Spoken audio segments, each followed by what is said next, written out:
Hello? Yo, I'm getting really tired of OBS doing this. I actually set it up ahead of time so that it would be correct, and now it's not correct. Why? Weird. Dumb. Hello? We're gonna do some Disco Elysium. Invisipimple. Is simple. No, I'm not gonna do hardcore mode. Decidedly. I would like to not do that. But I am gonna play some Disco Elysium. How are y'all doing? I'm going to, I'm not sure where we are in the storyline, but I'm still trying to open up crates with my mind. With psychic powers. Back before the cargo container. Its drawer has not lessened. Watching this has been my life's dream for the past. Hello, Frez Morty. How are you doing? Knock on the door. No reply. No. Oh, open the door. To turn the handle to no avail. I'm not asking doing hardcore. It's not permanent. I'm asking to check out how menu changes.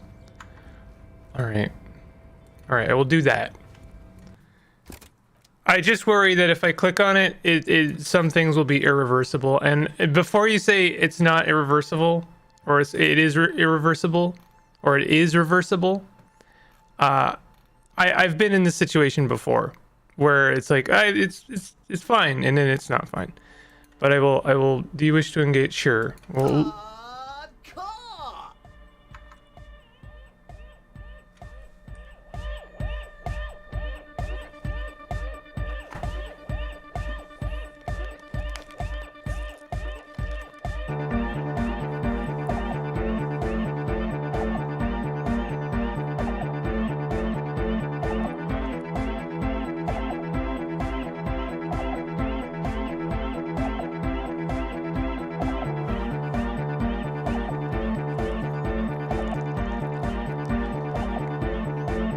Is this flashing new?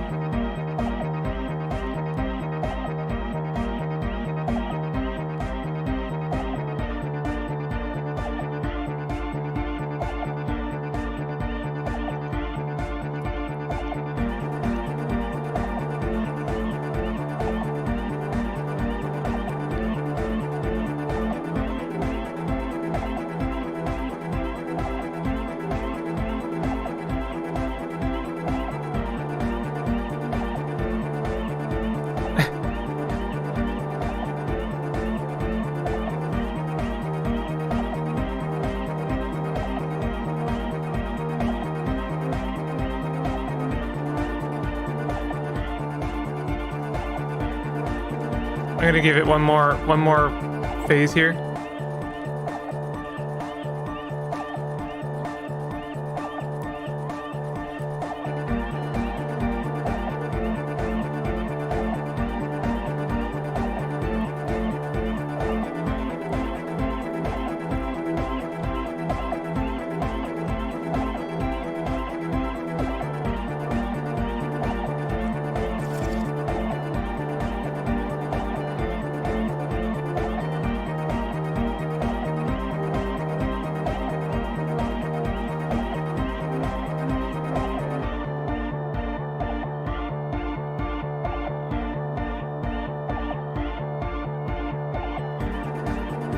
All right. I do wish we could get that music normally, but it is good music, worth checking out for sure.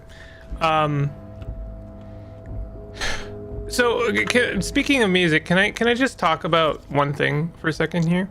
It really sucks when you have a streamer mode option, and then that streamer mode actually does not work, because my Disco Elysium like streams have been getting claimed, which tells me that they just like it just doesn't do what it says it does.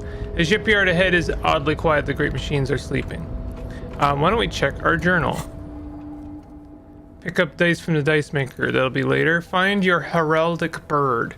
The working class woman said that you're a bit of a cockatoo. What if it's true? Go read up on cockatoos in the bookstore. Maybe you'll discover something new about yourself. Right, we did get that book. Why don't we go ahead and read about cockatoos? We're going to start the stream out strong. With an erectile crest, found on the Seminine Islands and in southern Fas Alamer. Known for their intelligence and general precociousness, cockatoos are popular birds in aviculture. However, they often exhibit various behavioral issues. Or someone is abusing the DMCA system again? What do you mean again? Always. Always.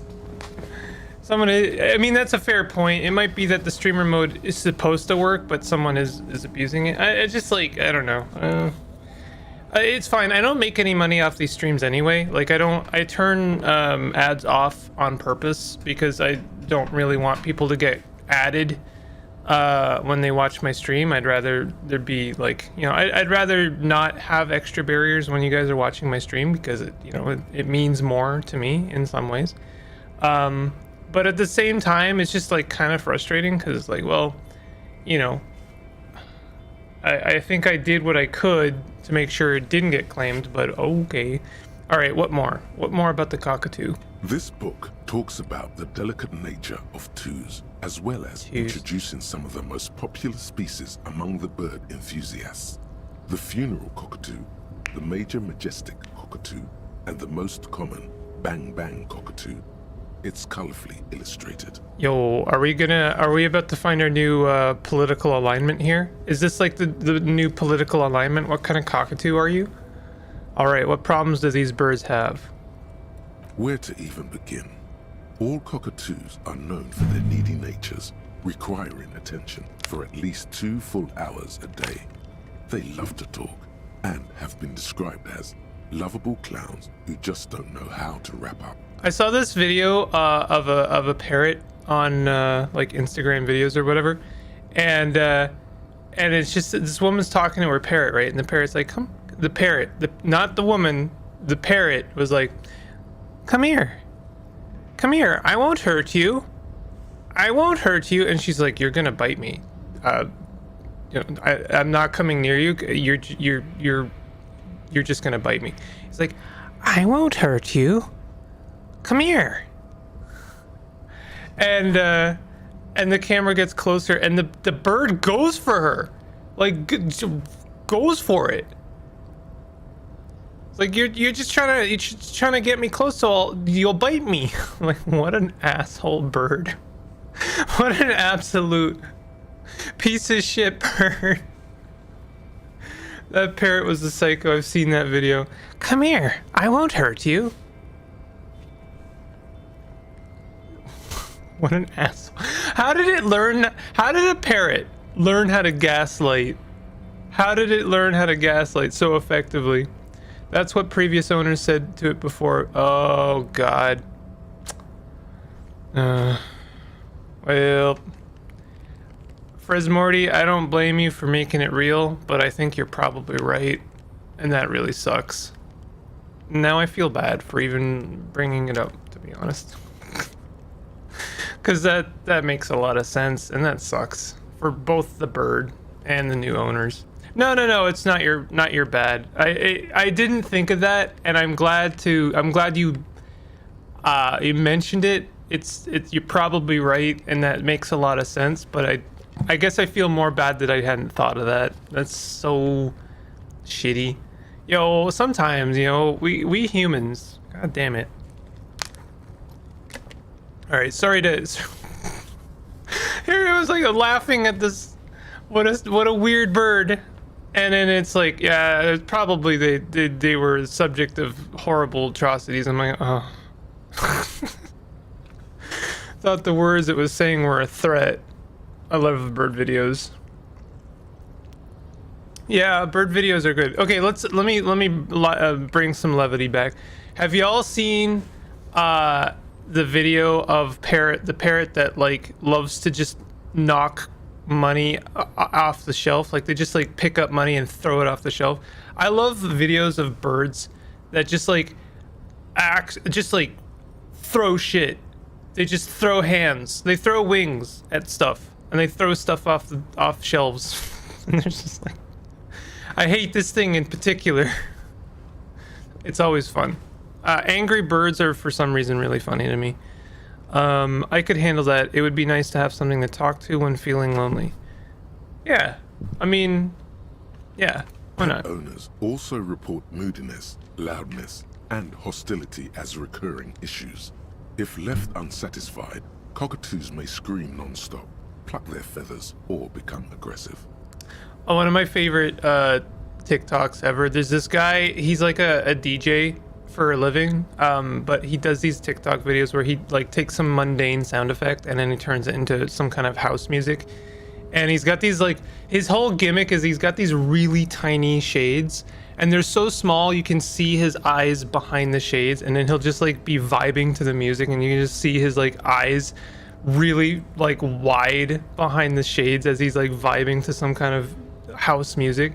And he did this one where he's like, "Hey Jimmy, do that thing I like," and then the bird, it cuts to a bird. It says, "You know, the one who's like," and then the bird's like, and then he turns it into some house music. That's one of my favorite videos ever, because when he goes like, "Do that thing I like," you know, where you go, it's really good. Right, that's pretty bad. Anything else? It is not recommended to get a cockatoo if you're not able to cook them food every day and give them the full care that they need. These birds will never understand that you have a life of your own. Yeah, I mean, this is what happens when you bring essentially a weird animal, not weird animal, so a wild animal into your house. Is they need wild things, right? Yes, but there has to be something great about cockatoos as well. I mean, they're fine. They're fine. You're right. Cockatoos are magnificent creatures. They love to perform, cuddle, and show off, and will even scream for fun, often as loud as up to 135 decibels.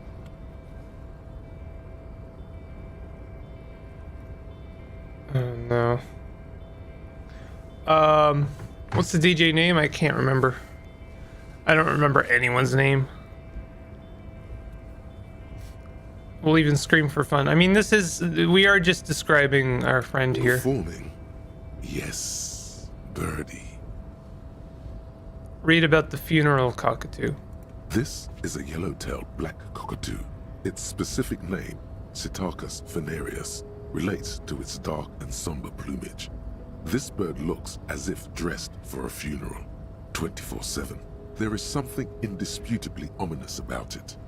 I like how we're just like in the middle of a detective things, you know, just detective things, and Harry is just like pulling out a book on cockatoos that he stole, and just reading through it, and Kim, bless Kim's heart, is just like, yeah, well, this is what we're doing now.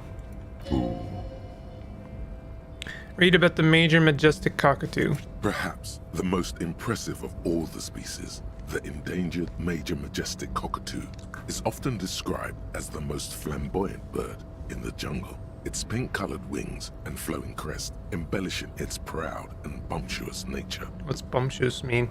In the words of poet-explorer Sir James Fournier, few birds more enliven the monotonous hues of the verdant forest than this big, bold, and beautiful species. Read about the most common bang-bang cockatoo. Despite its banging name, the bang-bang cockatoo is actually the shyest of the species, common in almost all Seminoles forests, as well as zoos and homes all over the world. Its plumage is mainly gray and white. The Seminoles name, bang-bang, is thought to be of onomatopoeic origins. This bird does sound a bit like me. Yes, but all those cockatoo species are so different. Which one are you? A gray and common bang-bang, that's me. Isn't that obvious? Major majestic, here I come. What if I'm just a... Let's go for major majestic. Let me just double check read that one.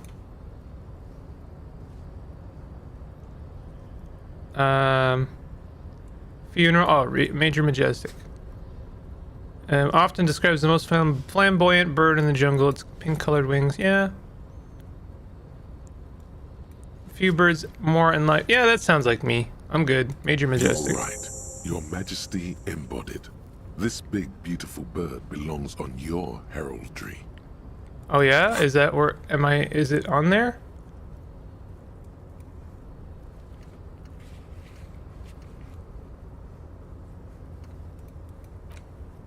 I found my heraldic bird, but I was hoping it would like put this. Hey, why does it say my name is unknown? I thought I found out my name. All right, we're done with that.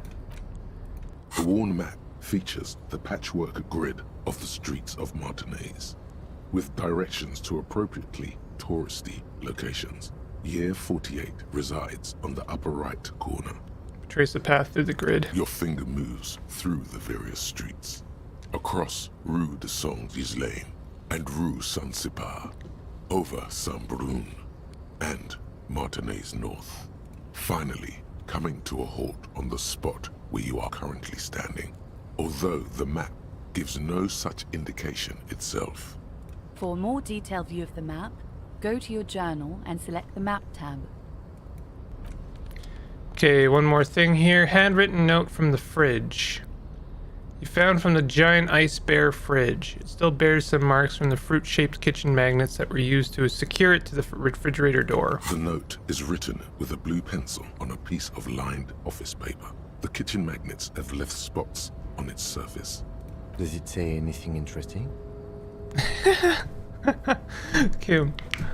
Lieutenant leans closer to read the crumpled note over your shoulder. This is tangential at best, but the lieutenant's detective instinct is still active.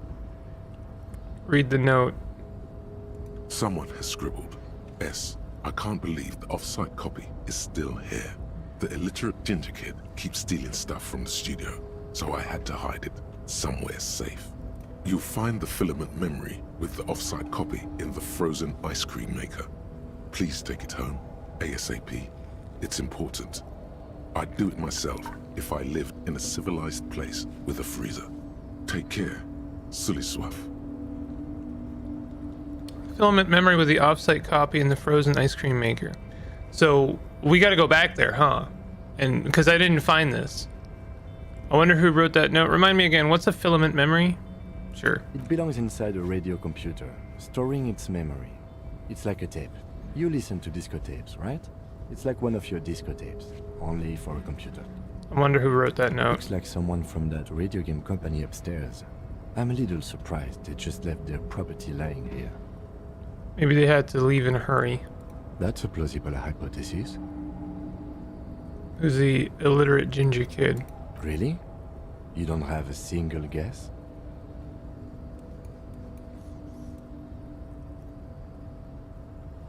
I can't believe the off-site copy's still here. The illiterate ginger kid keeps stealing stuff from the studio, so I have to hide it somewhere safe. You mean Q now?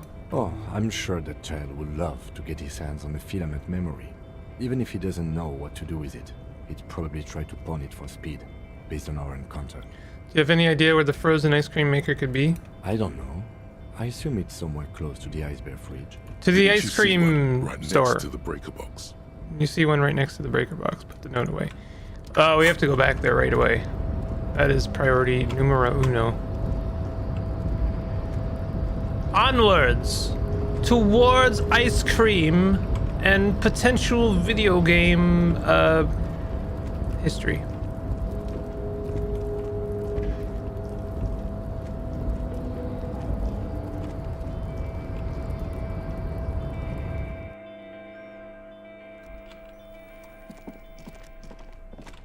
It is a darn shame what's going on with Disco Elysium devs.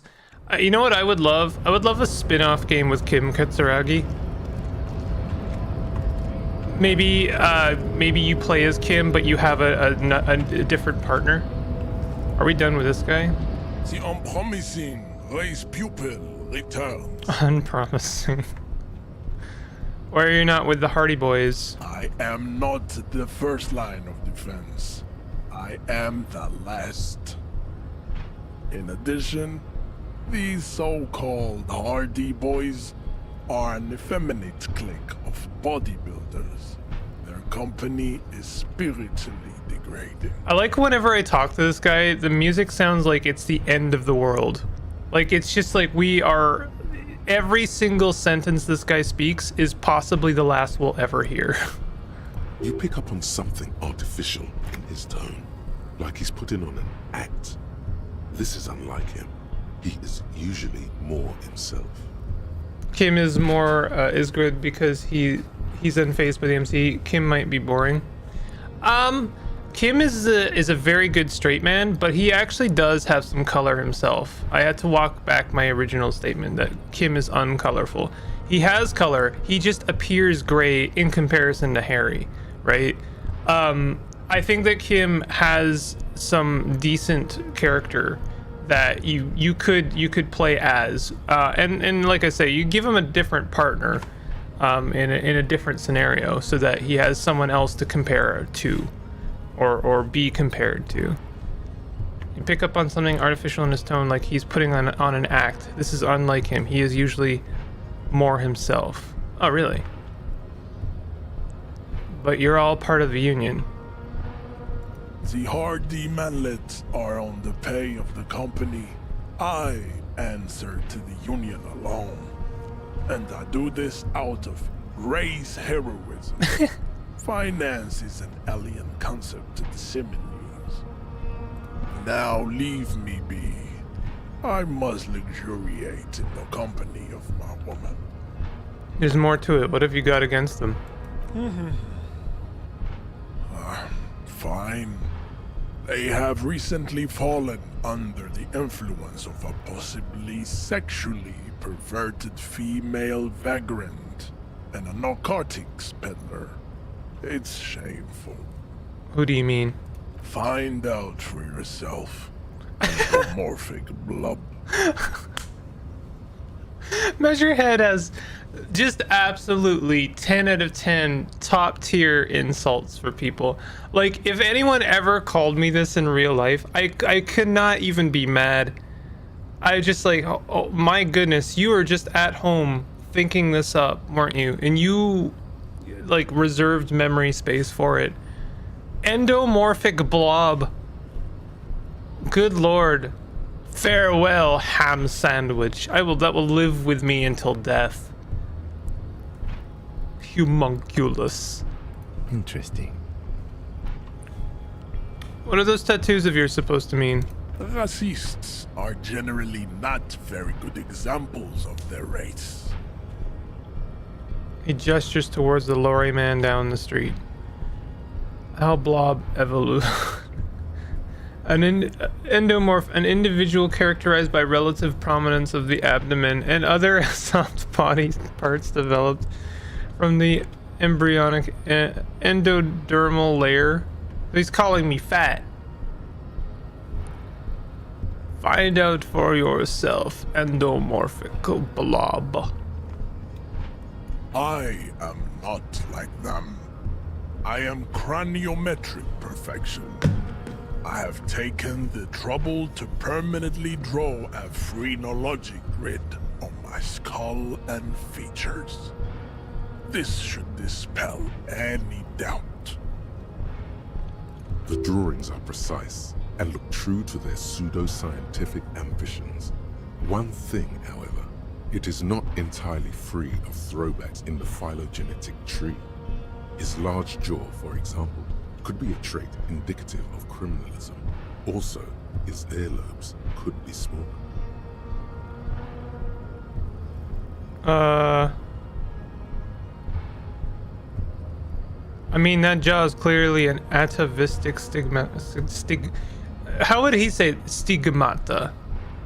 That atavistic stigmata makes pussy say yes, plenty. Oh my god. Can you increase the... Oh yeah, sorry, here. Oh, I'm increasing the volume, but I'll try and do a little bit of balancing later. Babe, thanks. But I got this. You have him off guard now. He's preoccupied with his situation with his woman. Let's go over that funky race classification.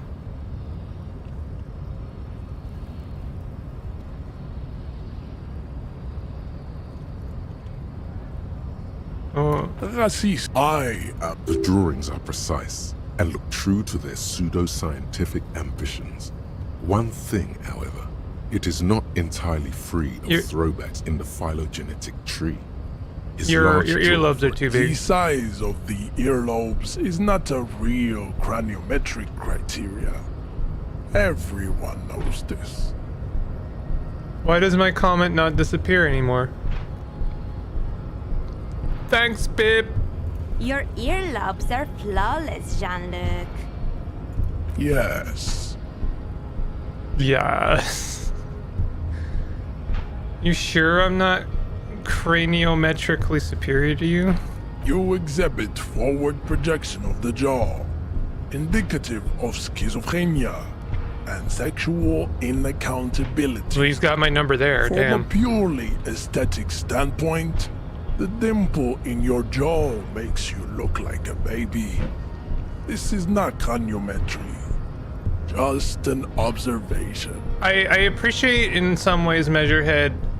Like I would approach insulting of Measurehead or like challenging him, and he would just like he doesn't need to punch me. Like he doesn't need to destroy me. He can destroy me emotionally. You know, he's just like I am. You will not topple me, peasant, small, tiny ant. I tower above you so tall my shadow would crush you. It is impossible to see any more of your bone structure. It is covered in the ravages of Al-Ghul. From what remain of your features, I can see fleshy lips, baldness of the head, and long arms relative to lower limbs. This leads me to conclude you are not a police officer. You are a common criminal, an offspring of murderers and sailors from Sur-la-Clé and Vesper, and possibly even the degenerate sheep herders of Ubi.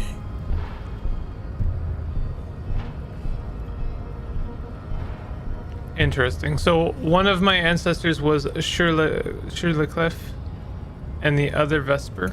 Your racial heritage is uninteresting.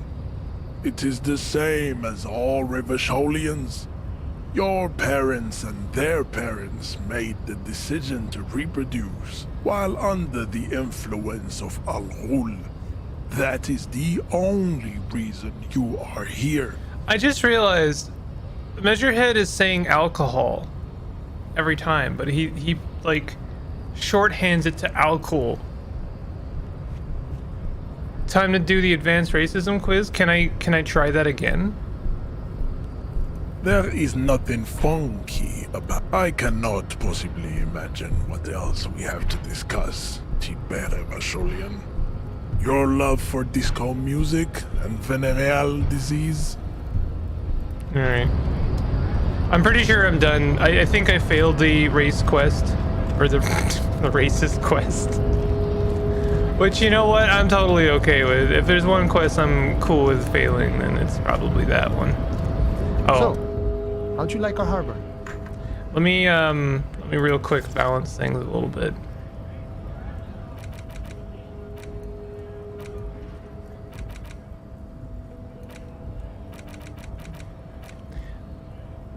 How many languages are there? Oh, full. Psychological classic. What is psychological voiceover mode?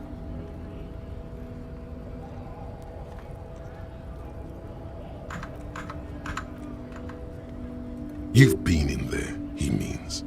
Talked to the boss man too. Oh, I meant to talk to that one dude. The chipper dude. Labor Utopia, not approvingly. It's but a rest area on the path leading across open plains. He nods solemnly, then turns to you, a wide smile adorning his face. I like this. I like Manana. He's good. Right. You talk to the boss, eye to eye, like men of the plain. If you have any more questions, I'm set to talk. Everett said you have a key to a door. A key, huh? What door is this key supposed to open? He said it belonged to a weasel. Oh, say no more. I got you. Taps the side of his nose with a little wink. I got that key right here. And let me tell you, it's mighty good of you to help us out during the strike. Working class solidarity, as they say. I heard something about a weasel, and it didn't sound like a local polar weasel, if you know what I mean. Wink. Polar weasel? Oh, I know what you mean. I'm pretty sure he's actually Occidental, though. So you're gonna be committing fratricide, my racist friend. What you're looking for is a basement door behind the greenhouse. That's behind the wailing in rags. That's all I know. Our organization is what you call compartmentalized. Means we keep out of each other's business. Okay, but where did you get the key from? The janitor gave it to me. Nice fella. We talked about life and things that really, truly matter. His gaze wanders off into the distance. None of this mess we're in. This jiving and juggling. What's it for? To feed our children, I guess. Anything else I should know about this task, the weasel person, when he'll be home? I'm more of a philosophical dock worker. I like to talk about the big picture stuff. Who I am, who you are, what we are fighting for. Man takes a big sip from his flask. He means he's not going to tell you cause he doesn't know. But he will shoot his mouth off with you now that you're working for Everard. Nice.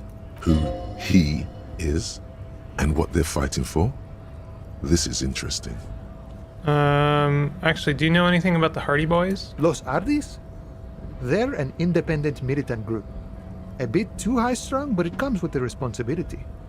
They're sort of like you. Preserve the rule of law and all that. Except it's Everard's law.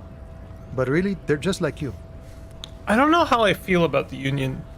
Like, in real life, I am pro-union, I think, in general. But the thing is that on a pragmatic level, I know that unions can be corrupt. Almost as corrupt as companies.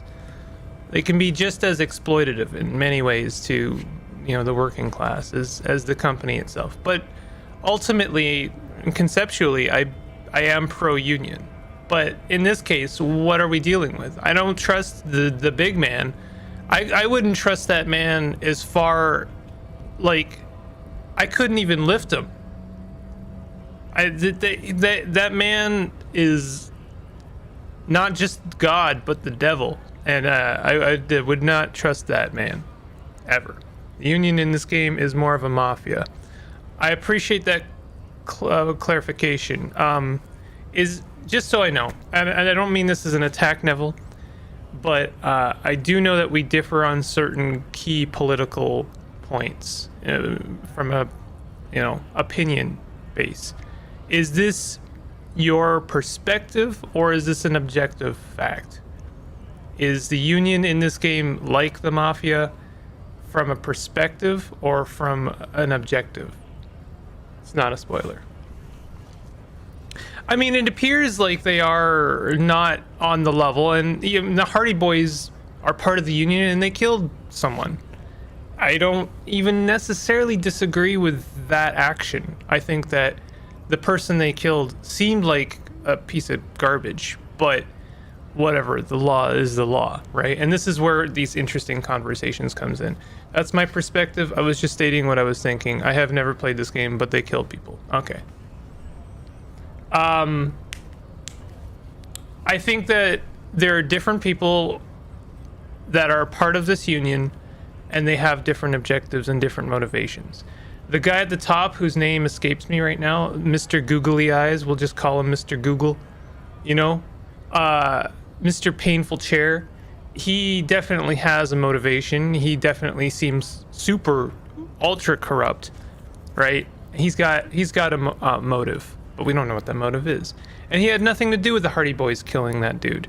I have a funny feeling that when he found out about the dude being killed by the Hardy Boys, it was more of a nuisance than anything else. It was something that he was going to have to clean up, right? It's a conflict of motives. The union is not one mind. It is not a hive mind. It is many people with many different perspectives.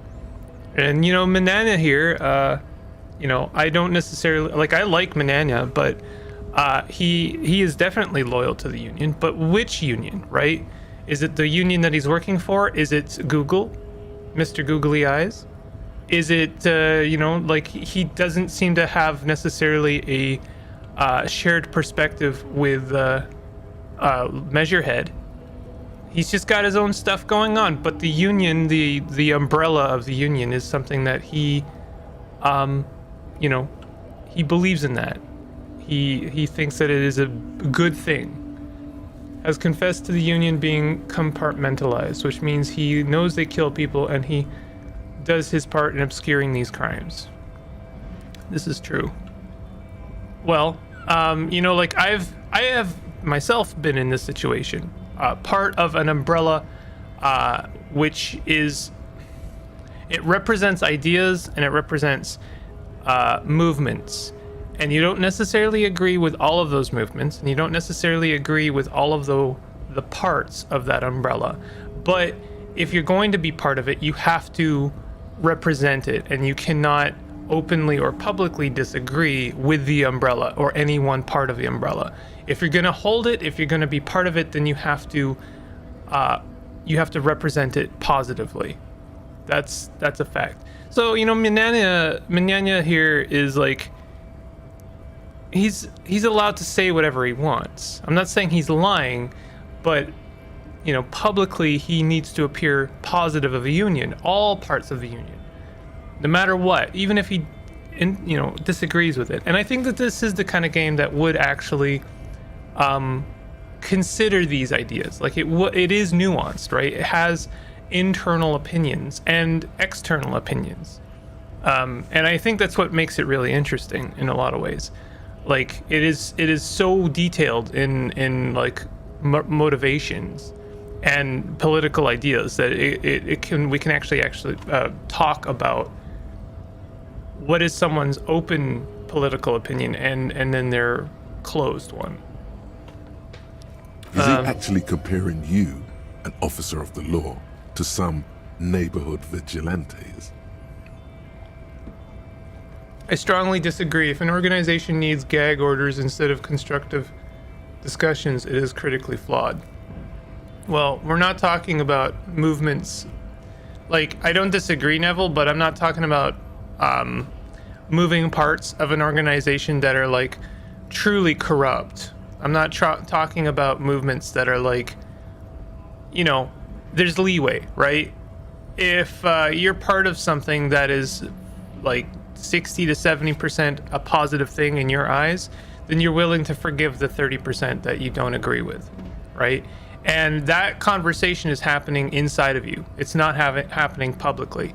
When you have to have the conversation publicly, that's when you're basically you're in that situation where you're mutinying, That's where mutiny happens. Like, okay, actually this is a really good, I'm sorry to like stop this here, but it's a really interesting conversation that I want to have for just a moment. I think the best comparison is a ship, right? And I'm sure this is not an original idea, but like you're part of a ship, you're part of a crew, right? You follow the captain, right? That makes sense. And we don't have to make this ship represent anything, but the point is that you follow the ship and you like the captain, you follow the captain, and the captain's word is law, right? You represent that ship, and maybe you agree with 70% of everything that ship does, and that's a pretty good ratio. Like, you're lucky if you work for anyone that you agree with most of the time. Honestly, 50% is still pretty good. But when you're starting to dip into like, you think the captain is doing things that are not in the best interest of the crew, he's putting people's lives in danger, maybe he's doing like violent things, maybe he's doing things that are endangering not just the crew but other people, you don't agree with him politically, you don't agree with him morally, ethically speaking, you're starting to dip into 40 and 30%. That conversation inside of yourself where you're like, I don't like the captain anymore, it still has to happen internally. You're still part of that ship. And if you start to question the captain, then even the first time, that's when you're starting to delve into mutiny. And it's the same thing when it comes to a union, and it's the same thing when it comes to an umbrella or a corporation. It's like if you disagree with the corporation publicly, then you have to do it publicly. Like you have to, this is a whole thing now. You have to probably do it, like, first of all, secretly. Like you have to find out how many people agree with you, and then you have to start like making some movement. And it is akin to like almost trauma, right? It's a very violent movement that you're trying to push, and that's why it never happens, right? Because it's a lot of work, and also if you fail, you're going to be subject to the wrath of not only the corporation but a lot of people who disagreed with you. But it's anyway. What this really comes down to is, like, you know, I think that Mignana, first of all, is pretty pragmatic, and he's willing to overlook certain things and maybe even help the union if it means that he gets what he wants, which, you know, what he wants isn't necessarily a bad thing. But the point is that ultimately he's cool with it, and you can either disagree with that or not, but either way. Come on. He's just trying to keep the peace. There's only one law, friend, and that's me. Let it go. The man whispers a jaunty tune. A coastal breeze ruffles his hair. Why are you striking? We're negotiating our share. Your share? Aye. He seems pleased with himself. So not wages or pensions or... This stuff, they already covered.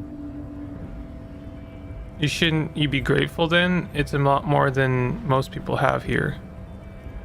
At least you got the benefits, that's something. It's not enough. Not enough to get ahead. More about keeping us in our place. How large a share would you like? All of it. However, right now we want all the harbor workers to be on the company's board, so they could take part in the decision-making process. This seditious talk sounds like communism.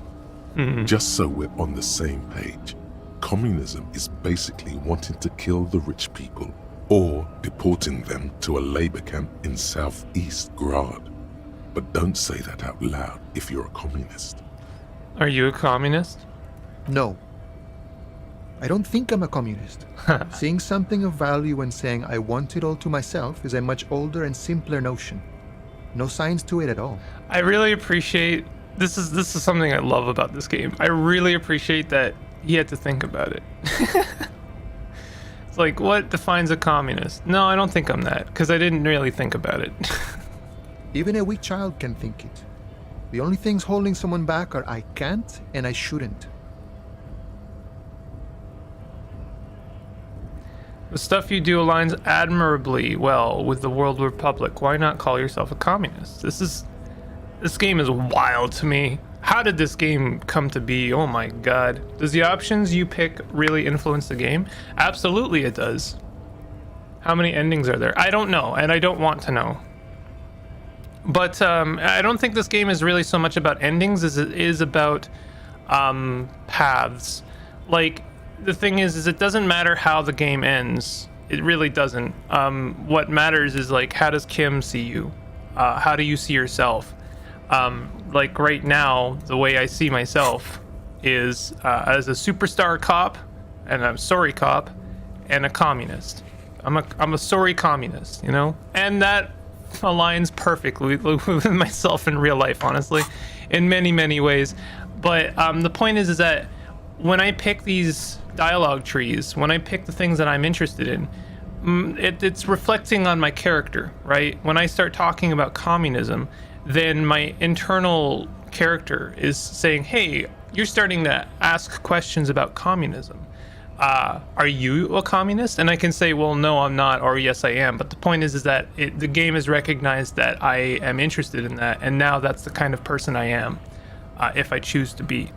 Similarly, if I start apologizing for my previous acts, which I have been doing, the game starts recognizing that and saying, hey, you're sounding like a sorry piece of shit. Is that who you are?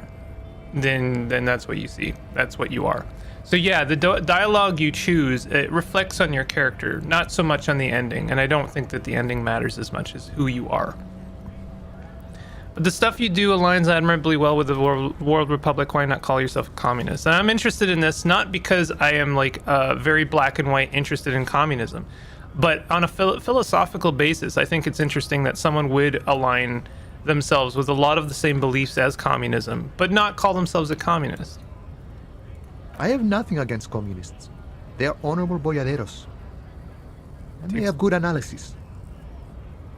And this is interesting, right? Because he knows about communism and he's, observed it, but he still doesn't want to be a communist. He just wants what he wants.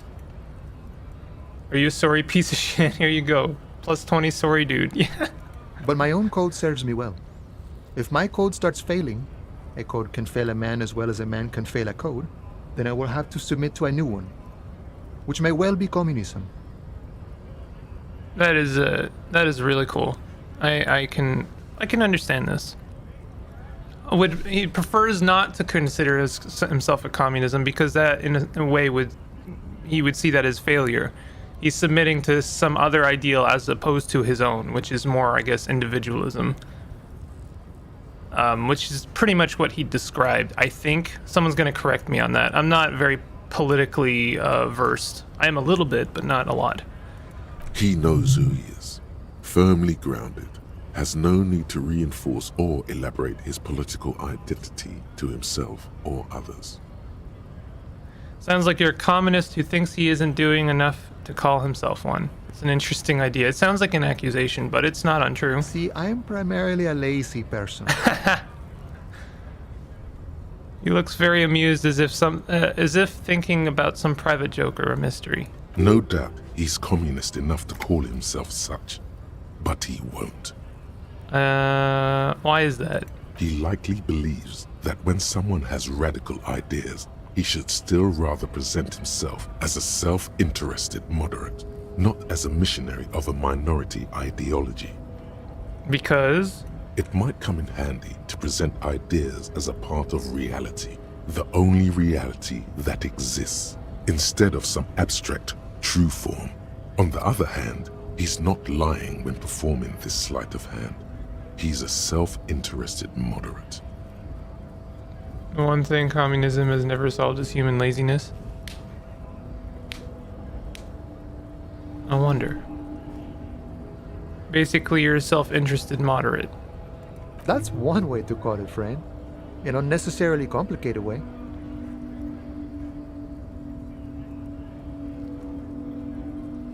I feel like it's actually a rather simple way of calling it. Because the other way is just a uncertain communist. Or human lust for power over others. Both are correct, love it. Laziness, self-interest, and negligence certainly fit the doctrine espoused here. Is it the dulcet tone of ultra-liberalism I hear?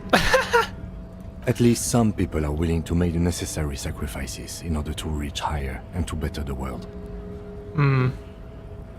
See, I think this very much reflects reality, because when people talk about what they want, the things that they want, and I really want to underline each concept here, things that they want. I want to acquire materials. I want to acquire resources. It's very relatable for the many, right? Okay, I understand that. I'm connecting with you now. I hear what you're saying. You want to acquire resources, and I want you to acquire resources with me. Yes, that makes sense. Gotcha. And so I'm going to call my political belief communism. You lost me. You lost me. What is that? That's bad. That's the big red flag. All right, I'll call it socialism. It's gone. Sorry. Burn it down. But what I'm saying, what I'm talking about is describing, I'm just describing socialism. Nope. Don't want it. Hate that. Go away. Okay, so let's just go back to I want things. Okay, all right, I'm back. All right, you got me. What do you want? I want a sandwich. Even perfect. Food, resources, love it. I need food to live. Got it. All right, so let's get food together. Sounds good. And I will call.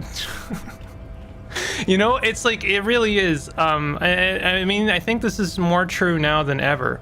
Is people really don't want to understand what a political ideal even is. They don't want it. No one wants it. As soon as you even mention politics, the conversation is over. And it's I mean, it's a little frustrating. So, but you gotta use you gotta relate to them. You gotta talk about what you want in a way that relates to people, and in that way, you know, you stand a better chance of keeping them on board. Make them want what you want, so that you can achieve the big picture. That's an American thing. You'd fit right here in Europe, Vimple. I mean, Europe's doing all kinds of funky things too, to be honest. TBH, but I think you're probably right. Canada is a strange beast. I think Canadians, Manana, let me put it this way. Manana, he would fit right in Canada. He would fit. He represents Canada like a absolute perfect picture. You know, he's like, he likes the idea of certain things. He's an individual who wants what he wants. He wants to get the things that he wants, right? And we have this like really glorified idea of what Canada represents, but it's like every day that picture is changing, and we don't want to acknowledge that. You know what I mean? And Mignana is like part of the problem, even though he's not a bad person, right? None of us are bad people necessarily, except, oh, never mind. I think if you own a truck and if you want to honk it, then maybe you might be a bad person. I don't know. The boss man, Everett. What can you tell me about him? I know this is getting very abstract and political, but it's a political game. I'm not going to apologize. These conversations can definitely happen when we play this game. I think it's best you make up your own mind now that you've met him. In my eyes, he is a capable organizer and a decent businessman. This is true. Right? He is those things. What does bossing the union entail anyways? I guess you kind of get to be the village chief. He oversees the harbor, makes deals with the owners or other relevant parties, watches out for his own. Straw man debate? Maybe. By that, you mean corruption? Isn't working class wear honkers? Worker rights and stuff? The strike? What? What? I'm afraid I don't follow. Are you saying weren't the truck honkers working rights? I mean, is a bit not that, no. I mean, like you could argue, yeah. They wanted to work for sure. A lot of them just wanted to stop wearing masks and wanted to go to Walmart at the time. And then some of them were like literal Nazis, and then some of them were racists, and most of them didn't know why they were there. And this is where I get in trouble, because I can empathize, because yeah, they were workers and they were upset. They were upset with our government because our government seems to want to pull shit. They pull a lot of shit. They have us all wrapped up, but never mind. By heavens, why would it not be corrupt? We live in a harsh and disordered world, see? And in this world, yeah, the old man is corrupt for our benefit, and we know it. Appreciate it even. He is, personally, not too lavish. I'm inclined to agree, Neville. But I think it's important to keep empathy. If you give yourself excuses to lose it, then you will lose it for good. That desk seemed lavish to me. He is reasonably lavish, sure. That's his prerogative. It's not like you want a saintly demeanor on a corrupt motherfucker. That would be a manipulative illusion. You want to say? Okay. Manana is very pragmatic, and and I can, you know, he's likable, but I disagree with him in some key ways. Besides, there are no non-corrupt systems in the world anyway, and moralism is the most corrupt of them all. That's an interesting take. Not you would like to say. But then there's that weasel door. Well, is that moralism? I'm a corrupt moralist because of the weasel door? I'm being very much strong-armed into that. This man has political theory, and it has not failed him today. You seem to have spent a lot of time thinking about the political situation. Sure, I've had the necessary free time. Fortunately, there's always time. The look in his brown eyes conjures up an understanding. For him, having command of his time is the most important thing. It all comes together now. The way he speaks about scabs, his general attitude. He's a follower of a 500-year-old Franco-Nigerian Boyadero code, itself an appropriation of Vespertine cool. I reach the end of my compassion when people willfully and knowingly harm or risk others. So where I try and sit, Neville, and I'm not gonna like disagree with you. You know, it's not necessary. Is I have empathy for some and more for others. Does that make sense?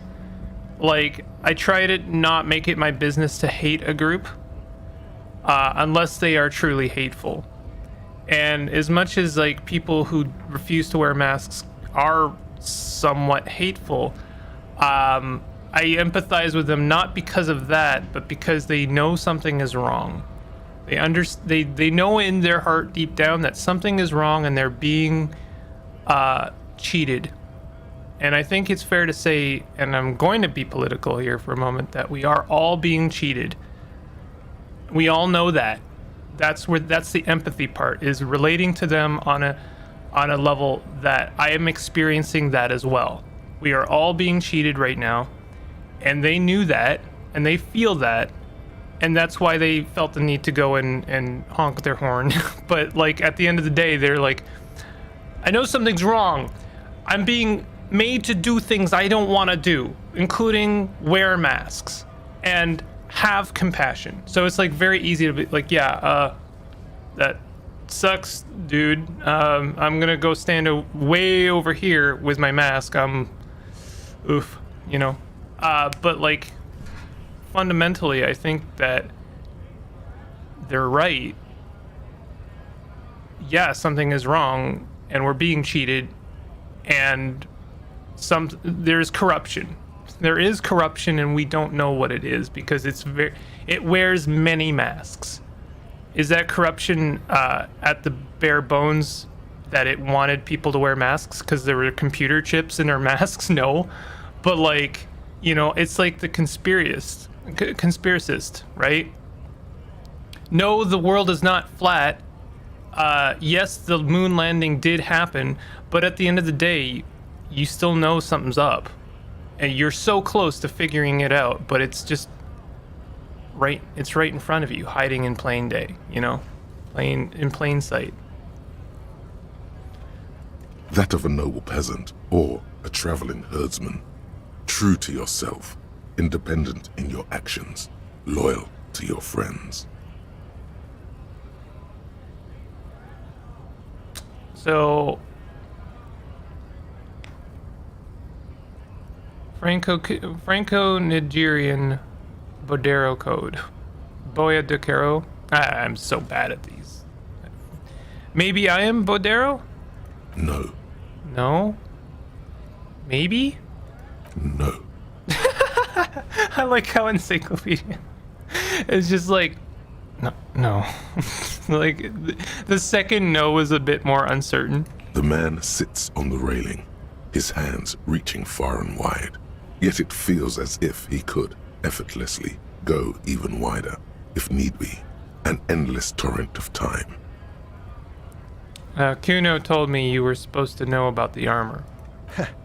The little boy had a good on his promise. His promise? To get me into trouble. To sick the pigs on me, pardon the choice of words, not mine. What happened? I was asked to look into that armor situation. Official Union probe, you know. Track it down, see who took it. Did you? At first I thought, why not? Maybe the pieces can feed the strike. Buy us a few more days under the sun, you know? So I went to this boy. He said he'll make me his prison bitch. He's got eyes everywhere, the cops in his pocket, and he's the king of Jamrock. Serves me right for doing menial footwork. I dropped that probe right then and there, and it still got me into trouble. One bad move is all it takes. So Kieran used us to what? Scare you? It's a minor nuisance. It's all good. The probe into the armor, what did you learn? I learned that people don't want to talk to a drunk union man about some armor. What else? Not much. Technical stuff mostly. What sort That was the interesting part. what sort of technical stuff? I did some research into this armadura. Let's say I have friends at the library. I didn't get into the material science, just how it comes off. How does it come off? In parts. 4 in total. The helmet was the first to go. The kid says he tore it off and kicked it into the sea. I believe him. The boots were still on the guy last I saw. Too hard to remove. So, as I count, there are 2 parts missing. The gauntlets and the cuirass. This is where I left off. Too much hassle. More like a job for some militia. Hold up. 4 pieces, helmet, cuirass, gauntlets, boots. What about the leggings? Oh, they're just gone. They don't exist anymore, if they ever did at all. Forget about them. I did. I'm gonna find 1 piece of it. 1 is enough. I'm ambitious. I'm gonna find all of it. All the pieces. All of it? There are junior officers out there, eager to prove themselves. I would leave some for them, and I would leave the boots to processing, but okay. Let's find all of it. It's implied he finds it unlikely that you will succeed in this. Oh, we're gonna succeed. And Mesqui's epic then, all across Martinez. I hope it will be a real bonanza for you. Thank you for your cooperation, sir. No problem. If you see that kid, thank him from Call Me Mañana. Thank him for showing me the way. He is sincerely grateful he is not tracking down pieces of armor right now. Any idea who killed the hangman? The mercenary, eh? Who could have killed him? That's indeed the question. Why even do such a thing? We already know this, but it's interesting to go through these. The merc was hanged with a very specific type of cargo belt, one often used in heavy transport areas, for example, harbors. What a thought. Why would noble workers resort to such a thing? Wait a minute, what? Unless they were pushed, of course. This game lasts 3 days? What? I had a time limit? Your dead guy was an enemy combatant. What does that mean? He was an agent of the opposition, attempting to undermine our honorable efforts. Did you kill him? I ain't the murdering type, but that's just me. Large organizations like our union have all sorts of men, with all sorts of skills. No, it doesn't. He's not lying about not doing it himself. Understood. This has been of limited use. Still, thank you. No problem. I wish the best to you in your search. Sure, I'm glad it's not my search. That scared me, Neville. You scared me. Getting the handman's boots. Get boots off victim's feet. The body has to be down. Autopsy has to be finished. And Kim has to be absent. He wouldn't approve. This will be devilishly tricky, so don't beat yourself up if you manage to send the body to the processing without getting hold of the boots. Okay, that's already difficult, huh? Prove your authority to Titus Hardy. You have to gain authority in Titus's eyes for the investigation to advance. Soften him up a bit. Maybe investigate the crime scene or the body. Look for a witness. That body is still there. This game must last like until he dies or Steam stops existing. Remember Library of Ruina? I sure do. I had the thought the other day of finishing it, actually.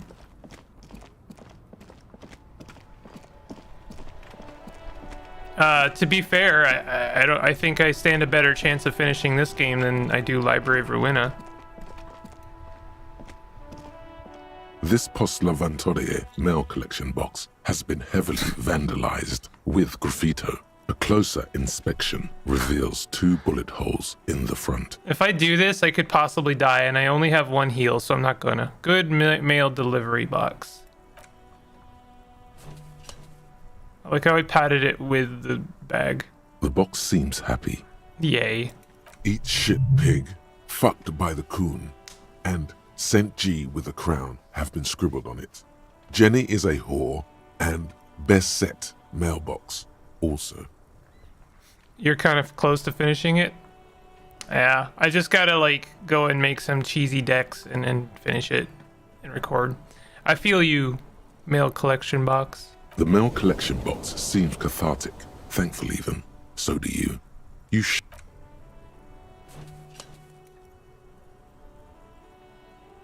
The box seems happy. Aw, I only got one. Okay, I wanted to check out the other things. We're gonna go and check out the basement again because I have new information. Why is that appearing? I don't want that. Go away, thing. Go away. Petting the mailbox made you saner. I'm not wrong. You're not wrong. Oh, Kim has something to say. It's dark.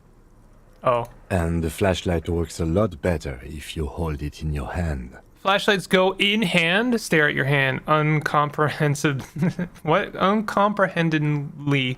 Yes, you might even call it a feature of the universe that you need to hold tools to use them. That makes so much sense. Right. Now let's get to it. Some areas are in. Okay. What, Kim? It's dark. And the flashlight works a lot better. Right. Some area. Okay.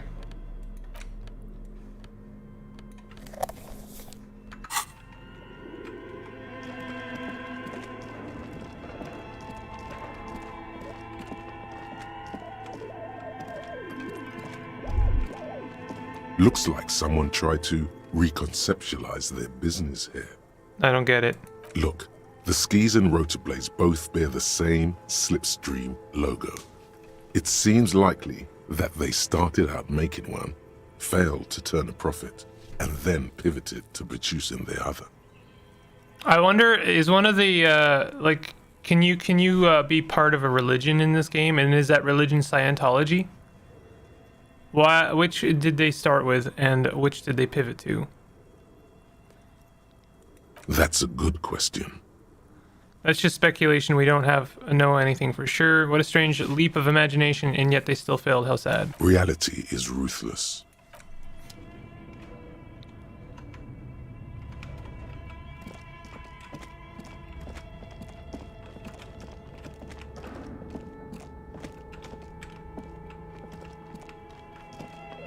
We want to go downstairs.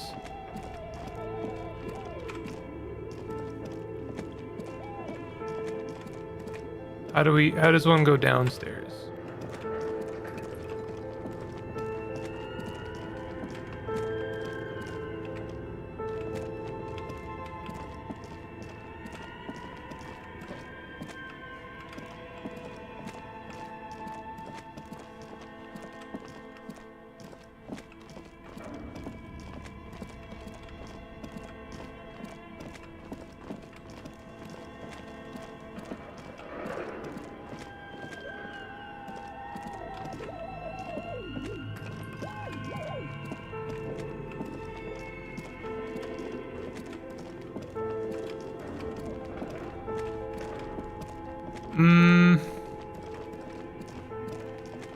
Is it over here?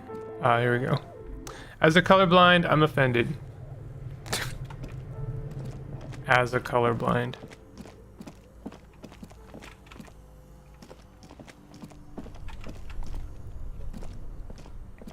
This orange machine is dead still. It has a hand-cranked ice cream churner and an electric freezer. Try to crack around open the it lid. slowly melting. You slip your fingers under the frozen lid, but the ice is too cold for you to get. No, this is going to need something else. Some kind of super pry bar. Don't even try to open it with a regular pry bar. You're just wasting your time. If you want to try again, then you need to have the pry bar in your... Equip the pry. Yeah, okay. Equip the pry bar.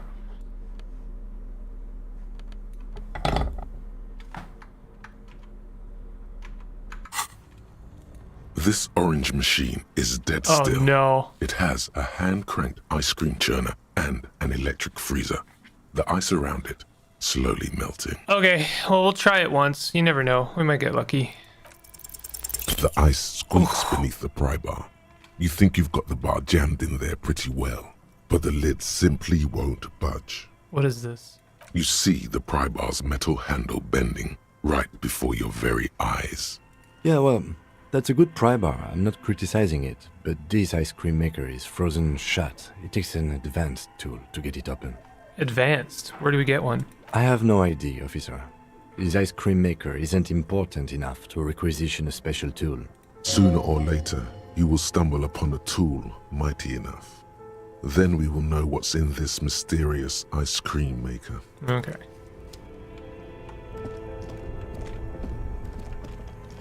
There's another way out of the basement that makes it easier to get to. It's dark. Oh, money. I missed this. Cellar window, people's feet shuffling by the streets. Is this it?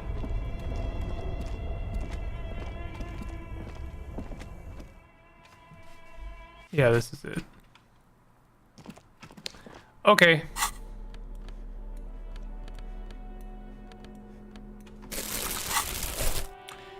Well, let's check our notes. Find all the armor pieces. Find Morrow, the cryptozoologist.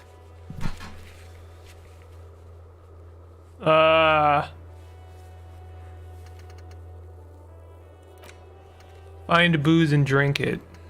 Call your station, Lazarus. We should call the station.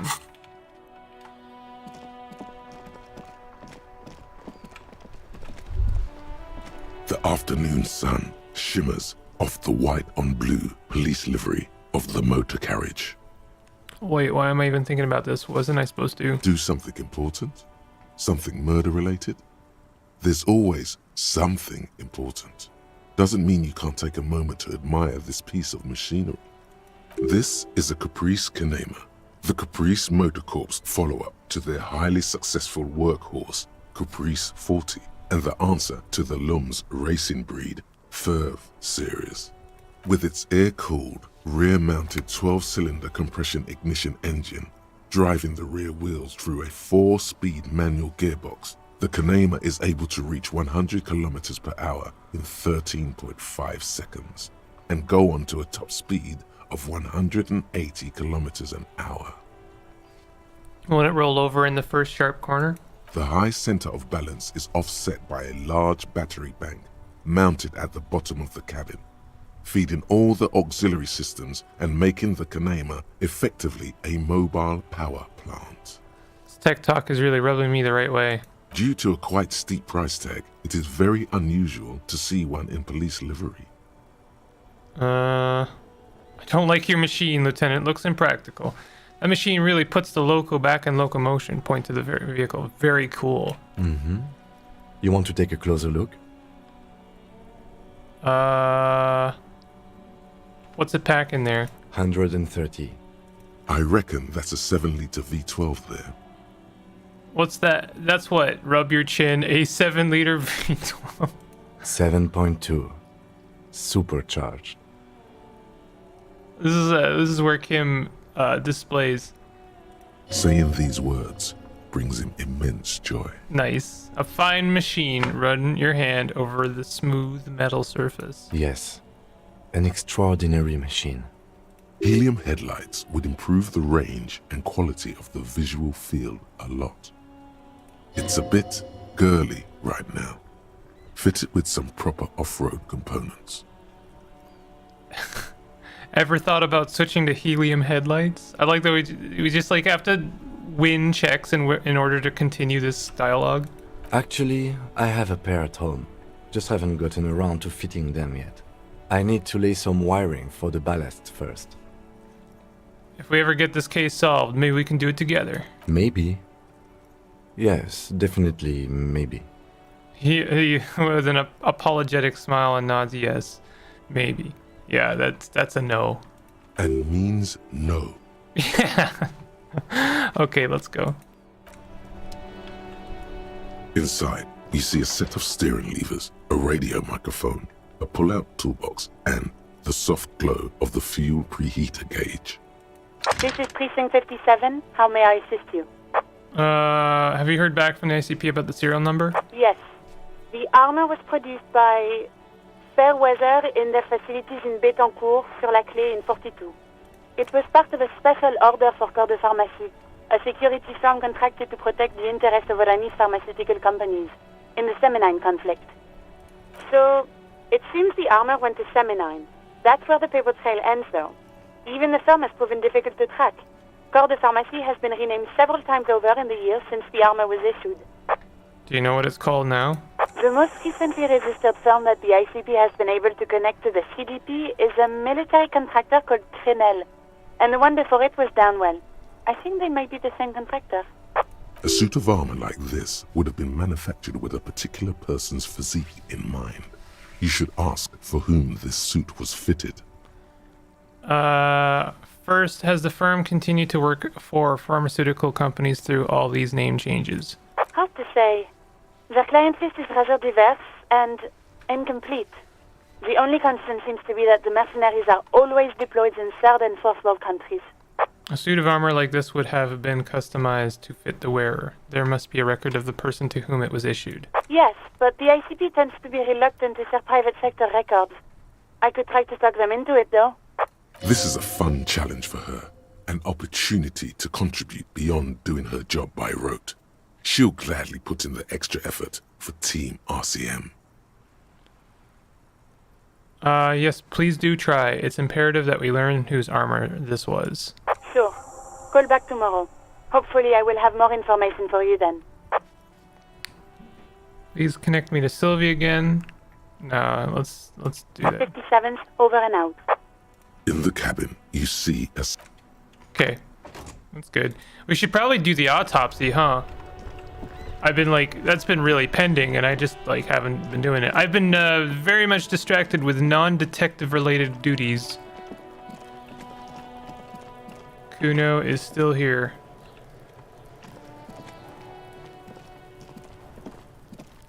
The rotting man lies on his side with his eyes looking straight through you. His body is supine and open to intrusion by autopsy. The lieutenant adjusts his glasses and takes a deep breath. First, what exactly is a field autopsy? Come on, officer. You know what a field autopsy is. You've done 100 of them.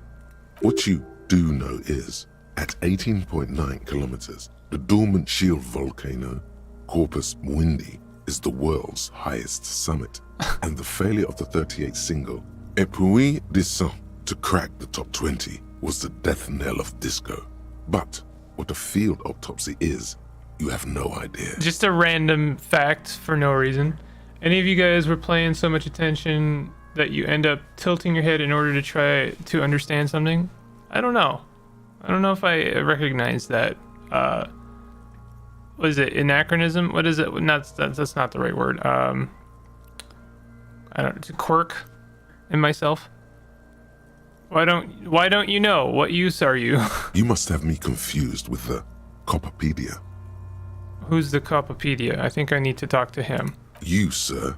You are the Copperpedia. That's not true. There is a Copperpedia, isn't it? Isn't it Inland Empire? No, that's not it. It's Esprit de Corps. Wrap your gloved hands together. Let's get in there. There truly is a time for everything, even for yellow gardening gloves. However, they are lacking hygienically. I suggest you get in there in limited capacity. Alright. I'll ask you when I need you to. For the most part, maybe I should handle the contact and you take notes? We just fill this in, right? Show him the red field autopsy form in your ledger? That's right. You knew it because you inspected your ledger.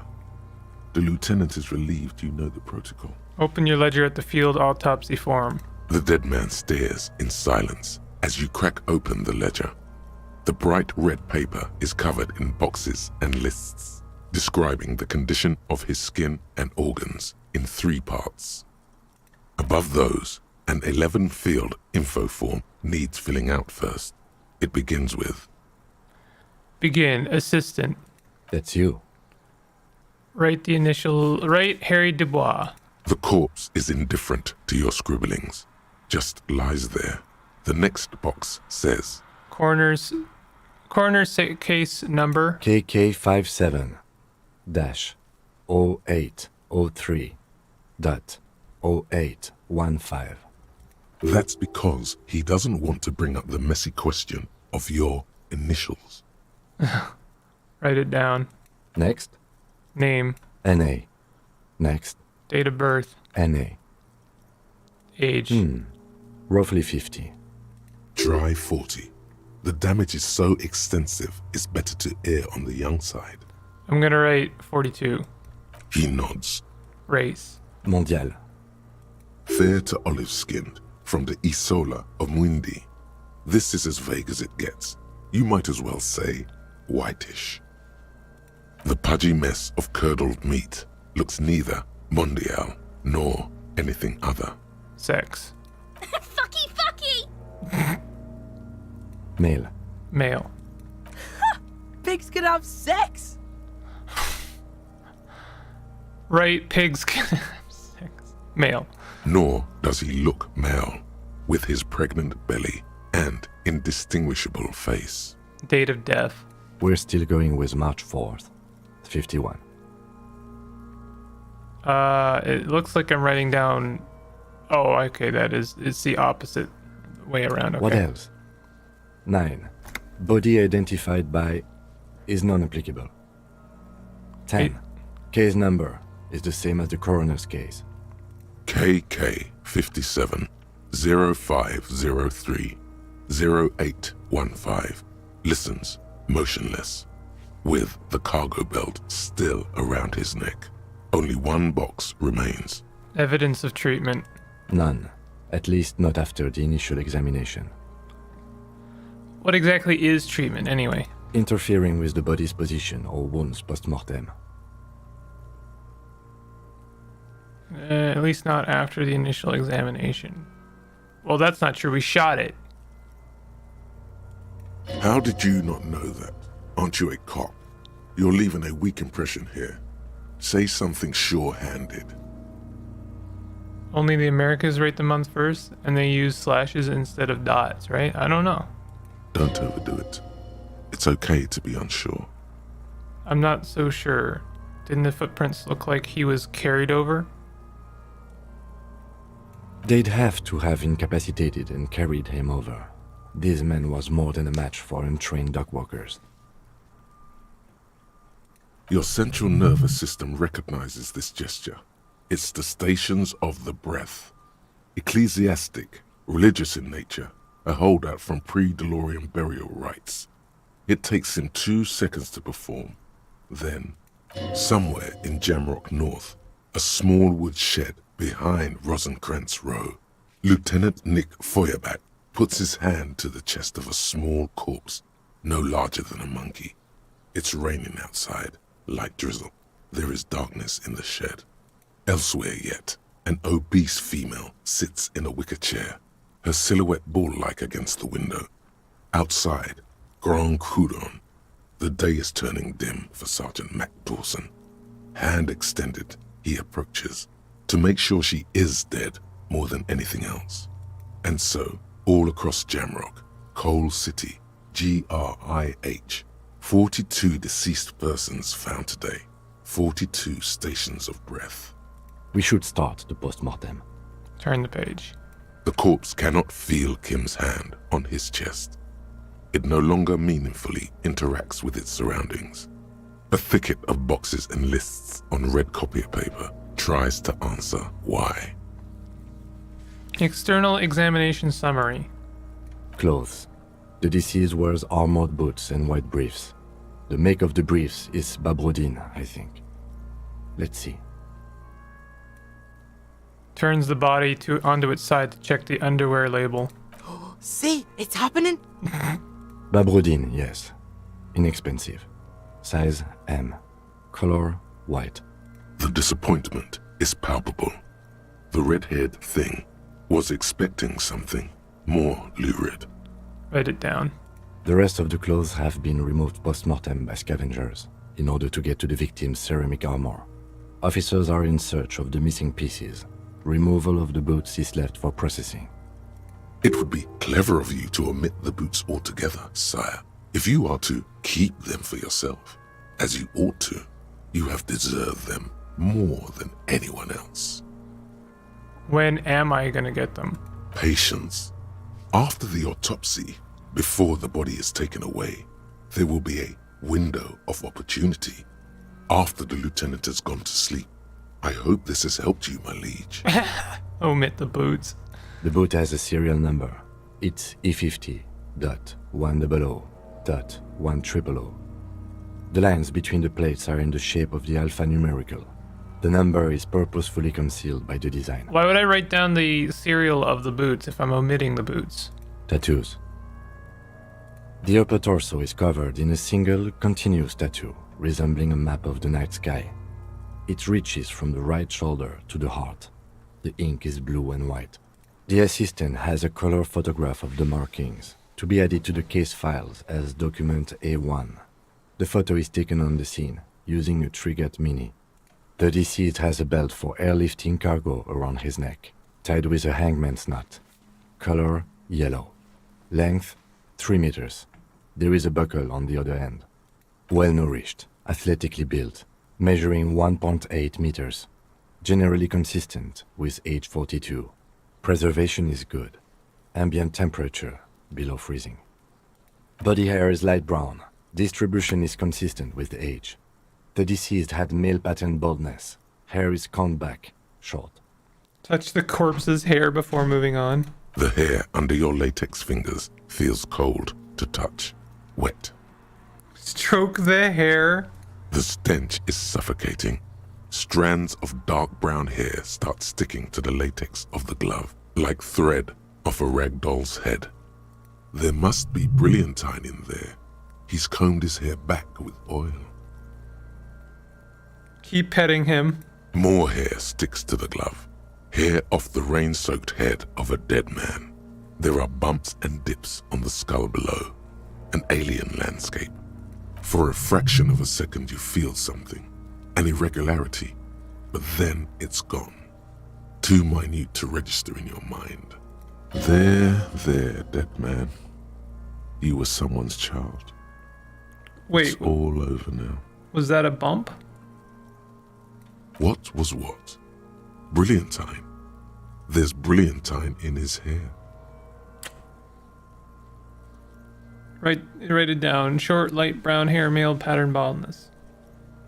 Write it down, adding the brilliantine. Lividity is consistent with hanging. The head is congested. Contusions are present on the head, chest, and thighs. Consistent with stones thrown post-mortem. Low velocity. Kuno's gonna have something to say about that. Fucking low velocity. You think Kuno doesn't know what you're talking about? Velocity was fucking max. Talking shit about Kuno's velocity. In addition, there are bite marks on the face, scalp, and chest. Consistent with predation. Write down, but amend for high velocity. Ligature mark. The lieutenant produces a small folding knife with the other hand pulling on the belt. He starts cutting into the polyester. The stench is horrid. After a while, it's obvious the material cannot be cut. The steel wiring. There's too much of it. We need to remove the belt so we can get to the ligature mark. You got just the right tool for that. The chain cutters. Good thing we got these chain cutters. Pull out the rubber gripped cutters. Always good to think ahead. Now, He points to the rope squeezing the dead man's neck. we need to cut the belt to see the ligature mark below. Carefully, with as much precision as you can.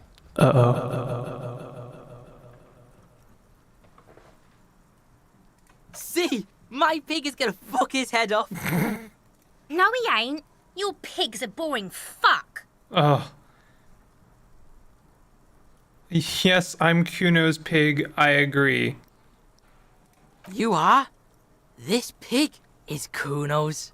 Being Kuno's pig has a steadying effect on your hand. Go with the flow, man. I love that. I somehow in my head I was like, this is gonna give me a buff, isn't it?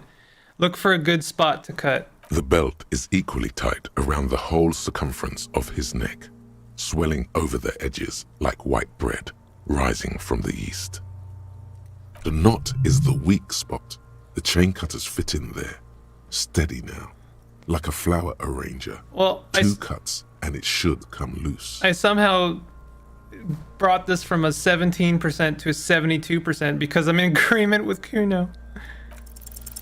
After Yes. some deliberation, you sink the cutters into the knot tying the belt together. You squeeze the rubber handles together, sweat forming on your brow. Press down.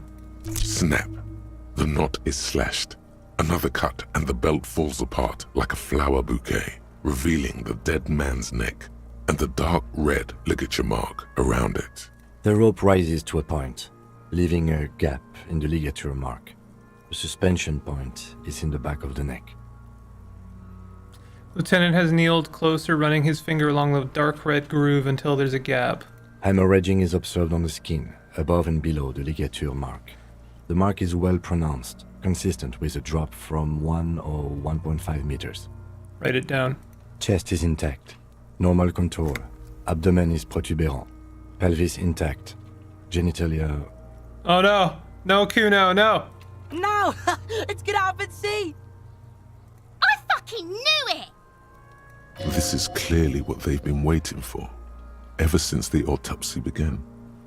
The lieutenant is trying to make it as boring as possible. Genitalia is male and unremarkable. No evidence of injury. This stream is going to become PG-13.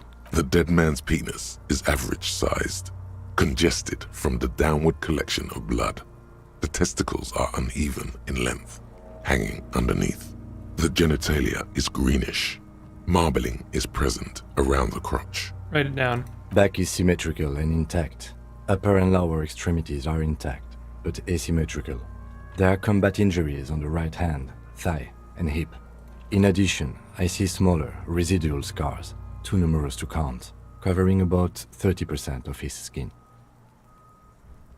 From wounds sustained over 2, maybe more decades, dispersal and accumulation indicates long and active combat duty. The scarring is extensive, way more than law officials. We have a real museum here. Of battles, wars. Last item. Hands. He takes the man's right hand in his, inspects it, then moves on to the other hand. Pick up the hand. His flesh is cold, icy. Pleased to meet you. Where are you from and what's your name? My name is... I'm only fucking with you. I know where you're from. From Cappadocia. And your name is Il Corbo. What can I do you for, Il Corbo de Cappadocia? It's good to hold your hand. Did you like it when I stroked your hair? I did, Kobo. I did. Reminded me of when I was just a small boy, before this happened to my face and my body. You did me a kindness there. We should do this more often. Be close like this, I mean. Weird. Hands are clean. No sign of injury from struggling. Were we expecting any? I was. Maybe I'm just not seeing them. Honestly, this stench is making it hard for me to think at the moment. Write it down. Ooh. That's all for the external. Well done. What next? Internal examination. Central nervous system. I have nothing. Do you have anything on this man's central nervous system? Of course, there is a moral to be drawn from it. A moral to this story. Oh no. If I may add the moral of this story. What would that be? The dead man looks, too, with barely contained excitement to hear the moral of his story. The brain is very vulnerable to compromises in its blood supply. I think that may well be the moral of every story, officer. All right, NA. Good. Musculoskeletal. Purge fluid is coming from the mouth. Not injury related. Eyes and tongue protuberant. Hyoid bone. Let's see. With his eyes almost closed, the lieutenant puts his hand on the dead man's throat and begins to massage it, gently. A rotting smell erupts from the mouth. Purge fluid runs down his lips, black and viscous. Yeah, jack that fucker off! The hyoid bone is fractured. The rest of the musculoskeletal system is intact. Unremarkable. Respiratory system. Back hunched as if in prayer, he begins to pry open the dead man's jaw. He stops to exert more force. Both hands are used. Oral cavity shows no lesions. The victim has received dental implants, possibly after a combat wound. Mouth swollen. Hemorrhaging present in mucosa of the lips and mouth. Look inside the dead man's mouth. No scream. No sigh of relief rises from the darkness inside. It's humid there. Sickly sweet air, unlike anything living. You feel like you're about to throw up again, straight in that mouth of his. Look deeper inside. Uh-oh. It's hard. Once more, you taste stomach acid in the back of your throat. A contraction. Your throat pumps a little something from your stomach and into your mouth. You're forced to swallow, just to keep looking. Inside, you see darkness. Just a mess of meat and darkness. That was not worth the last healing I had. There are ancient mysteries down there, Kobo. Ask me later. Hemorrhaging present in mucus. The lieutenant repeats impatiently. He lets go of the jaw. Mouth snaps shut before he write it down. Hepatobiliary. NA. Why? Don't we have anything? Are you a hepatobiliary expert? He looks at the corpse's stomach with a mixture of tiredness and disgust. I don't think so. Neither am I. And that's it? That's it.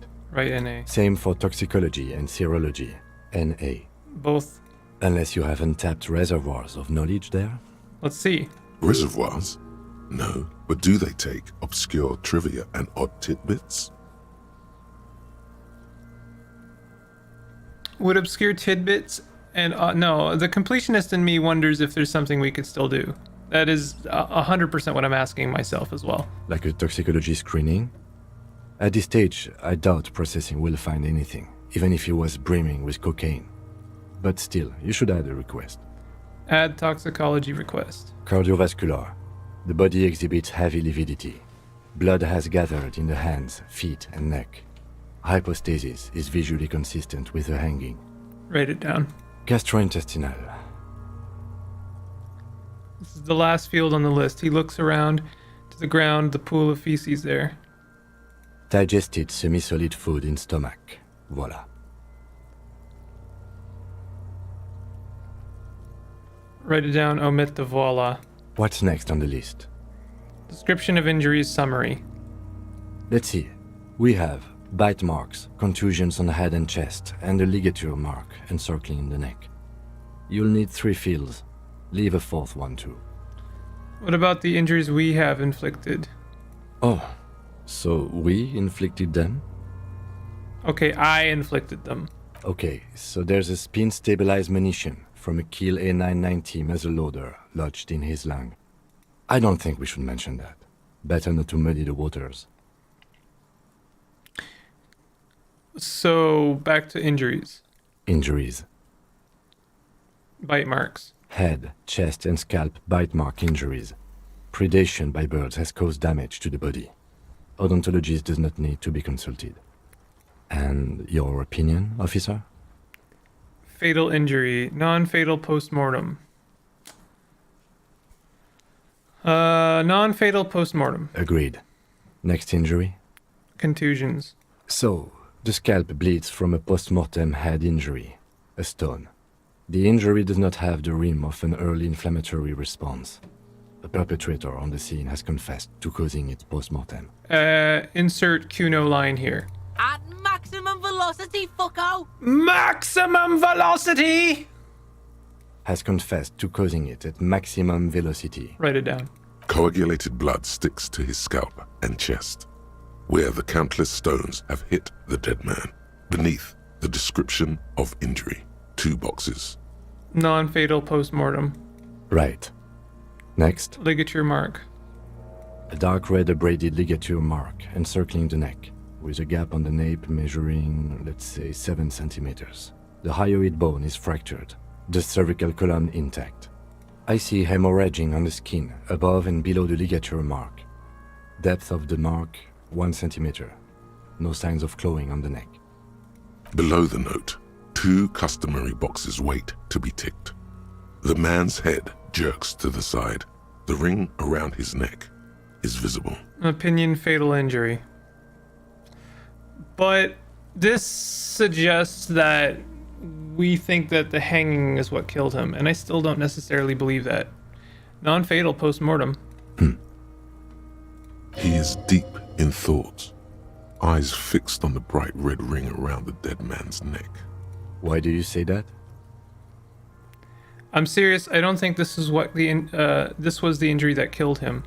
Okay. Why don't you think it was fatal? Why weren't his hands tied? A big man like this, I would tie his hands when marching him to the gallows.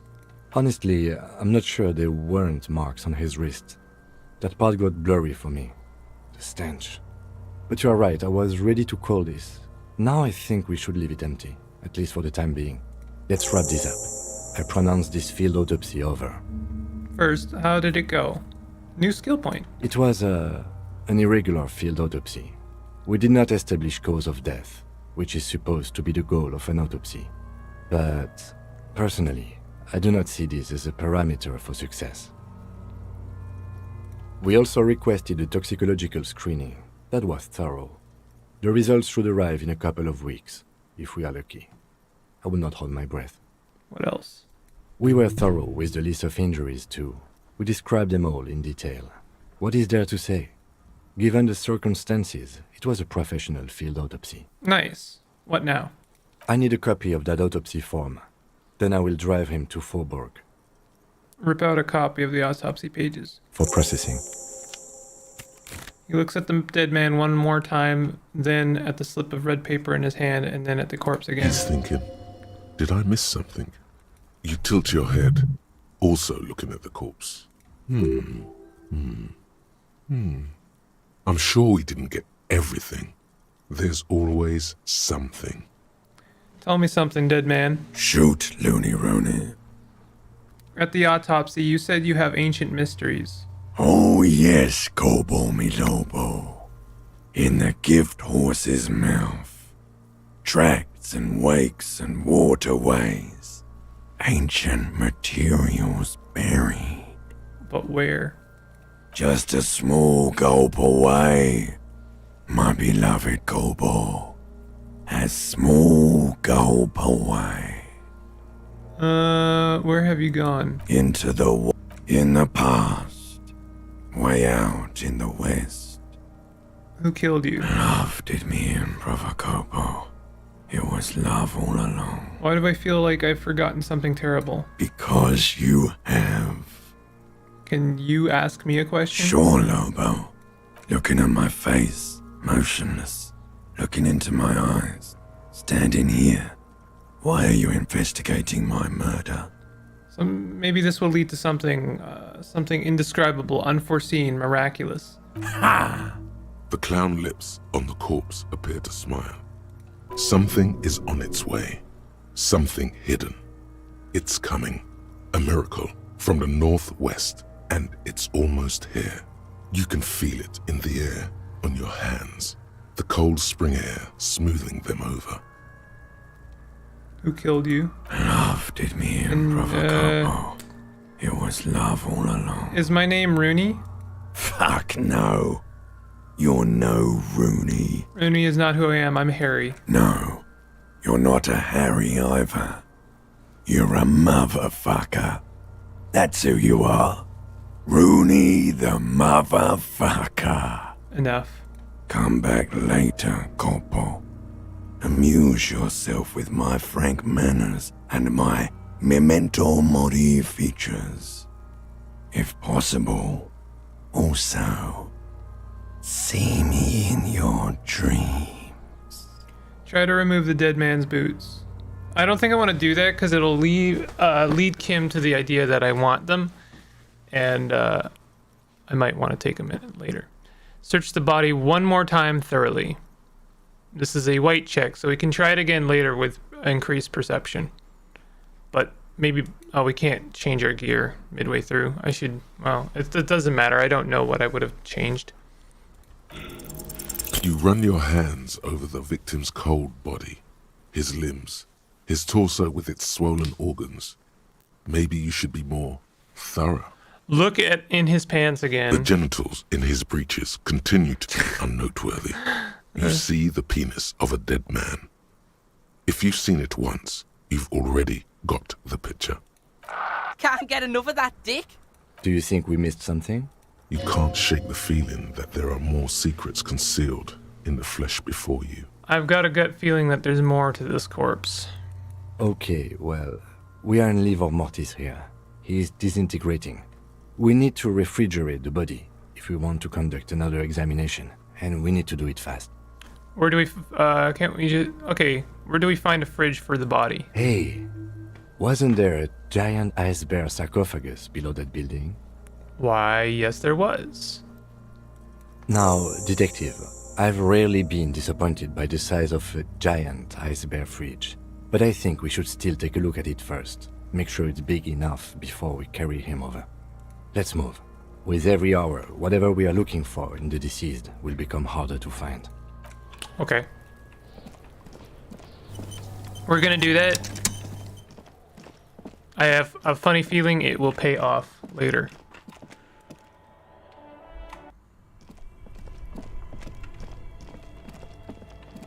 I believe I turned off the bear. But that's The okay. bear's eyes are dead and empty. Ice inside the fridge, slowly melting. The power has been cut off. What do you think of this fridge, Kim? It looks big enough for 2 corpses. It's certainly an eccentric choice, but it's more than big enough and cold enough. Honestly, it's perfect. All we have to do is plug the fridge back in. Let's do that.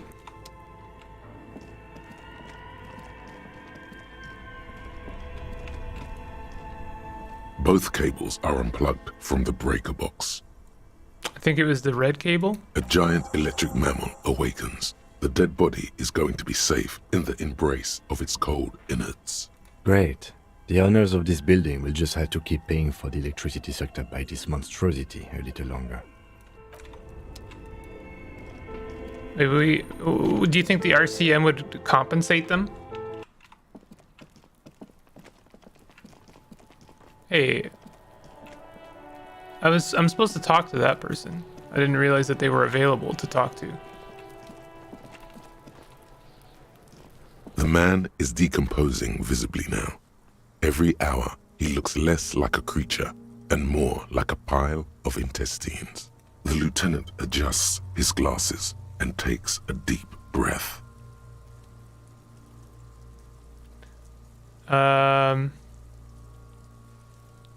Let's bag him, take him away.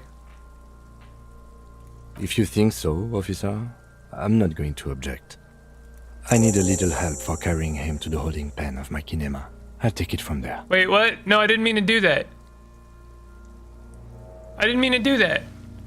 No.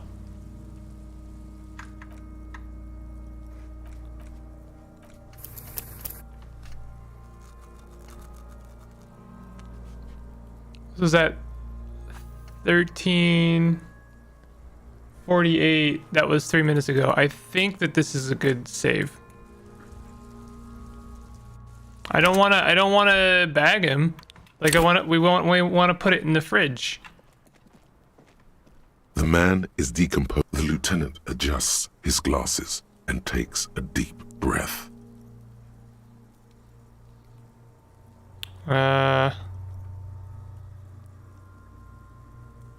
Shoot, Luke. Come back later, Corporal.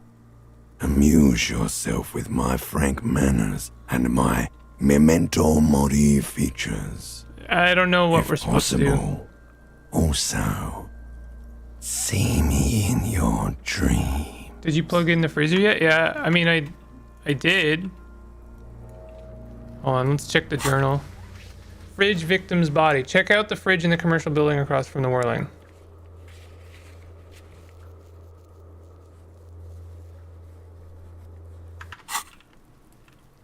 All right, well, let's see if I did it.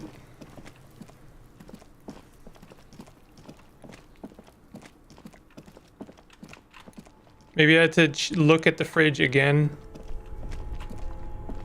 Both cables are unplugged from the breaker box. Okay, no, we didn't. Somewhere in the dark.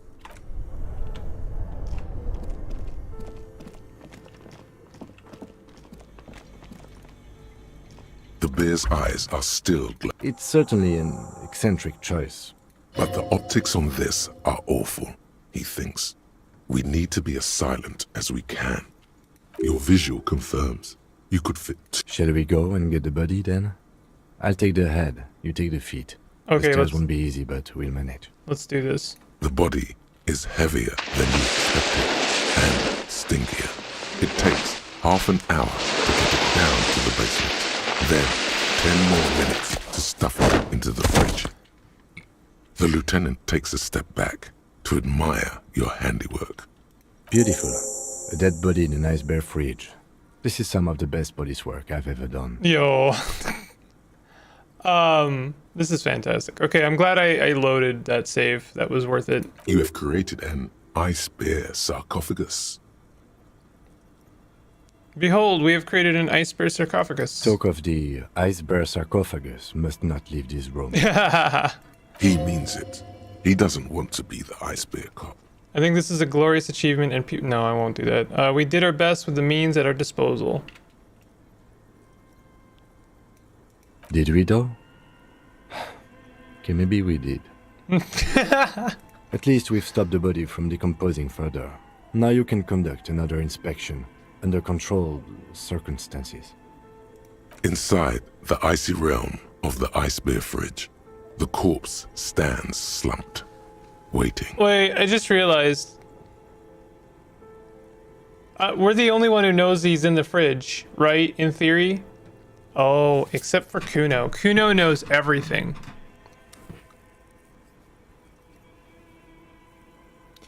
Search the body one more time thoroughly. So that we can try this check again. What, let me see. What is perception good for? See, hear, and smell everything. Let no detail go unnoticed. You know what? I'll take a level in that. That's a good one to take. We have a 72% chance. It increased it by quite a lot, actually.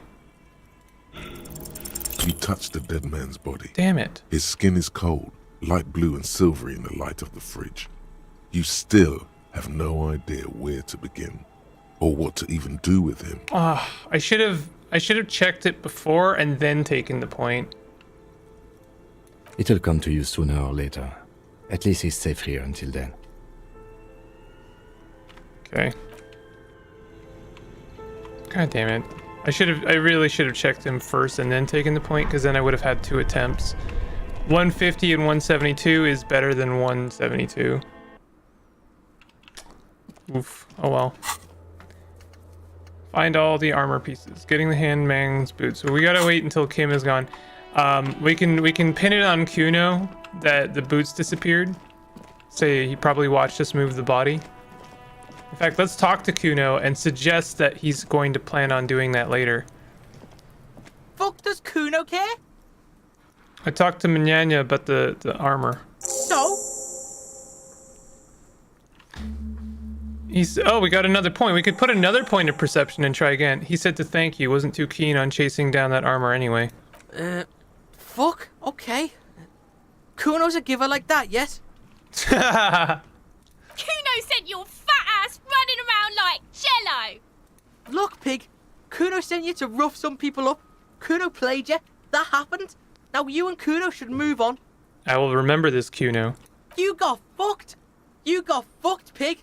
Fucked bad. Of course you're gonna remember this. Now get the fuck out of here, griefing the Kuno. After this shit, you better have something real interesting to say if you want to stay in Kuno's face. Yeah, real interesting. Figure out what's going on with this kid. This is empathy. Kuno doesn't fucking care. Nice. Well, maybe, I don't know. Maybe that will do something. Alright. What's next? Prove your authority to Titus Hardy. Find moral,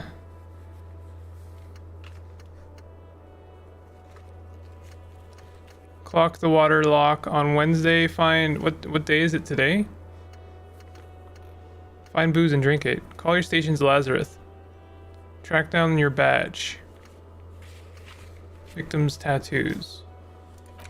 Ask around about tattoos' possible meaning.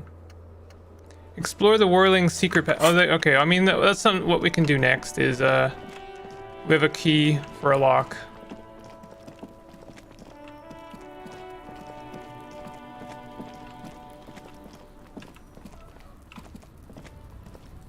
Is it this one? No. An inconspicuous pile of the roofing material, Eternite. Well, we increased our perception, so we can try this again. Why am I looking at this pile of roofing material? What happens if you die of moral? Because it's nice and orderly. Well-laid pallets. Easy on the eyes. It reveals no secrets at this time.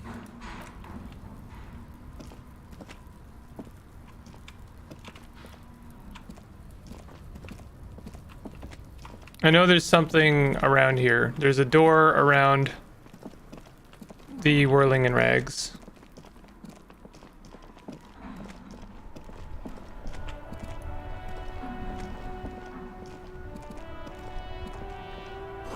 Street sign says, yeah, okay.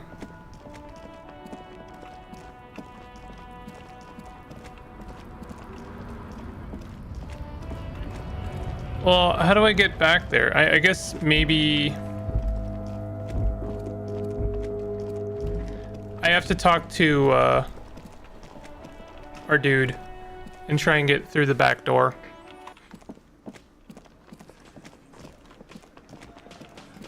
This door. You see a heavy steel door with the door does. The man ponders his cooking utensils and gives you a little nod, acknowledging your presence. Do you know what's behind that door? He looks up at you, then looks away quickly, shrugging and muttering something to himself. Shrugging is an international sign for, no, I don't know what's behind that door. Nice.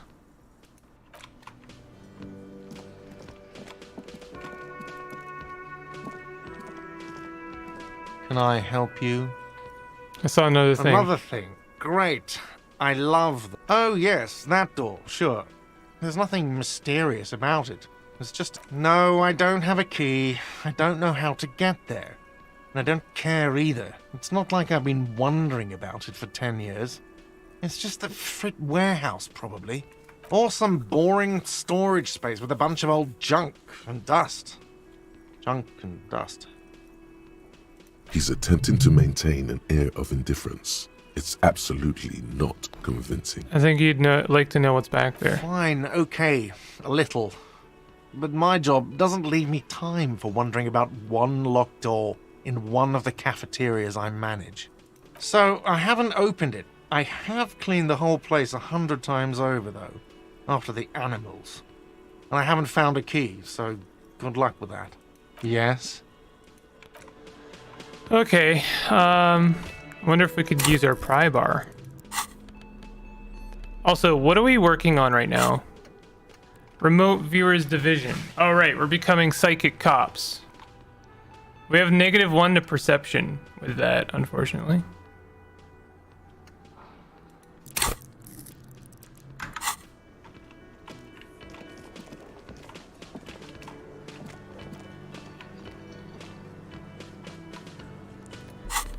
If I have the pry bar, I wonder if I can use it on the door.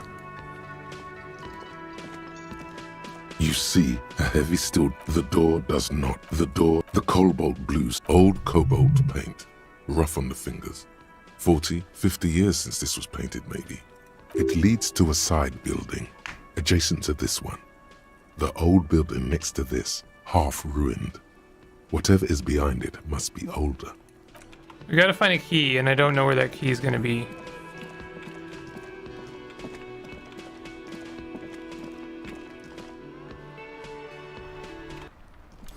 Alright. What do we want to try and accomplish at this point? Sing karaoke, open the apartment door forever.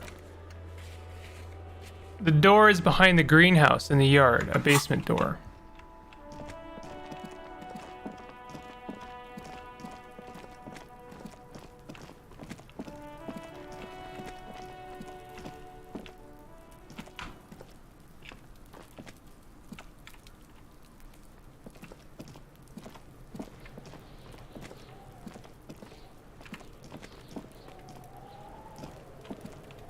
I don't even know how to get into the greenhouse. Maybe oh, you know what? I haven't tried the left side. It's a bit of a longer walk, but I think I can go there.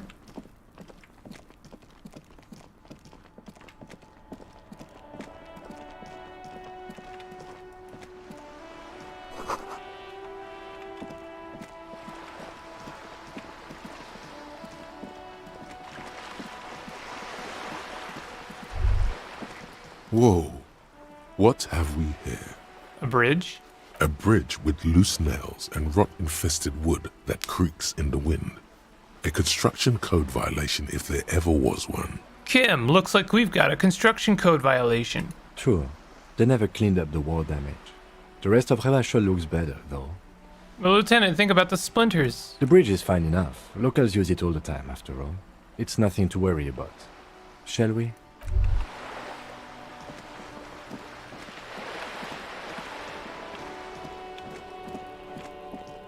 Here we go. Yeah, there's a bunch of stuff back here that I did not check. Another splattering of bullet holes in the wall. Did I go down here? This must be it. The basement door is weather-worn. The copper nails holding the upholstery in place have turned green from sea air, and there's a knocker shaped like a lion's head. Are you late? I mean, technically, but I mean, we're still going. I do have to use the washroom though. I'll be right back. 1 minute. Be right back.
All right, I'm back. Wish I had another coffee. Damn. Carefully knock.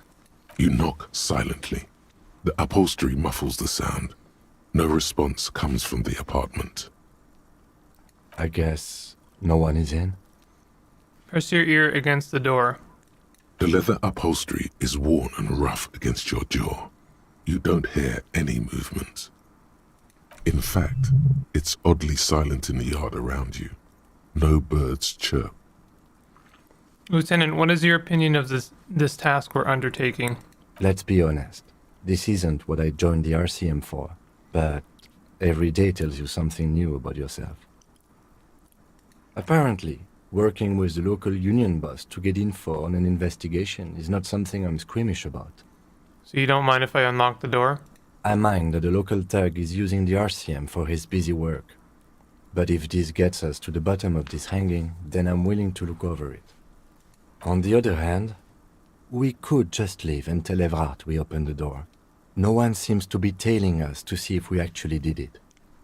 Lie to Everard? Is that also an option? Yes. Presenting a fabrication is known to get results here and there. You took this task. You make the call. The door is right here. You can just open it and be done with this. Here's my problem, is I'm interested in what is behind the door. Besides, if you never open it, you're never gonna find out what's behind the door. Yeah, right? God dang.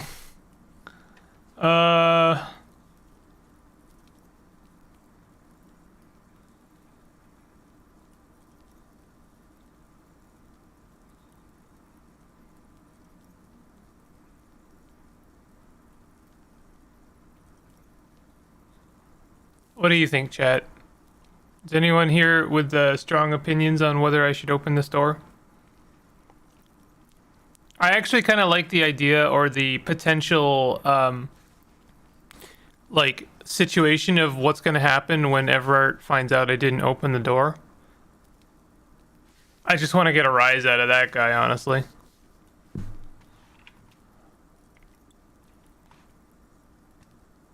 Leave. Open it. Rizanan says open it.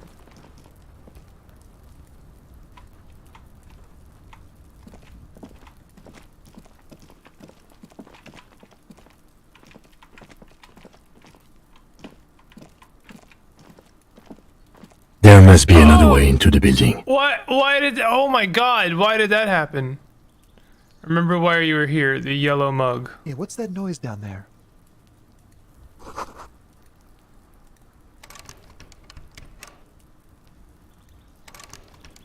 Is the yellow mug why I'm here? It's been a week and now they show up? You see a young man on a balcony nursing a cigarette. His eyes have been following you for a while. Not looking for any trouble, officer. Despite the cold, his shirt hangs unbuttoned on his frame. Why are you whispering? It sounds like you're already in trouble. There's no trouble. I'm just speaking in a lowered voice. I don't want to be seen talking to the gendarmerie if that's okay. I just want to finish my cigarette. Don't let him go. This could be your witness. The balcony has a great view of the whole thing. Actually, the gendarmerie really needs to talk to you. Is it really that important? All right, but make it quick. Once I finish this cigarette, I have to run. Looks like you've got a good view of the Whirling's backyard. Can you tell me anything about the hanging? I can tell that you finally got him down. Thank you. It was quite a disturbing sight, even by Martinet's standards. What were you doing last Sunday? Oh. You already asked me that, didn't you? Did you look at Kim? No, not you two. Some more muscular type. And when did you speak to this more muscular gentleman? Lieutenant takes out his little blue notebook and writes something down. Last week? I don't know. Look.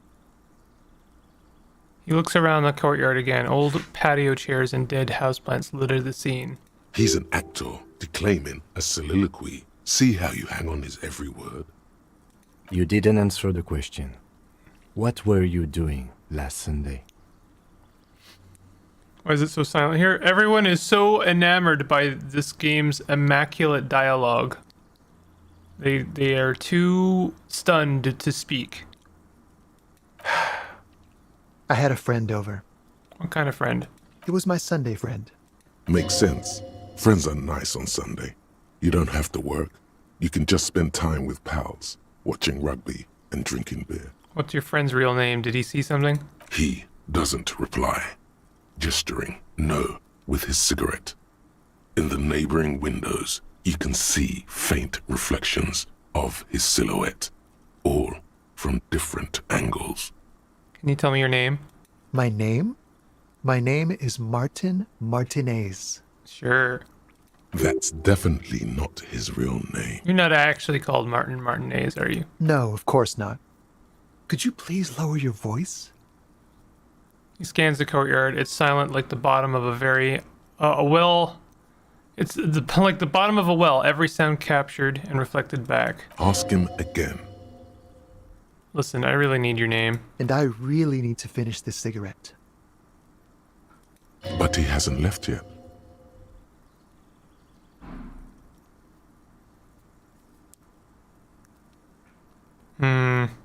I can tell. What were you... Oh. You already asked me that, didn't you? Did I? No, not you.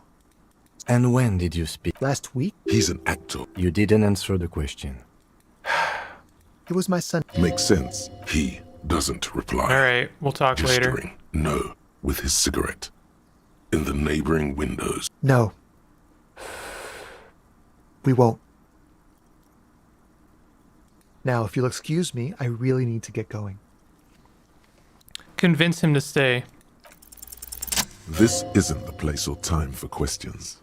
Who knows who might be watching from the distance, hidden behind the curtains.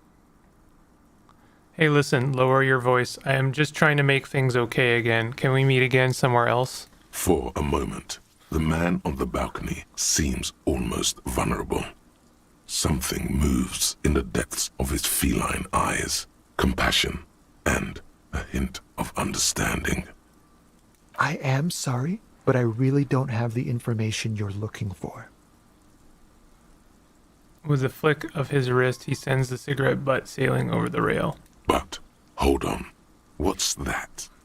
For a split second, his hand lingers, as though gesturing towards a stone placed right next to the front door. It's a sign. Good luck with the investigation.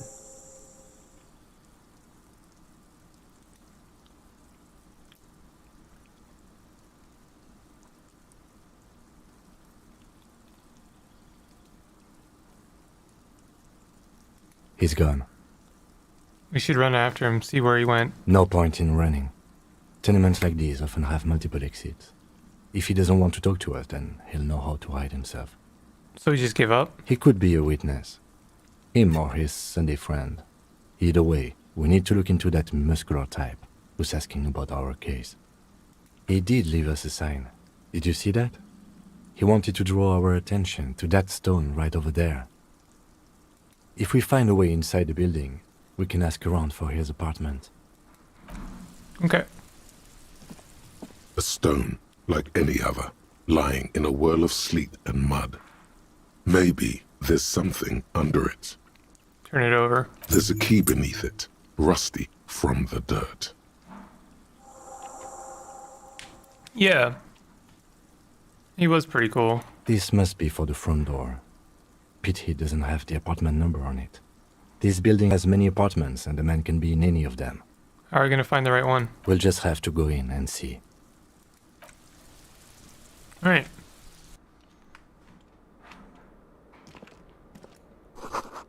Eviction notices and missing pets are plastered on top of each other.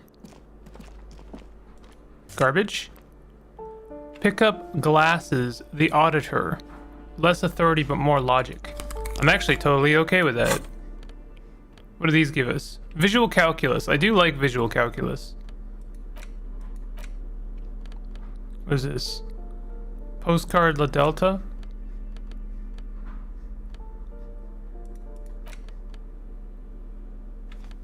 I really like the visual calculus, but logic is also pretty good. I'll keep visual calculus for now. This box is filled with cleaning chemicals, smells of laundry detergent.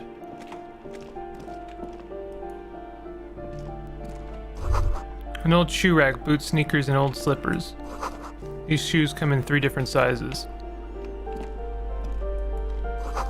Apartment 12, a loud rumbling snore comes from within.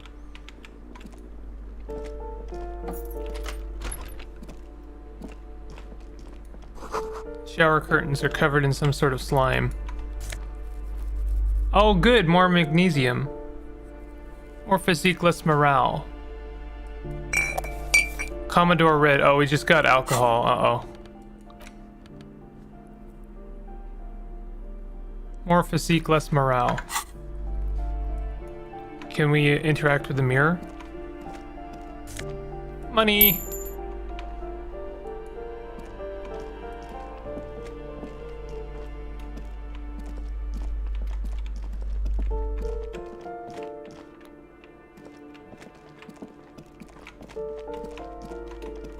Ooh, shoes? Money in the shoes. Someone has drawn a 5-pointed star on the wall. This door has been closed with a padlock. A chalk-drawn number on the board says number 11. Examine the padlock. It's a solid lump of metal, but the shackle is deeply corroded. A solid pair of chain cutters would make short work of it. I do have Better those. whip out those cutters. You won't get very far otherwise. Tool not in hand. We don't necessarily have to do that yet. More money. You hear someone walking around inside, rearranging the furniture. The number on the panel says 10. Postcard Boogie Street 46.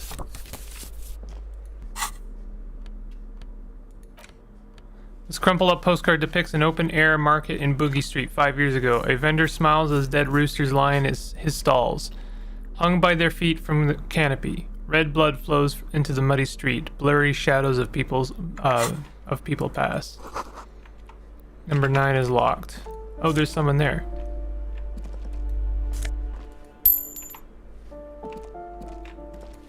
Number 8, their mailbox is overflowing. Give me a moment. Elderly woman is leaning on her broom, her knuckles white as bone. She seems to be having a difficulty breathing. The cold never does any good for my bronchitis. Are you alright? Should I call a doctor? I'm fine. Fine. Don't you worry about me. She starts coughing, red spots appearing on her cheeks. You're still worried. It's very worrying. Now, what do you want from me, policeman? She's the cleaning lady. She knows the floor plan and the residence. I'm looking for a young male in his mid-20s, dark-haired, skinny build, a smoker on the balcony. Yes, yes. I know who you mean. The scrawny boy who's always smoking like the devil, right? Somewhere in the building, a child starts crying. You hear a radio tuned to a talk show and someone taking a shower. What's he in trouble for? No trouble, I just want to talk to him. Do you know where he lives? Talk?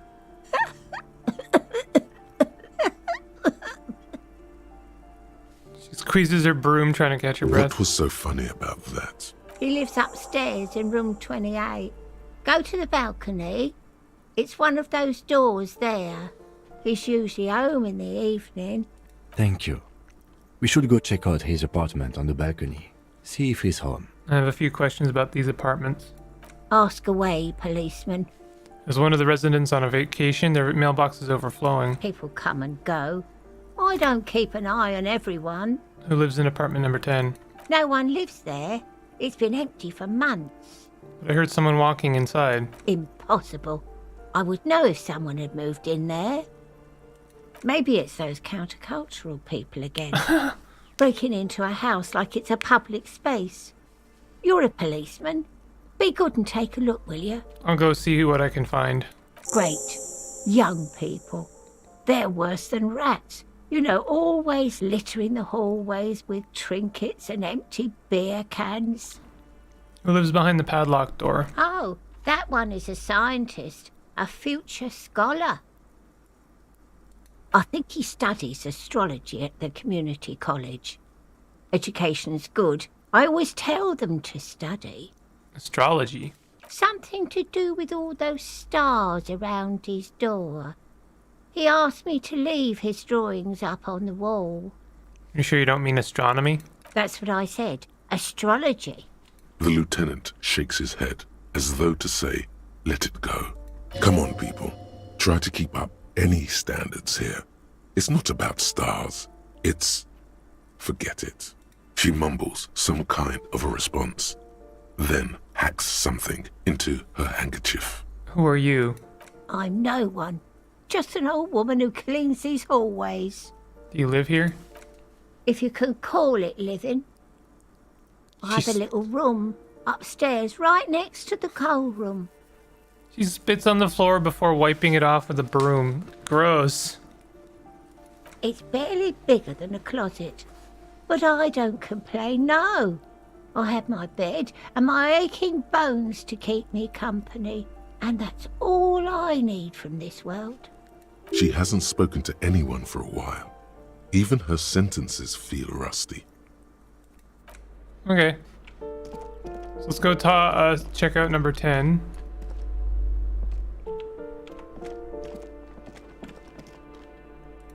This is the astronomy one, right? This door has been closed with a padlock. A chalk-drawn nut. That isn't just a 5-pointed star. It's an inverted white pentagram cradled in a wreath of antlers.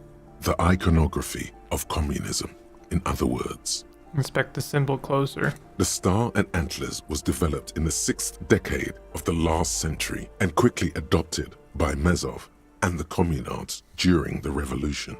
Even today, half a century after, the star and antlers retains the ability to evoke hope, disappointment, and fear in equal measure.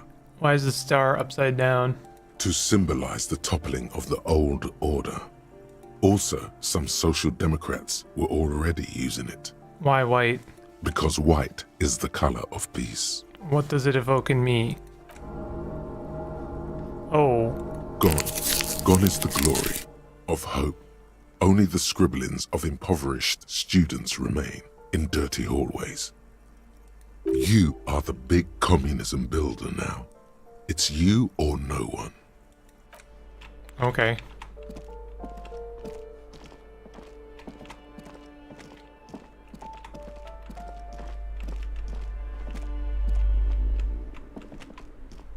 Wait, where am I going?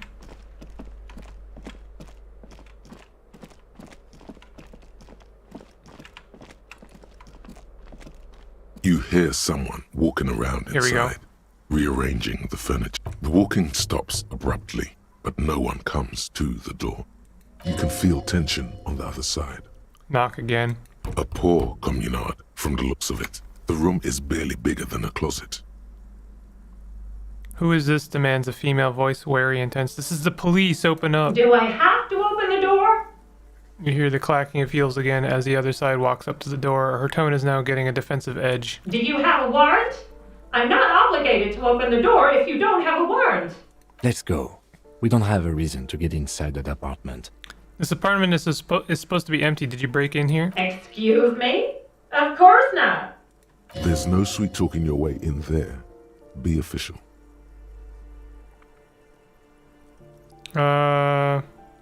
Then open the door so I can verify your identity. Oh, come on. There's a pause before you hear the door being unlocked. Well, that was easy. Nice. That was smart.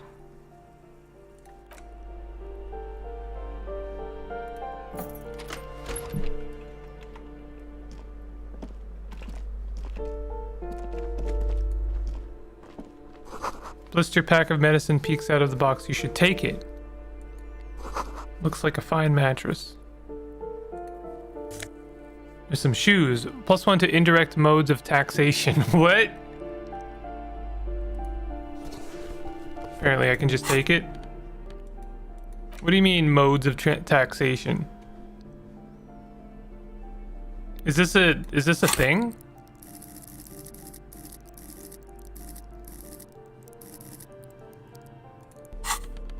Do I have good shoes? +1 composure, -1 saver fare. Alright, let's try these shoes on. Yeah, I mean, it looks nice. The luxury of fine things. Just look at those black monk straps. After spending an entire day hustling, who's to say that you didn't deserve a pair of ridiculously expensive shoes on your tired feet? You're right. Beautiful things do make people happy. Beautiful things give you a rush. It's power. Crafting your style, draping your flesh in silk and leather, deciding how to present yourself to the world. Money from donations? Remember, when they come to take it away from you, you worked for those shoes. Whether you like it or not, wearing these shoes has made you more liberal. Ultra-liberal. Oh, heck yeah. They're either a gateway drug or a booster pack to get you deeper into free market ideology. Weird. Satisfied? My name is Marielle Charpentier, and I'm an agent with Martinez Realty Associates. I am not breaking in, as I have every right to be here. The keys, see? Boy, there are a lot of different keys there. More than 20, at least. Her voice is really cheerful, despite her obviously hating you. Do you want to see my ID as well? You can't legally ask for it, but why not? Want to see my residence permit too? Inspect the passport. It feels flimsy in hand, with the words Revachol Zone of Control written under a nondescript municipal logo. There's a picture of her with shorter hair inside, along with all her personal details. Yeah, she hates me already, but let's comment on her hair. Thank you. Do you have any questions? I need to be back in Midtown in an hour. I glimpsed a foreclosed apartment down the hallway. Oh, that's another huge mess. The former tenant owes us 3 months of rent. 3. We closed the apartment and planned on auctioning off the valuables, but... And again, I have no idea how stupid mistakes like this can even happen. But Ron, when he came to close the door, didn't close the neighboring door. And there's a hole in the wall. A hole in the wall. Can you believe it? And then the tenant ran off with his stuff. He's gone. The money's gone. Just like that. The sum must have been puny. Oh, it irks her. The incompetence. It couldn't have been that much money. These apartments look pretty shabby. These apartments are perfectly fine. They have gorgeous architecture, a million-real view of the bay, good ventilation, neighbors, life, spark, and they are affordable. I'll tell you, Martinez has a future. In a few years, it's going to blossom with artists and creatives and those radio computer wizards. We already met a couple of those, sort of. The radio computer wizards are invested with magical economic powers. My money has also disappeared, I think. Well, it does not disappear from my hands. No, I don't let it. So wait, what happened with the wall? Don't ask me what happened with the wall. I have no idea how we're going to find the time or resources to fix it. Both apartments are now unrentable. Both. What are you doing here? I need to get it ready for the next lease, but as you can see, the previous tenant completely trashed the place. Sounds like they knew how to have a good time. Reprehensible. Who lived here? It was some kind of a moribund old man who used to be a business owner. You'd think they'd make rent. Hi, Simple. I would be interested in sending you a business email. How could I contact you? My contact email is on the About part of my YouTube channel. So if you go to the About tab on my YouTube channel, you'll find my @contact. But I guess I can say it verbally. It is contactbigsimple@gmail.com.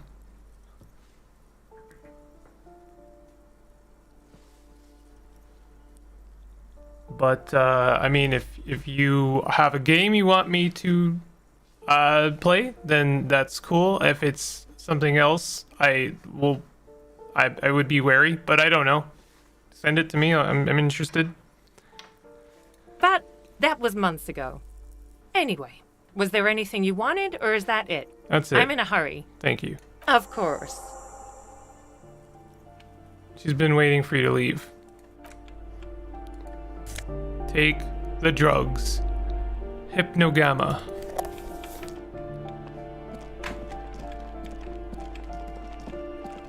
So wait, there's a hole? This door has been closed with a padlock.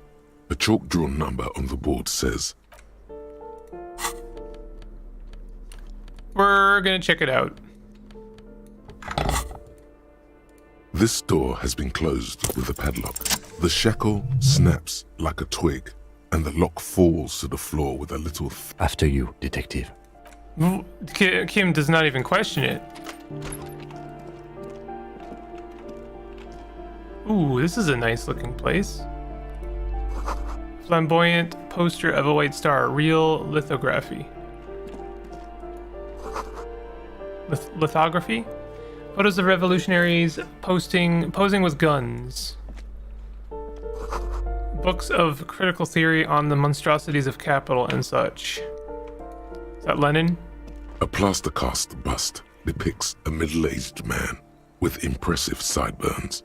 The name on the plinth reads Krasmazov. Krasmazov, nom de guerre, was an economist and a theoretical historian. He was a leading figure in the Grad side of the turn-of-the-century revolution, where he headed the 9-day government. Mazov is considered the father of scientific communism, Mazovian thought, or Mazovianism. Why does this tenant have a bust of Krasmazov in his bedroom? The white star, the photos on the wall. I think we have broken into the apartment of a young communard. How fitting. Father Mazov, the hero of the working class, salute the statue. Whoever lives here definitely shares your enthusiasm. There aren't many communists around, not after the revolution. Some youth still keep the ideology going, it seems. What have you got? 9mm bullet. Some Saramirizian lounge jacket. I'm just like casually robbing this place. What are we currently wearing? This gives us Esprit de Corps, which has been serving me well, to be honest.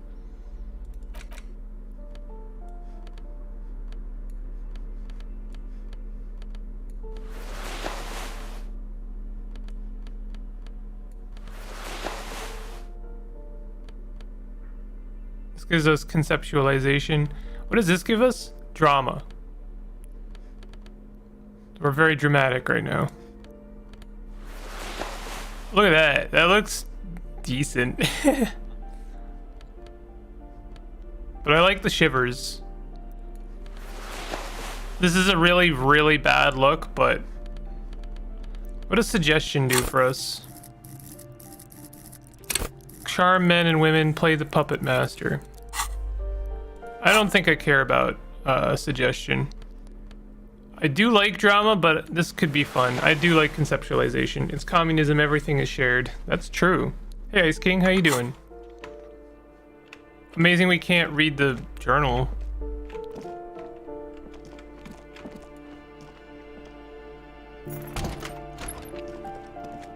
What was stolen? My bullet and my shirt. The only two things I have.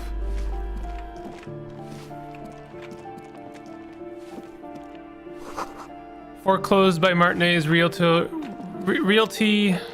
Associates. There's a hole here, right? Someone has torn down the wall. Sea below looks cold and winter gray. An old grocery list on the table and checks. Ooh, Nosafed. I could really use that and some money. I'm just like robbing everyone and I don't care. And neither does Kim, apparently.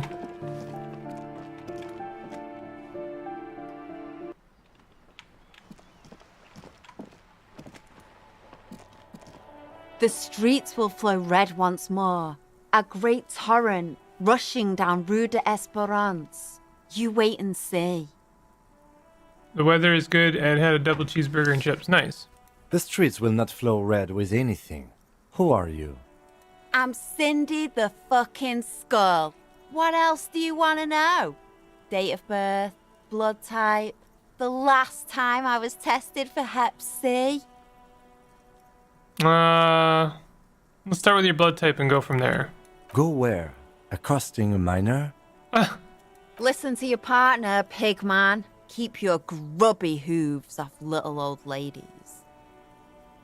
Despite the attitude, she puts the brush aside. A brush? An artist? The red splatter is urban expressionism. That smell coming from her paint bucket. It's not paint. It's heavy fuel oil. You keep looking off to the side. What are you looking at? The lieutenant furrows his brow at another one of your eccentricisms. She nods disdainfully toward the woman performing maintenance on the boat docked next to the pier. Hatred? Disgust? It's difficult to tell which of the two is more present in her girlish features. The woman on the boat does not notice her staring. That is on her. Someone's got to keep an eye on her. Ozon is an archipelago 2 days' travel away from Rivershore. Its moneyed residents, used to posh restaurants and upscale boutiques, rarely have reason to visit Martinez. Who is she? Probably the Wild Pines rep. We should talk to her. Ah. She's a professional negotiator, though. I have the feeling she will be very cooperative while telling us nothing. You should take the lead. Ask her unexpected questions, you know? Do your thing. Don't be afraid to get a bit wacky. Throwing her out is our best bet. Kim is now leaning into this shtick. Good idea, piggies. Run along now. Fuck her shit up good. Impound that boat while you're at it. I'd like to watch her swim back to Ozon. What are you doing to the wall? Can't you tell? I'm painting a beautiful mural, an aereo graffitio visible from low orbit. I haven't really started it yet. I'm waiting for the right words. Why are you so committed to defacing the building? This place is severely lacking in havoc. Not even the occasional trash can fire to break up the tedium. I thought I'd mix it up, you know, summon the forces of crime and social chaos with a wall-sized invitation. So you don't know what to write. Have you ever tried your hand at graffitio? When faced with a blank wall, most people write unimaginative stuff, like pigs go home and Mona was here. Oh, that's the Kuno. We rarely see pigs round here, though. Just union cats. And my name's not Mona, so...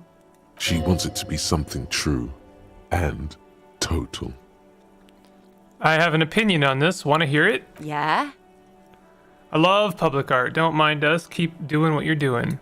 Thanks. I'm sure the inspiration will come to me now that I have an official RCM stamp of approval. She means the opposite. You've lessened her desire to deface the building. That was not the intention, but that's pretty good too. Do you know anything about the recent murder? I ain't no snitch, pigstein. Go forth and forage in someone else's shit. No shortage of squealers in these parts. Go forth and forage in someone else's shit is very good. Actually, there is a shortage of people who talk to us in a normal, calm, informative manner. We weren't put on this earth to make your life pleasant, fucko. Is that heavy fuel oil? Red-dyed heavy fuel oil, intended for exclusive use in government vehicles, to be precise. Studying the contents of Cindy's bucket. What did you think I was using? Aquarels? Sucked it out of a cop's fuel tank myself. Back in Jamrock. She really did it. She's proud of it too. That's some clever cultural commentary. You ain't seen nothing yet, piggy boo. I like ruining this person's day by, like, enjoying the work that they're doing. So you won't talk about the murder, but maybe you can tell us something about the murder victim's missing armor. What do I care about some fucking tin eggshells? Isn't armor art? Art for the body? Ugh, alright. Sad piggy. I'll give you this one. I saw a little girl in the fishing village running around with military-grade handwear. Look cute as hell. If you haven't been there, the village is a shithole down the coast from the main plaza. Have a good time. Westward. And there's a little girl wearing the gloves there? No. That's all the snitching Cindy the Skull does for today. Actually, I don't even know why I told you what I just told you. I have a weakness for animals. It's the animal thing again. Damn it.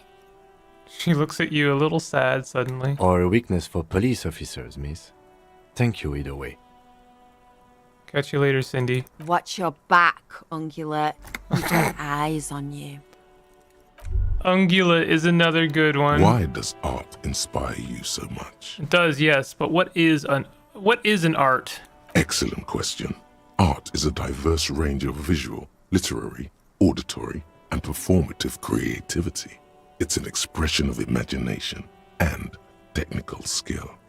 Additionally, it's history, criticism, and pure enjoyment. In short, art is the highest form of human communication, representation, narrative, emotion, and agency intertwined. Would I fit into the art world? I mean... Have you looked in the mirror lately? You have the exact features of a savage art critic, with that beard and those clothes. Disheveled and prophetic. Perhaps you should try to critique architecture too. Criticizing art is not the same as being an artist. Hold on, architecture is also art? Of course not. It's autism. Box drawing. What? Masturbation with a ruler and a sextant or whatever they use. You should demean and criticize the genteel institution of architecture while extolling the virtues of the pure arts. What? What happened here? That was a very sharp turn. Wait, what about music? Is it art? Only the most experimental kind. I guess I have been feeling critical lately. That's stupid. Architecture is stupid. Music is stupid. Yes, you seek substance. No vapid representations and reproductions of social mores as made manifest in stuffy biennials. We're talking real, living art here. Become the art cop. Half art critic, half cop. Okay, if 50% art critic is what's needed to free me from rote repetition, so be it. Exactly. It's not only your duty to only catch the criminals off the street, you must also apprehend criminals of the printing press and the gallery, the trite and derivative artists and writers of the world. Go ahead and provide savage criticisms, art cop. The world is yours to rip to pieces and reassemble. This is going to lead to very good moments, I fear.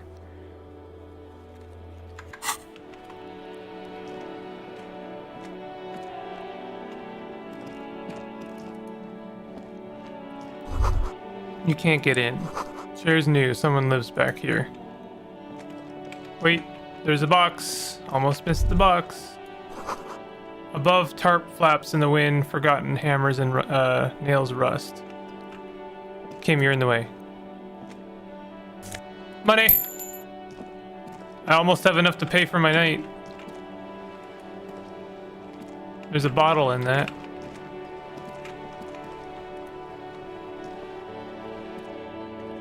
So you become a race car failed artist? I think I know where this is going. Do you? Do you know? I don't. I have no idea.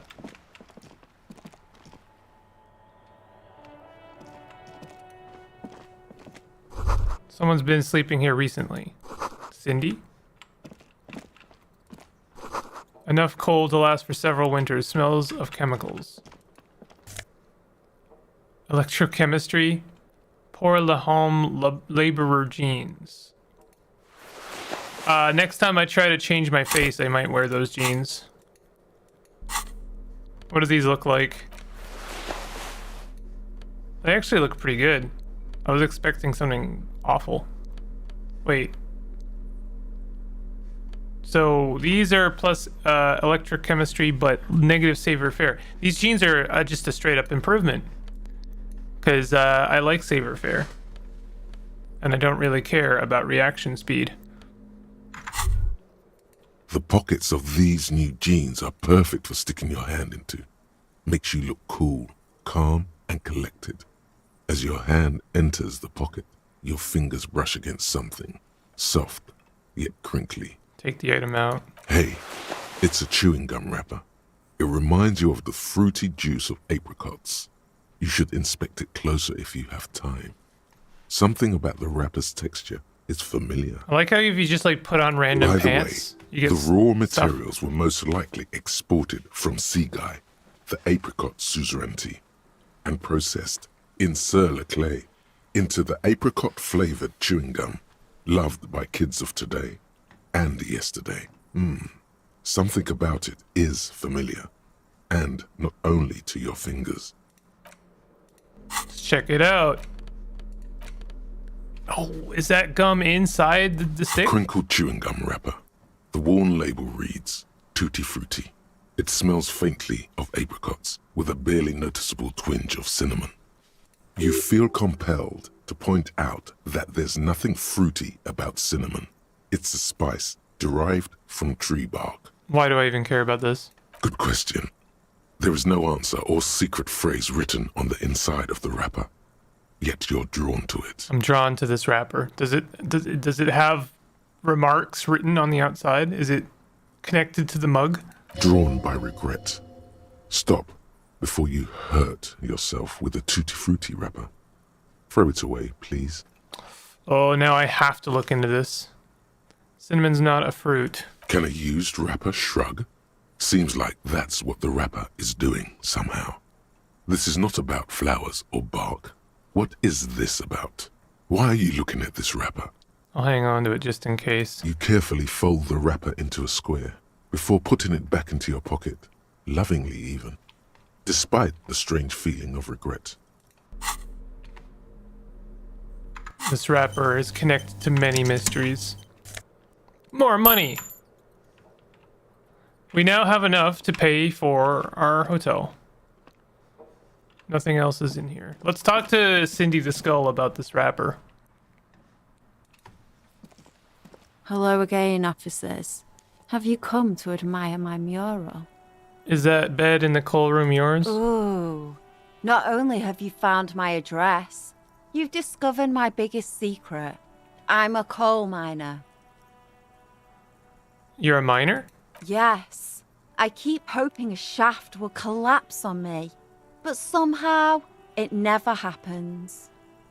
It's not the nicest place, but I guess I'll have to do. It doesn't have to do anything at all. Nothing does. Like me. Right now, I'm doing nothing at all.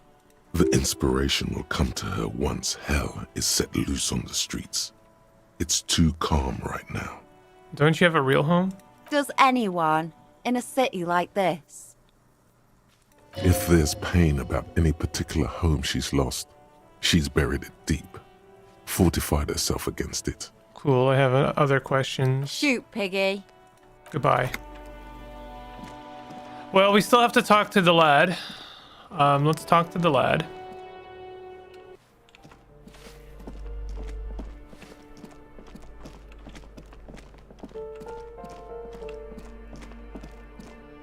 Wait, I'm going the wrong way. No, I'm not going the wrong way. There it is, right there.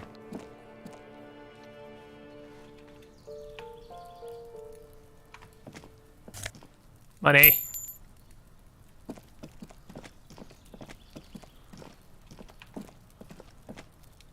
Someone's growing rosemary, thyme, and a cactus. Stores, apartment is 29. Complete silence. Whoever lives here isn't home. This door is made of metal and appears to be reinforced.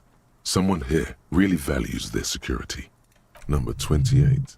This is where the cleaning lady said the smoker on the balcony lives. Let's see if anyone's home. Knock. Knock on. No one answers. Looks like the young man we are looking for isn't home. I think our best chance to catch him is in the evening.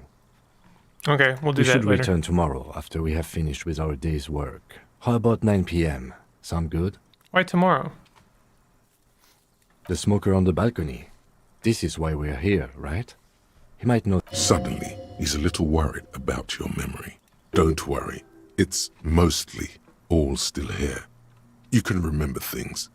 You got this. Sounds good. Tomorrow. Tomorrow, 9 p.m., right here. Apartment number 28. Good, let's go. Damn. Turns out it's quite tricky finding someone in a big apartment building. Remember, tomorrow. He's probably gone for today. Okay. This is door apartment 30. Voices from within singing along to some buoyant dance track.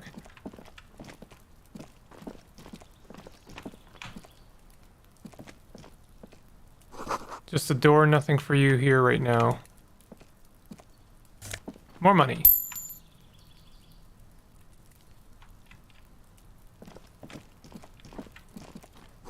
Breaker boxes full of cigarette butts and electric wires. Okay, so we'll have to come here tomorrow. Is there anywhere else I can go in here? I don't think so. Maybe we should talk to Everett.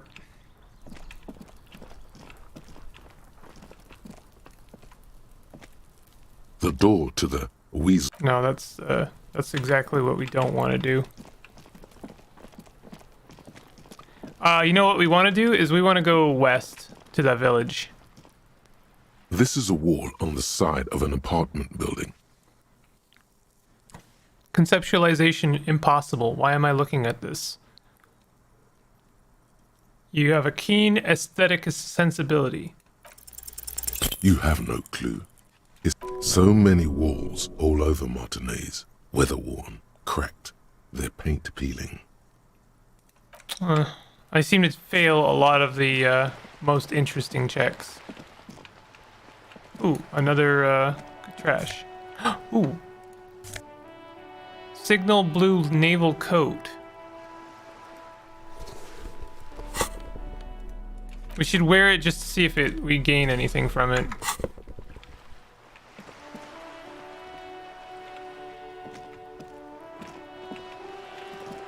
No?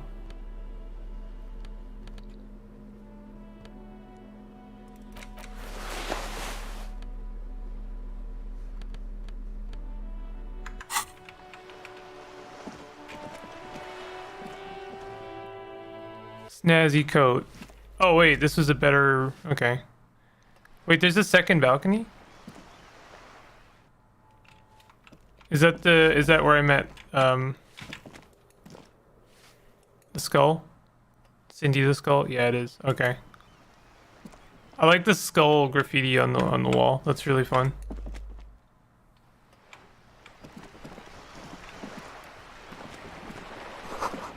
More construction here once decades ago.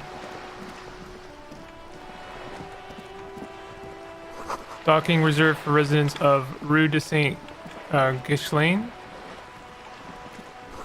The belly of this boat shines like it was recently painted. Magnesium. We've got a lot of magnesium.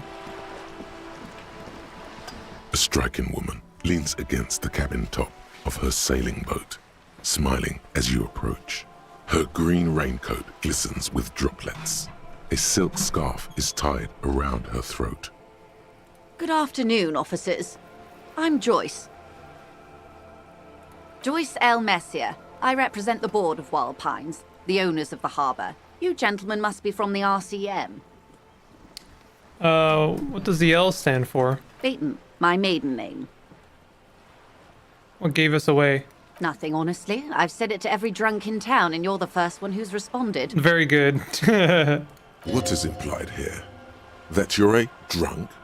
She hasn't actually said it to every drunk in town. It was spoken in jest. Shake her hand. I'm glad to see you here. Like steel. There is strength there. If she wanted, she could sink her nails deep into your skin. I was dispatched to handle a strike, not a lynching. Anything I can do to assist the RCM in this matter, I will, gladly. That is good to hear, madame. My colleague will take the lead on this interview. I should let you know that he is recovering from an Unusual medical episode. Very unusual. But I can assure you of his ultimate competency.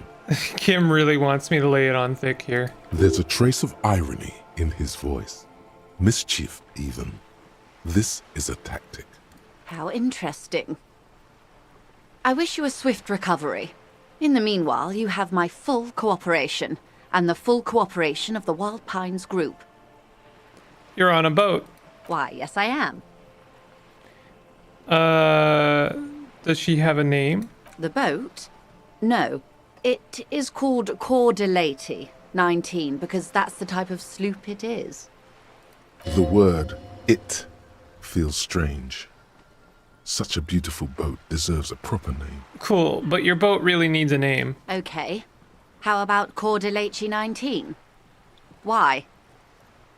Makes a hollow sound. Because it was manufactured in Revachol East by a company called Cordelati, and its hull is 19 paces long. She makes a point of being unromantic about it.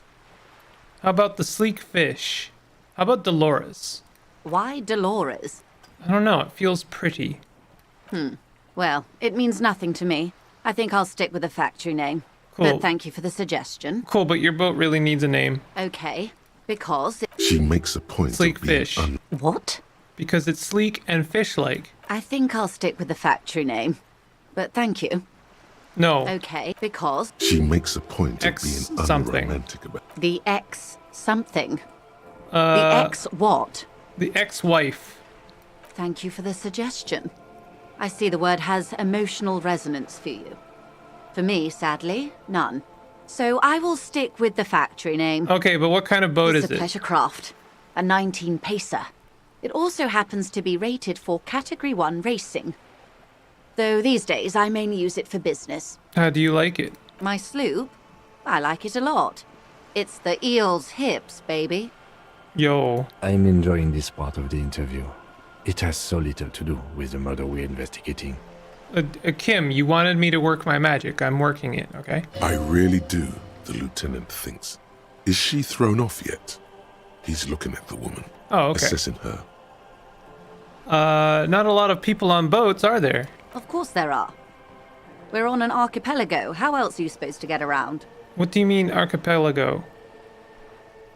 I mean, we are on Le Caillou, are we not?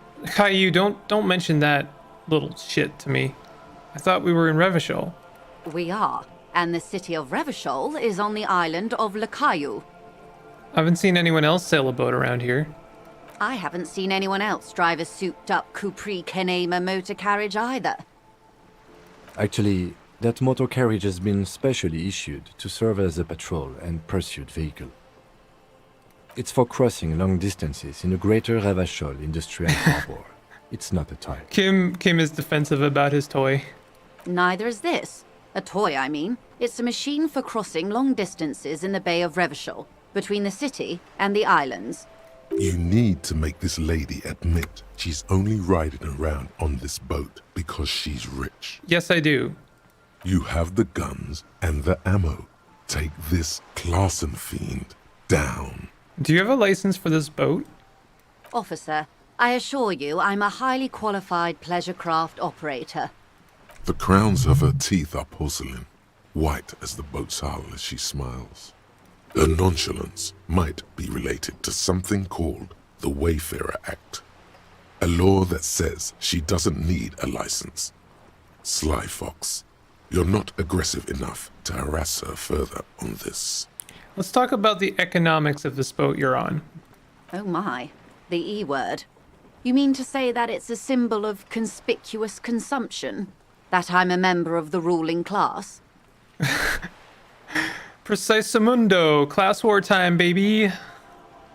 No, it's a symbol of our subjugation to foreign capital, the bad kind of capital. Detective, may I remind you that Mrs. Messier is a professional negotiator. It doesn't look like he thinks you'll best her in single combat. Then what does that say? She points to the Does it say docking reserved for residents of Rue de Saint-Ghislain, 33A? 33A? This old proletarian haunt here. As I said, plenty of people drive boats, of all social strata. Fire back. God damn it! Ah! She takes a sip. It's gonna happen. Okay. Something is about to happen. Point to your head. I'm in here. Of course. Nothing happens for quite a while. There will come from my head the arguments. As they do. As they do. The thoughts happen inside his brain. Wave your hand next to your head. It will happen. It doesn't. Keep waving your hand slowly. My. It's as if there's a tiny spinner on the side of his head and he's reeling thoughts out. Except he isn't. The lieutenant is satisfied with where this is going. A thought is going to come out of my head and into my mouth, and I will say it. Of course. Keep doing it. Uh-oh. Lieutenant, I truly don't understand what is happening here. I told you his methods are unconventional. I swear to God, I'm usually sharp. I don't know what happened. Why am I not killing it? Your marbles on glass, dear. Don't worry. What were we talking about anyway? It was quite a while ago, but I think... Yes, we were discussing my fast, large, ineluctably middle-class boat. Let's talk about the economics of the boat you're on. The E-word. You mean to say that it's a symbol of conspicuous consumption? That I'm a member of the ruling class? Yes, exactly. Detective, may I remind... Then what does that say? 33A? Yes. Anyway. I think I have a handle on the boat thing. Good. Do you know something about these tattoos? That's the man who was killed. I'm afraid this is a discussion for once we've cleared the lynching question. How is you looking at the photo tied to the lynching? Better not tie the forestay to the backstay on this. I hope there is something else I can help you with. She wants to answer the question. Protocol keeps her from it. All right. Tell me about Wild Pines. What do you do? What we do? I'm afraid I don't speak for Wild Pines as a whole. It's a giant undertaking. There was a touch of discomfort there. She wants to merely represent. What do they do? The Pines' core competency is logistics. Container shipping, freight, that sort of thing. See those airships there, blinking? Those are the shipping side of things. And that is the terminal. Another subdivision deals with energy, oil and gas exploration, offshore platforms. I'm sorry to do this right now, but this is bugging me. Hold on. Remote viewers division. Temporary research bonus. Is this... I thought this finished. Did it not finish?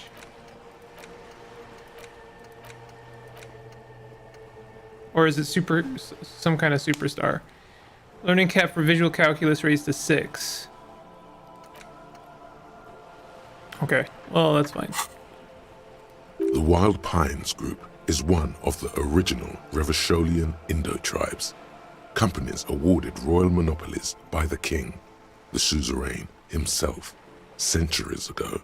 The king is long gone, but several of the Indo tribes remain. Who are the Indo tribes? Son Baptiste, Elysium, an unknown entity known as Brightest Star. You're in good company, it seems. Why, thank you. How much money does Wild Pines have? I'm not at liberty to discuss the company balance sheet, but I can tell you that last year, the company booked more than 20 billion real in revenue. That's it? I thought Wild Pines was supposed to be big time. Put her off guard. And to think, there are years when the group books losses in the billions. Wave hits the sloop. She grasps the mainstay for balance. Wild Pines employs 72,000 people, all of whom have families that depend on their salaries. It is a tremendous responsibility.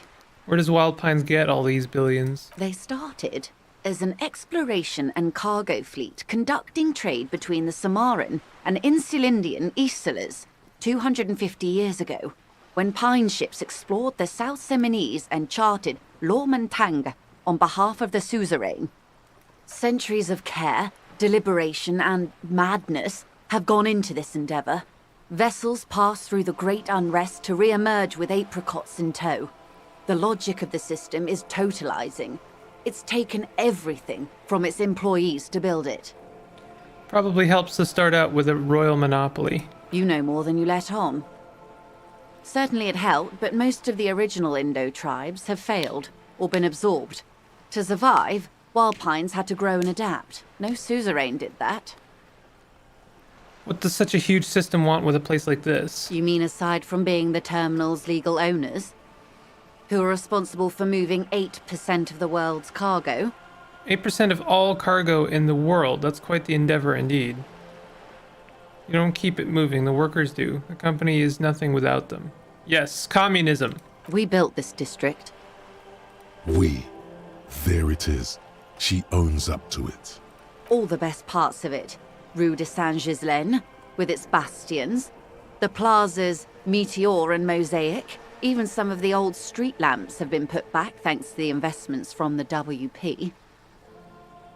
Before Martinez was swallowed by the industrial harbour, even before it was part of Revachol, long before Terminal B was erected here, the Pines built it as a resort for its Revacholian employees.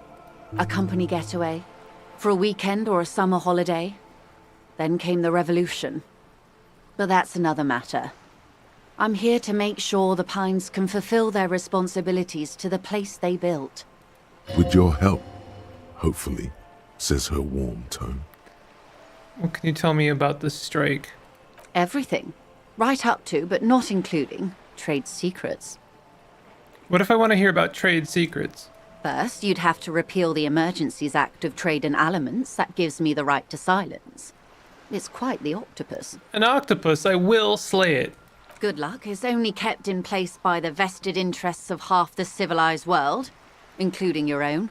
What the ma'am means is that the Emergencies Act and the RCM both get their authority from the coalition government. But I am derailing us. You wanted to know about the strike. Oh, I mean, I'm derailing us. What is your role in this precisely? I believe the official title is Senior Labor Negotiator. In practice, I'm a grocery clerk. I relay the union's demands to Wild Pines and return with Wild Pines' counteroffer. And how are the talks going? They're not. That's the problem. The union stopped all negotiations a week ago, after that awful lynching took place. Now they won't even let me into the harbour. There's a 2-meter-20 racist behemoth blocking the gates. I know the man you speak of. You mean John Luke, my race mentor? He's a great teacher and a man of virtue. Oh, so you've met him. Has he beguiled you with his inane theories? My colleague has his peculiarities. Let's not go into this particular one just yet. No, wait, let's. Of course. To each their own. Were the talks going before the lynching? Let's say I was not making the kind of progress I'd hoped for when I first arrived. And when did you first arrive? I arrived 3 weeks ago. Yes, in the middle of February. The bay was still partially frozen then. I prefer to do these things on site, like the RCM. But the strike began in December. I wasn't the original negotiator here. I took over after Mr. Gaumont hit a wall with Mr. Clare, the union boss. Mr. Clare refused to speak with Gaumont despite concessions he'd granted the union in prior negotiations. This isn't the first time the union has gone on strike? Heavens no. There have been 2 prior strikes. Both times the union won significant concessions, including overtime pay and a medical plan. This time their demands are more, I guess you could say, aggressive. Isn't striking what unions do? Ludicrous even. It's meant. What happened to this Gaumont? Mr. Clare told him to... How did he put it? Fuck off, midget. Gaumont is short of stature, you see. Struggling class jet. Cool. Yes. Extremely. Keep in mind, this is a negotiator Mr. Clare has worked with before, and who was more than fair with him and the union. Sounds like usual aggressive posturing. What are their demands? There are leaflets everywhere, and banners. What did they say again? Oh yes. Every worker, a member of the board. Seems like they have no idea what about business. I like it. Then you might also like their other slogan. Demand democracy. Oh yeah, that's a good one. Not hard communist enough for me. Personally, I agree. It lacks the pizzazzo of every worker a member of the board. What exactly do they mean by it, though? What's the demand? It's quite simple, you see. Every time the Wild Pines group makes a decision, about what? About anything, really, it needs the signature of each of the 2,200 workers in its Martinez terminal. Just so you understand, this is but one of 22 terminals owned by Wild Pines. Essentially, not only are they kings of the company, they are also kings of the 72,000 employees of Wild Pines Group. An opening gambit, surely. The king is dead, long live the workers.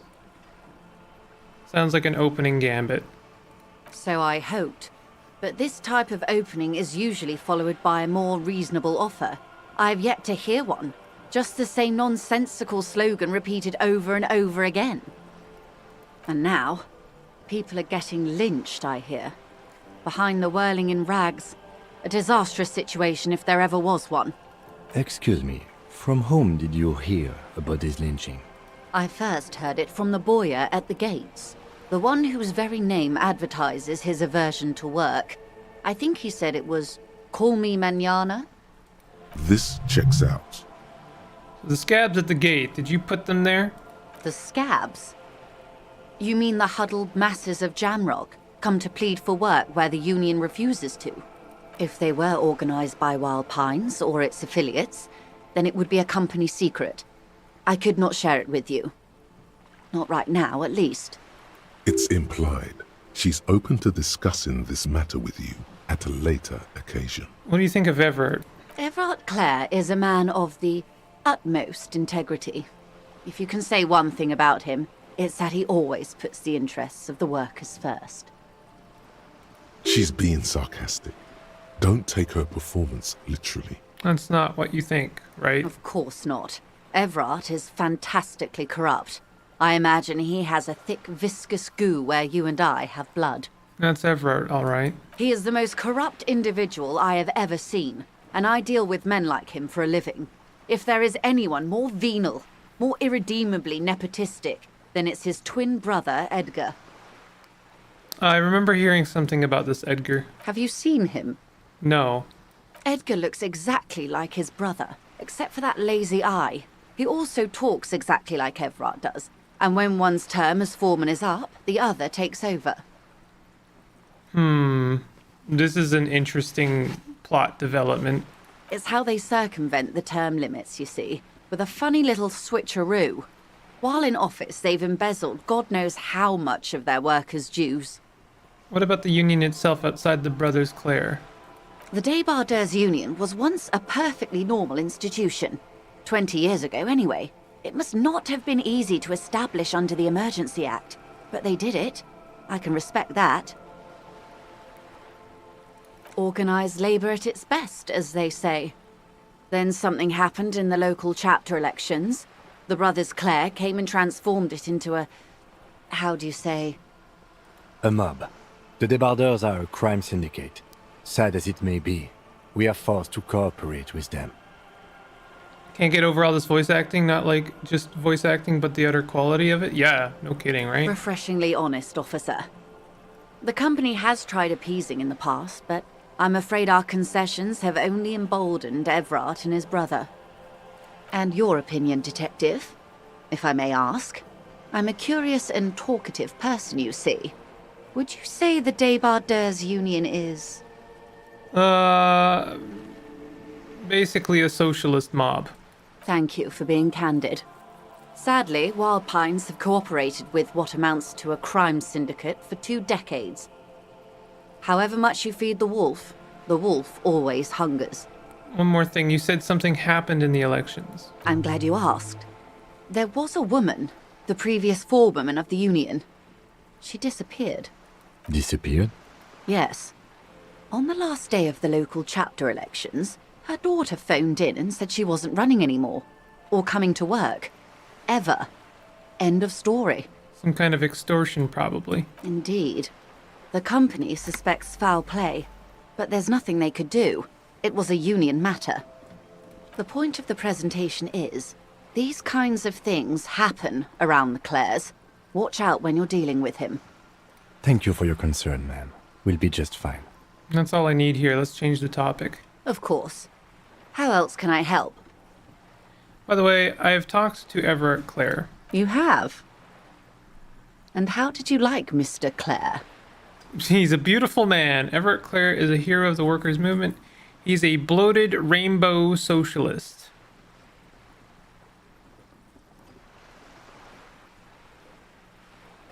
He is not the champion I have chosen. I wish to swear fealty to you and the cause of capital. What? I am afraid you have misread the situation, Detective. This is not some feudal conflict. It is a negotiation. This is good.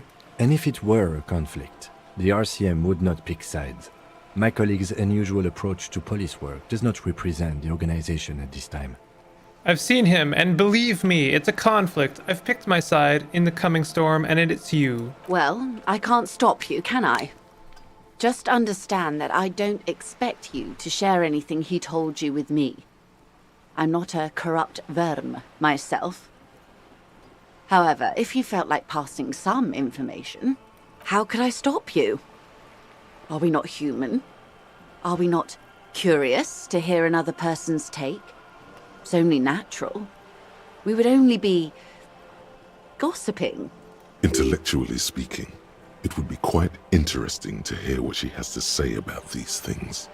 Yes, your disgusting necktie agrees completely. Let's gossip. Well, it sucks that the only thing I have to gossip about is the fact that I am an incompetent cop, but let's do it. Oh. That's so helpful of him. The lieutenant looks at you, and you can swear his jaw muscle is trembling. My different approach is now approaching too different. When I said be wacky, I didn't mean wildly, grossly irresponsible and damaging to the RCM. Unconventional police officers sometimes lose their guns. They then go around and tell people about this, to gauge their reactions. It's all part of detecting. Incredible. Simply incredible. And how is it going? Has this detecting produced a gun? Mr. Everett says it's almost ready to be found soon. Did he now?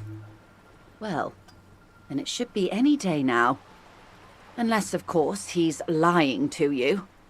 Let's talk about something else. Was there anything else you've heard?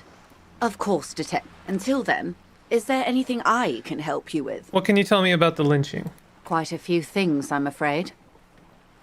This is the dialogue tree to end all dialogue trees. The information I'm to share with you includes sensitive trade secrets. For the sake of my employer, I have to ask for your names and badge numbers. Of course, ma'am. We should have introduced ourselves. I am Lieutenant Kitsuragi from Precinct 57. And this is my colleague from Precinct 41, Detective Dubois. I'm afraid Harry doesn't have his badge at the moment. I hope mine will suffice. Oh, and what happened to yours, Detective? Awkwardness washes over the conversation. The woman doesn't like this turn of events. Remember when my partner told you I'd recently suffered from an unusual medical episode? My lost badge is related to it. I see. So, are you saying you lost your badge during the course of this episode?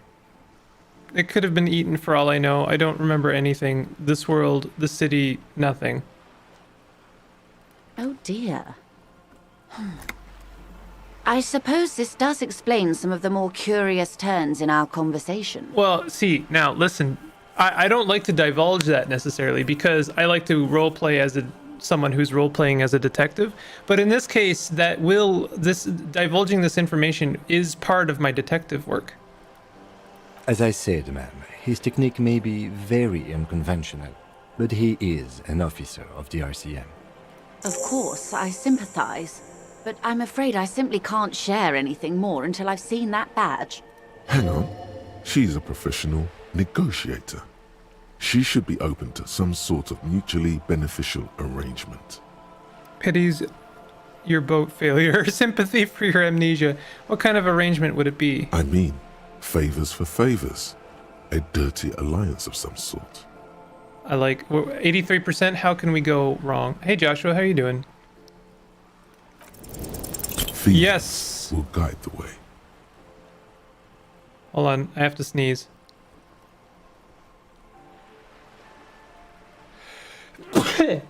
All right. But ma'am, I need to know about this lynching. It's very important to me. It's the case I'm solving. I assure you, it is no small matter for me either. We all share the responsibility for disarming this situation. I hope you have a badge for me as soon as possible. It's not like a side case for me. This is my main thing. Trust me, officer, I am fully committed to resolving this impasse. This isn't some side gig for me. You have so much else. I have only this. Spread your hands. This is the entirety of my existence. She's silent. The wind flaps the sail above her. This boat, for example, and a home somewhere. I only have this case. Officer. The carbon fiber hull creaks. I don't remember anything except this lynching. There's only this coast and this lynching. You know, I don't mean to sound cold, but if you want something, you have to give something back. More than just guilt. You're doing it. Despite your own best efforts, you're still getting in. Somehow. I'll be frank with you. If I'm going to break protocol, I need to be able to justify it to my superiors. They're going to want to see something tangible. Like what? The Union is conducting drug trade out of the harbour. It's an open secret in Martinez. Surely it must not come as a complete surprise to the RCM either. Perhaps it's time to look into it. Or you can find your badge, which honestly seems like a lost cause. Detective, a word in private before we continue. Excuse us for a moment. Failed 83%. It's clear you like the hard stuff, Brota. The what? Sounds like my stomach is growling. Evening falls. The time has come to take the vow. Vows?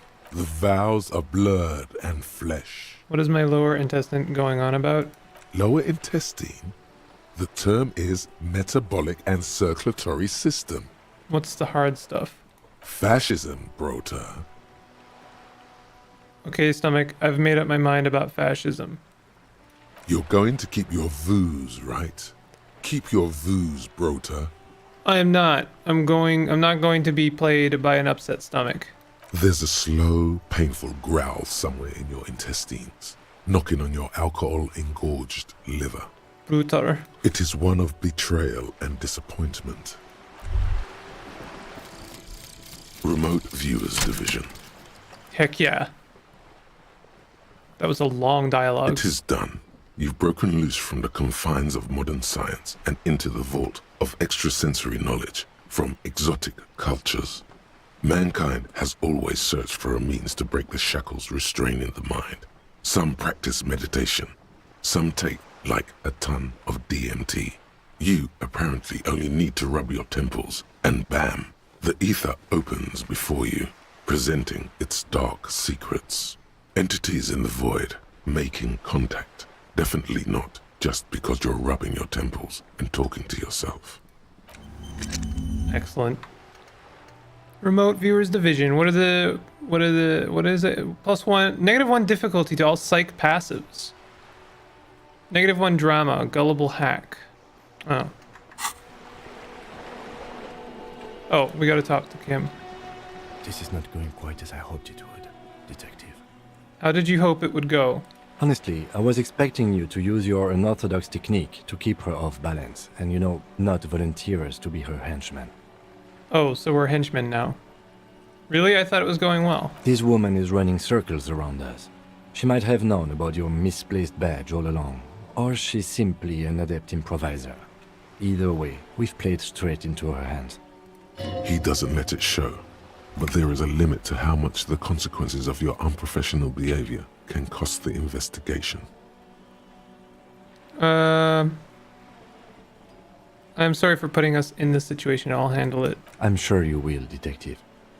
What do you propose, that we don't investigate the drug trafficking? No. If there is reasonable suspicion, we must investigate. Otherwise, she could claim we're siding with the Union, or that we are on their take. We'd never hear the end of it. What I propose is, we ask her, then we investigate, briefly. But do not share the outcome of this investigation with her. We tell her it's done, and demand for her information on the lynching. We could just, find my badge. Oh, that would be fantastic, but do we have the time? The world is large, and your badge is 8 by 6 centimeters. You could request a new one from your station, but that would literally take months. Let's get back to her then. Room in the Whirling isn't much bigger than this sloop. This is worth more than you'll ever earn in all of your life. You're back. Good. What can I help you with? Alright, tell me about this alleged drug trafficking. It's quite straightforward.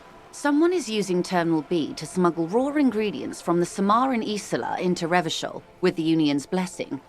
Wild Pines has suspected it for years. Ingredients for what, ma'am? Meth and dextroamphetamine, GBL, and various synthetic psychedelics. Honestly, it might be quicker to say what you can't make from the stuff. Let me get this straight. The materials come from Samara to Revachol through the terminal? Yes. After they clear the terminal, we lose track. The actual production is taking place at various sites in and around Jamrock Quarter, north of here. Wild Pine seems to be well apprised of the local drug trade, ma'am. Do you mean to say the Union also produces the product? Sells drugs, I mean? We're in logistics. It's our business to know. And no. As far as the company knows, the Union does not produce it. They transport the ingredients for a cut. And you want us to investigate? Yes, but you won't get anything out of Evrat and the Dock Workers Union. Still, every chain has its weak link. Am I going to need bolt cutters for this? Unlikely, officer. I'm talking about the lorries. Once the ingredients reach Jamrock, they're distributed to a network of local manufacturers, well beyond our grasp. But in transit, they may be vulnerable. How convenient that they're stranded like beached whales at that roundabout. Perhaps you've noticed that a number of lorries are tangled in a traffic jam at the roundabout just now. Interview the drivers who are still hanging about. One of them might be waiting for a crucial shipment. I think it's that racist Her dude. irises are light green, like the river Esperance in bright daylight, upstream where it's clearer. I'll be explicit. If you find this driver, I will share company secrets with you. You'll be indebted to her, in a way, but one step ahead of the Union in another. Why didn't you come to the RCM earlier? It's no coincidence the lorries are stranded there like that, is it? What proof do you have that the Union is involved? We already have some suspicions that one of the drivers was present at the lynching.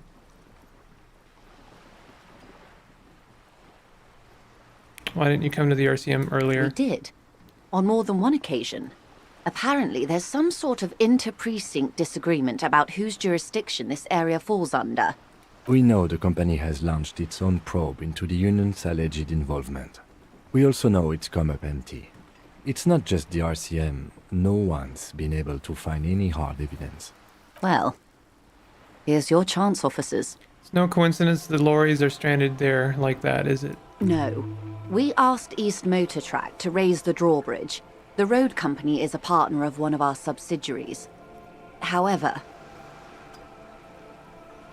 this is a limited time opportunity. Once the complaint has been processed by the Trade Committee, they'll have no choice but to lower the drawbridge, and the operation will continue.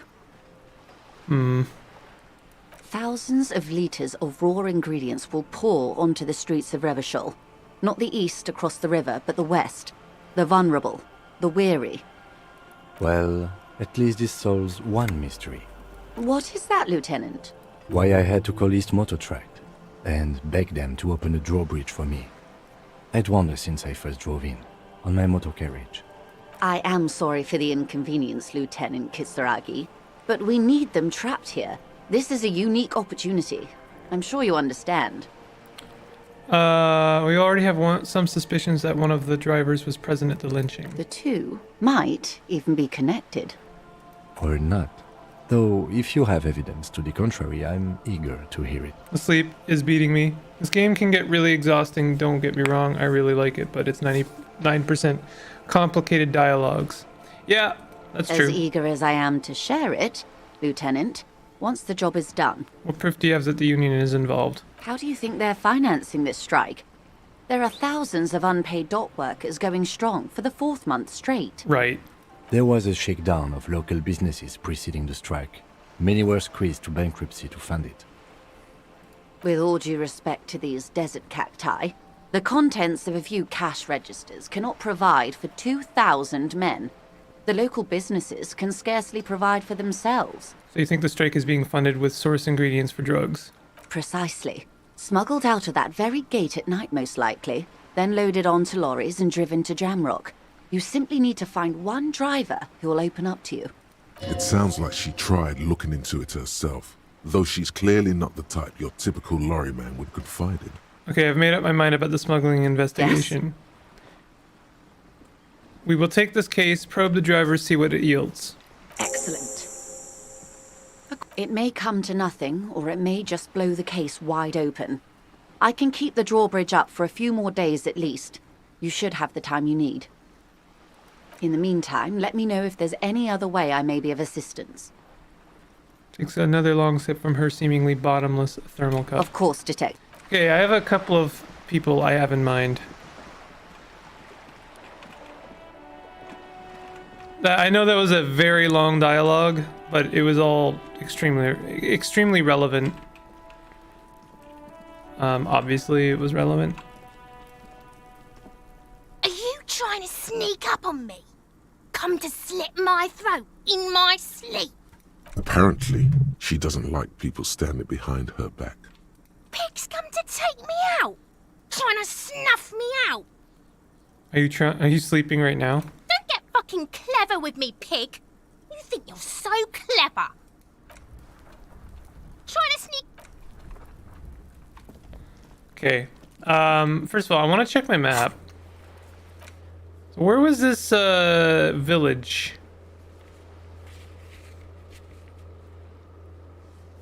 Where are we now?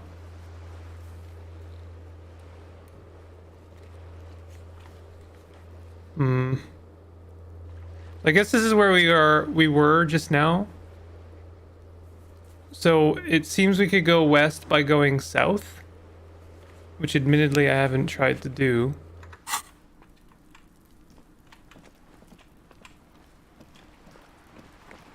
But I want to follow up on one of the drivers. I'm pretty sure I know that one of the drivers, which one is this guy? There. Working class drunk. You know what this means, right? Case solved. Cracked it. All in a good day's work. Wait, what? What did I just crack just now? What do you mean, what did I crack? Look at how working class that drunk is. It's her husband, the missing husband. Yes, and you found him. Now go and tell the working class woman. Protect and serve, recruit. Give me champagne, I'm going in. There's no need for champagne when there's honor, recruit. Go and tell the working class woman what you found. Going west is only when the bridge opens. Oh, okay.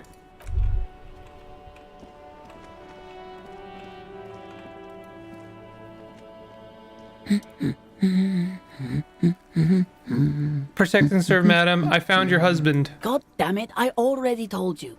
My husband isn't missing. But you said you didn't know where he was. And I specifically added that I didn't need to know where he was. Well, I found him nevertheless. I'm that good. Very well then. Where is he? There. Point to the working class drunk near the sea. Excuse me? I don't follow. There's something else hiding in her voice, though. A trace of worry. I found a working class drunk and I thought he might be yours. Right, 'cause working class women come with alcoholic husbands. You know what? What? Remember, about that what. Never ever say what. I'm not saying what. You were right. I do have an alcoholic husband. Although not that one. But you told me your husband's all right. I did, And he is. He's also an alcoholic. So is he missing as well? No, he's not. Or maybe he is, I don't know. He's probably in the park or in Shamrock somewhere, drinking with his friends. I think that this woman is going to be tied to the case somehow. I haven't seen him for... Well, to hell with him. She's completely forgotten about her book, staring blank into the distance instead. There. She's worried now. Is it just me, or do we have a missing persons case here? I wouldn't be so sure. Before turning to face the working class one. Ma'am, just to be completely clear, do you want to report it to the police? Report what? He's just out drinking with his friends. I'm sure the police has better things to do than to chase down local goofballs. Not at all. The RCM is ready to chase down every goofball in town. We care about you. She sighs, but you can detect a slight hint of gratitude and relief from her face. All right, go ahead. Do you have any questions? What does your this is turning into an actual case. What does your husband look like?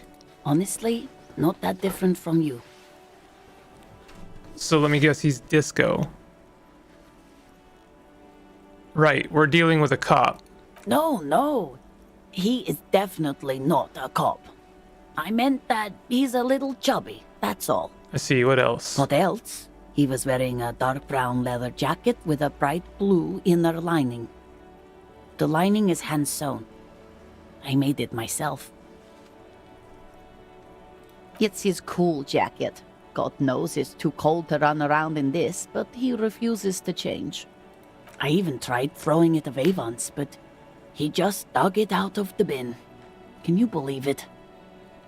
Well, if that jacket is really that cool, then I can totally understand. Well, what can you do? I hope that at least that extra lining helps him keep warm at night. I wouldn't like him to catch cold. She's thinking about him out in the cold, in some park, or on the coast. And it's making her more and more worried. When did you last see him? Yesterday morning. He went to the library. He went to retrieve my book, and he promised he'd walk straight back home. Because we talked about this. We talked about not wandering off again. I don't know what to do. I honestly don't know what to do with his addiction. Just makes me feel weak. Gone for around 36 hours then. Damn, this is a missing persons case. She turns away from you in an attempt to recover. I think I got it. Thanks. So you are going to look for him? She genuinely wants you to now. Don't make her ask. Yes, I will bring him back home to you. Thank you. Please do. Even though I'm sure he will return home by himself. I'm still sure of that. I'm sure he will too. When he does, would you let Precinct 57, Kim Kitsuragi, know? He gives her a slip of paper. I will. Of course, officer. As I said, it's probably nothing. You're right, that I'm a cockatoo. Excuse me? I went and read up on them, just like you said, and I even decided on that what kind of cockatoo I am. Want to know? I don't know. The most talkative one? No, I'm the Major Majestic Cockatoo. The what now? Major Majestic Cockatoo. It's the most impressive one. You truly are one strange cop, aren't you? I have a strange cop offering to find my stupid husband. What a day. Thanks. Leaving now. I'm gonna have one more conversation. Wait, did I miss something there? This book is titled Man from Hilmdal and the Wildfire. What a day, Mark. Still Dialogues here. like those Stuck are in what this truly damn makes jam, this my game. man. What's up? You seem like a man who knows about drugs. Ah, man. Me and narcotics go way back. Had some good times surfing the psychic waves of my own consciousness, you know? But those days are behind me. There are other addictions in my life now. Why the inquiry, my man? Let me be straight with you. I'm trying to figure out who's smuggling drugs out of Terminal B. We have a credible lead, sir. Someone on this roundabout is waiting for a bulk shipment from the harbor to load it on their lorry and drive it to Jamrock. I don't think that this guy is involved. I think he might know who, though. Not me, man. No way. I don't need any trouble. Shit's bad enough anyway. This jam's got folks up in arms, and I'm afraid it's headed toward a conflagration. Wait, why are you still hanging around then? Gotta guard the stuff. Bosses don't look kindly on missing cargo, and it gives me time to work on my rhymes. A rhymesmith? This is quite credible. It goes with its cadence and way of speaking. Who do you think could be conducting the drug trade then? Look, man. Hey, Jay. I try to stay away from the criminal underbelly of Revachol. I'm a guest here. You really need to find another man to probe with those questions. Aw, he seems confrontational now. It's not a lie. It's something else. Impossible to say what at this point, but there's something in him. Some trepidation. Conceptualization. He's a poet. Hit him with your best verse. Let's go. Freestyle. Wait. There's something here, stored away in some dusty corner. It starts like... A mirror's temperature is always 0. It is ice in the veins. Its camera is an X-ray. Whoa. What else? It is a chalice held out to you in silent communion. Silent communion? That's good. Where, gaspingly, you partake of a shifting identity never your own. Dang. That's some great shit. You came up with that yourself. Did you?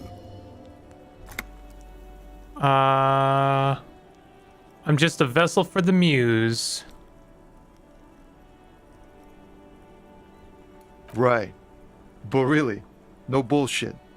That's great stuff. I sort of want to know if it's yours. I don't really know. No matter. Great verse is like that sometimes. Ephemeral. You might not look it. Seems you have some literary chops. Maybe there's hope for me yet. Mr. Neville and Mr. Big Simple, this game looks like a moving painting. It is. That's a strange compliment. Just messing with you. It's cool. You're an okay guy. For a cop. For a cop? They're more often into fists than rhymes, see? Let alone honesty in verse. In a small office behind the old military hospital, hunched under the green glow of his desk light, Officer Hans Blau browses through a test print of his Futurist magazine. It's called The Futurist. The typeface on the header is too small. What is this? I don't understand that. Any organization gets all kinds of folk. I'm sure we try our best. I'm doing what little I can to do right by people. No joke, man. The lieutenant closes his eyes and lets slip a loud, long sigh. If you say so, officer. Gives you a cautious thumbs up. You found some common ground with this man. Even impressed him. The next time you look in the mirror, though, remember those words.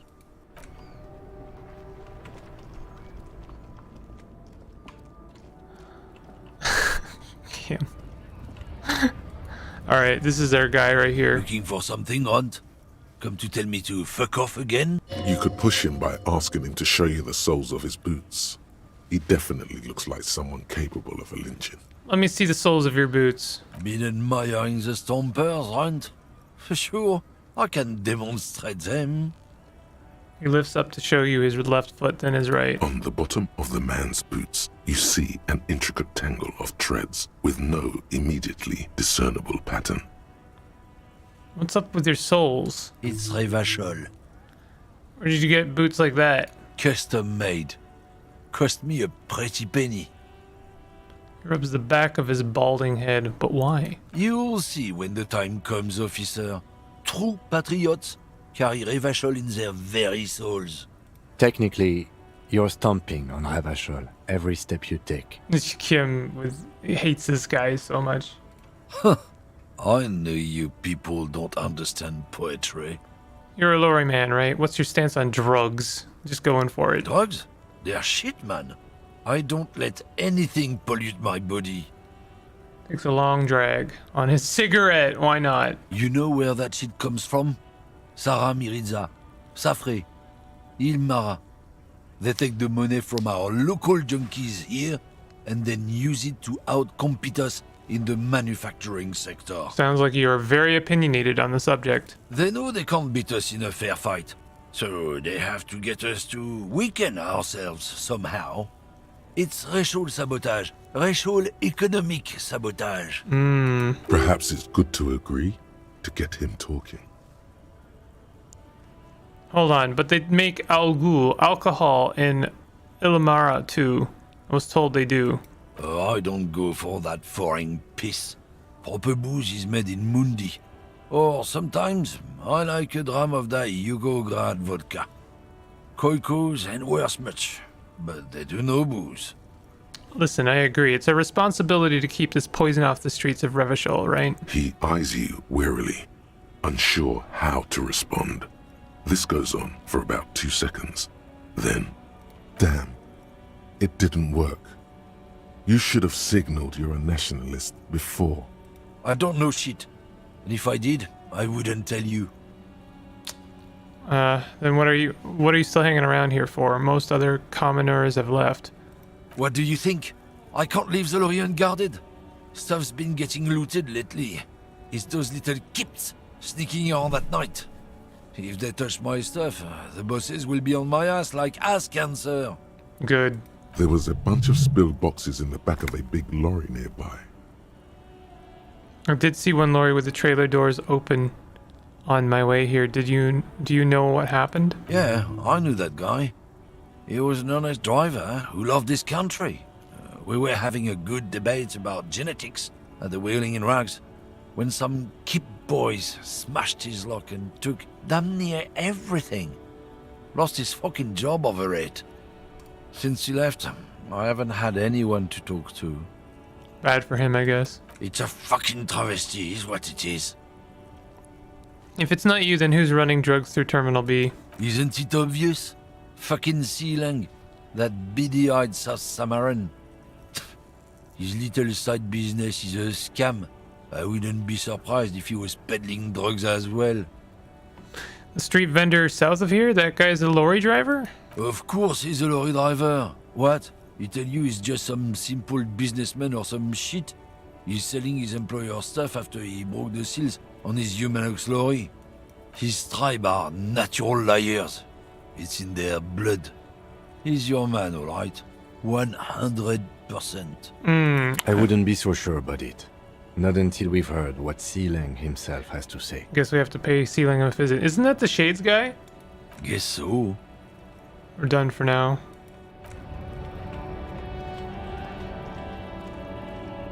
That's not the Shades guy, is it? It's certainly not this guy, right? Make way for the master poet.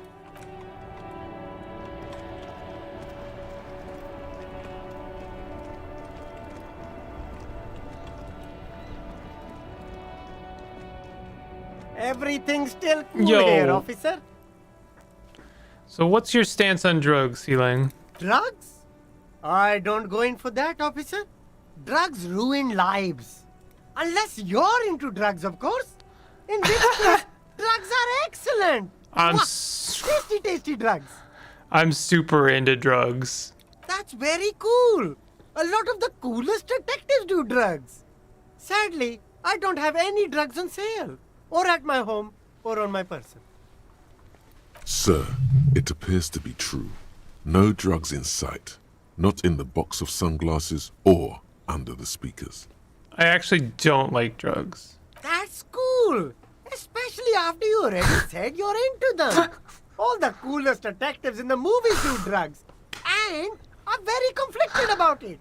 Still, no drugs here. That's great. I love that. We're looking for a lorry driver who is transporting drugs out of the harbor. He or she is in the traffic jam. That's even cooler. You investigating that and all. But I am not a lorry driver. I'm just a street vendor. I don't know anything about that. That's cool. But you are a lorry man. Another driver has identified you and your lorry. Who said that? It's the fat racist, right? I bet it's him. He has an agenda against me because I'm an immigrant who works harder than he does. He's a hater. So you admit you're a lorry driver? No, I just said I work harder, and he's an asshole. He's the fat lorry driver is not cool. Okay, maybe I'm a lorry driver too. A little. But that's not the most important thing about me. That's my day job. This is my dream. So you were embarrassed to tell me? No, I just forgot. It's such a small part of my life. It's in the rear view mirror now. I'm climbing out of that hole with ingenuity. Stop squirming. What do you know about the drug operation at the harbor? Nothing. I told you. I'm not a dumb guy. I don't get involved with that crowd. Sounds credible. And what crowd is that? Crowd? You know, the drug crowd? No, he wasn't talking about an abstract crowd. It was that crowd. He doesn't want to talk about them. He's afraid.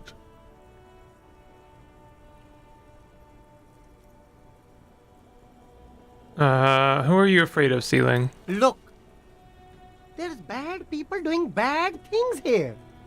That's all I know. Please don't get me into this mess. I've spent 15 years working my way up.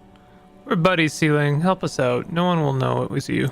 It's a she, okay? The other drivers call her the lady driver. You're better off staying away from her. The way they talk about her, she's no lady. Who are these other drivers who talk? Is the lady driver the old woman back there? Point to the pale driver, dazed out. Strange. This seems risky. I don't know. Maybe. If she is, I haven't gone near her. I don't get involved. I told you. It could be. She was strange. He's not ruling her out. Who are these other drivers who talk? All of them. I don't know. I told you all I know. Are we cool now? I really want us to be cool now. Who exactly is talking about this lady driver of yours? The racist or the other one with the tattoos? All of them. Even the ones who've left. I don't hang out with them. I don't remember who has tattoos. Okay, we're cool now. All right. I scored. Let's cap this off with a purchase. You can walk away from here with funky sunglasses, detectives. Both of you. You deserve it. All right, let's check out some sunglasses. The shine on these sunglasses lasts a lifetime, officer. 100% guaranteed. Try again. Maybe you can find some interesting sunglasses in the box. No luck. Oh my All god. you find is this lime-colored cellophane visor, produced by a bargain sportswear brand called Amphibian, apparently. There's a malformed green frog on its bent cap. Oh, I might have to buy that. Oh, that visor is perfect for you, officer. It'll definitely keep the sun out of your eyes while you're shooting criminals. Bang, bang! Kim, And all for a mere 6 real. are firefights something we should be prepared for? I hope not. You don't like it? Sure, Square Joe. No problem. Let's get you some real shades. Oh, extra electrochemistry wouldn't be a bad idea. I would like to look at my gear, even if I can't change my gear right now. Less logic, more electrochemistry. I'll take those ugly glasses. A good starter pair, officer. And when you're ready to upgrade, come back and see me. All right. There's a couple of things I want to do before I wrap up today. I know we have like an hour left. I just like the fact that he looked Ceiling right in the face. Is like, I'll take the ugly glasses. Make way for the master poet. I heard that one of the drivers is a woman, but I don't think she's here. Do you know who this lady, this lady driver? I don't want to talk about that. Suddenly looking uncomfortable, then looks away. Why, do you know something? What is it? I don't mean to pry, but I need your help. She may be involved with the drug business. Man, I was hoping it isn't going to be her. All I can say is, she isn't around here anymore. She isn't some evil drug trafficker. And I don't know where she is. I have a child of the forest here. I asked you who's conducting the drug trade. You said you didn't know. Now you're saying you do. Who is this person? What's her name? Thank God I don't know. People here call her the Lady Driver. She kept her name a secret. From me too. Now I see why. Who is she to you? A friend? An acquaintance. I don't know. She was the only person in this damn jam I could talk to. She's someone I don't want to rat out to the law, okay? What does she look like? A youngish woman. Gruff, but in a cool way. What color hair? Blue and violet. Dyed. It was violet when she got here. Blue before she went. Then she may have dyed it again. I asked you who's conducting the drug trade. You said you didn't know. Now you're saying you do. I didn't, man. I told you I was hoping it's not her. That she wouldn't be mixed up in it. Okay. He still is. Hoping. It's just wishful thinking on his part. Not trickery. Bah. Emotional rhetoric. He knew something and he didn't share it with you. That's a fact. When did she leave? Damn, I don't want to... Please just let it go. Whatever she did, it can't be that bad. She's not a bad person. I know that much. We can't just let it go. It's part of a police investigation. That's how it always is with you, isn't it? All part of the investigation. The girl's troubled. If you hunt her down, she may not survive it. I can't have that on my conscience. It won't come to that. We won't pursue her on this. This is information only. I don't believe you. Believe us, it really is. I just can't, man. I'm not naive. Well, that's fair enough. She's got the darkness in her. That young person's darkness when you think it's all over. And you're looking for a way out. She shared this with you? Yes. Which is why I don't want to snitch on her. I was told everyone's afraid of her. You're not? I heard the rumors. I saw the other drivers looking at me strange when we talked. And she told me, too, that she's had a violent life. But I wasn't afraid of her. More like for her. Did this violent life include drug trafficking? Well, it looks like it did now. But we didn't talk about that. We talked about life, you know? She talked about her mind. Her mind? The way it worked. The trouble it was giving her. When she left, did she leave her lorry behind? Fuck, man. Go grill someone else with these questions, okay? There are plenty of drivers here who couldn't stand her, or were afraid of her. They'd be more than happy to rat her out. He's right. There are other options. The raceman, for one. Wait, this guy says they're friends. Then, acquaintances. And he's okay with others ratting her out. Push Tommy and it will break his heart. And his spirit. Don't expect you to be pals.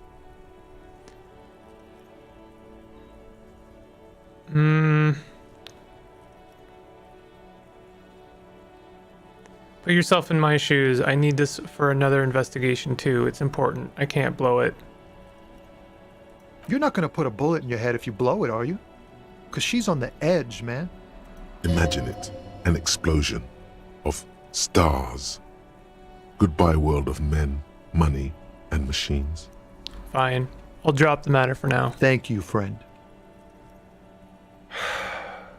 Wow, this makes me feel like I should pick up smoking again. Would help with my rhymes, too. Yeah, I mean, I like this guy, and I would prefer not to be on the wrong side of him. This guy, on the other hand, seems like we could shake him down. Looking for something, Hunt? Come to tell me to fuck off again? I know you've been giving me the runaround. Fess up. Where's the lady driver? I don't know what you're talking about. First, you knew Sealang didn't do it. He did something. He stole his employer's goods and another lorryman's job. You should be thankful for the tip. He's been expecting this.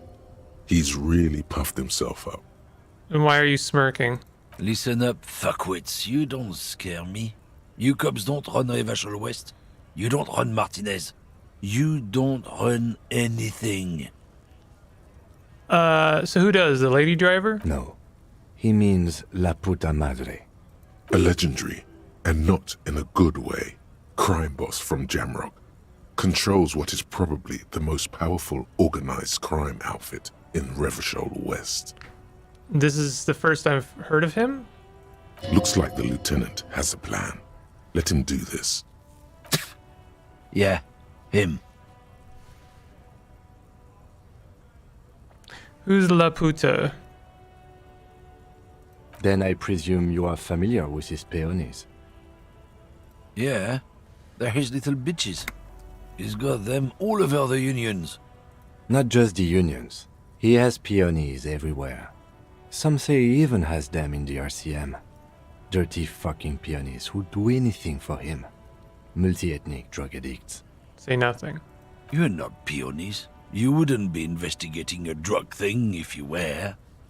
No, of course not. We are not peonies. But if we were, and one of Madre's drivers were to be stealing from him, then it's a good peony's job to find out who that is.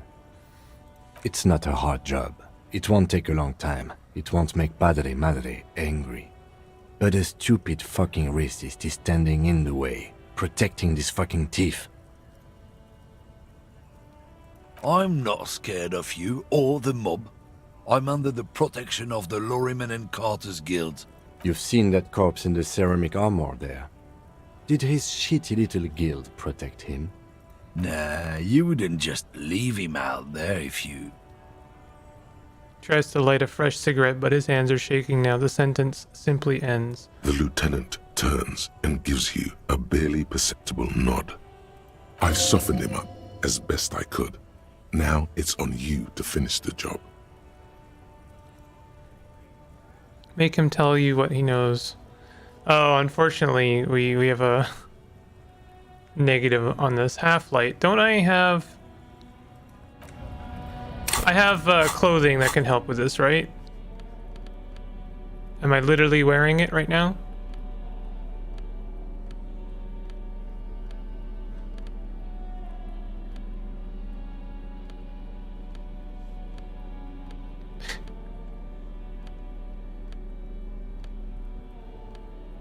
There we go. Changes gloves in front of him. Let's get half-light with this. Looking for something odd?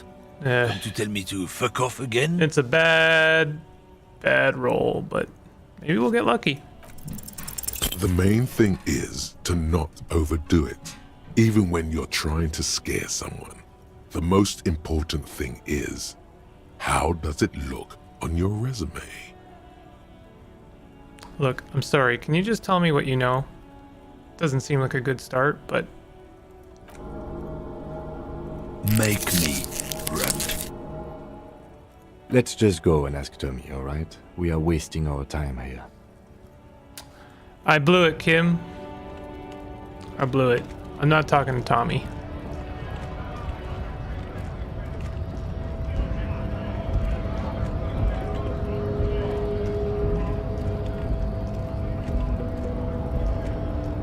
Hola, Wandering Man. Okay. Alright, we're gonna go talk to,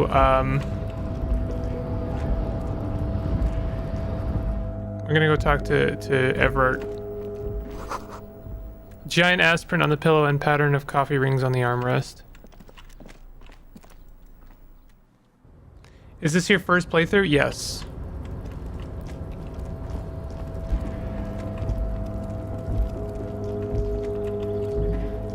I'm not sure how to do certain things. If you're new to my disco streams, try and keep it spoiler light in chat, and by which I mean, you know, spoiler free. But yeah, I'm just kind of like, I'm honestly, this has been a very exhaustive playthrough so far. I have been going through pretty much every dialogue tree. I hope that's not boring, but I'm really engrossed in a lot of these little mini dialogues. Let's talk to Everett. I love his face. Mr. Dubois, a pleasure as always. You don't have to sit down this time, since you've already sat on that chair. Oh yeah? I opened the door to your weasel's den. I failed the challenge in the name a couple of times already. You've never beaten it. Failed the challenge in the name a couple of times already. That's true.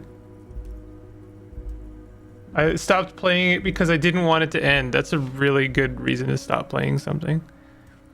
I opened the door to your weasel's den. Are you shitting me, Harry? Did you not really open the door and are now just telling me you did? You're a wild one, Harry. Oh, I need to get back to you on this door thing. Harry, you don't need to get back to me. You need to open the door. Very simple, really.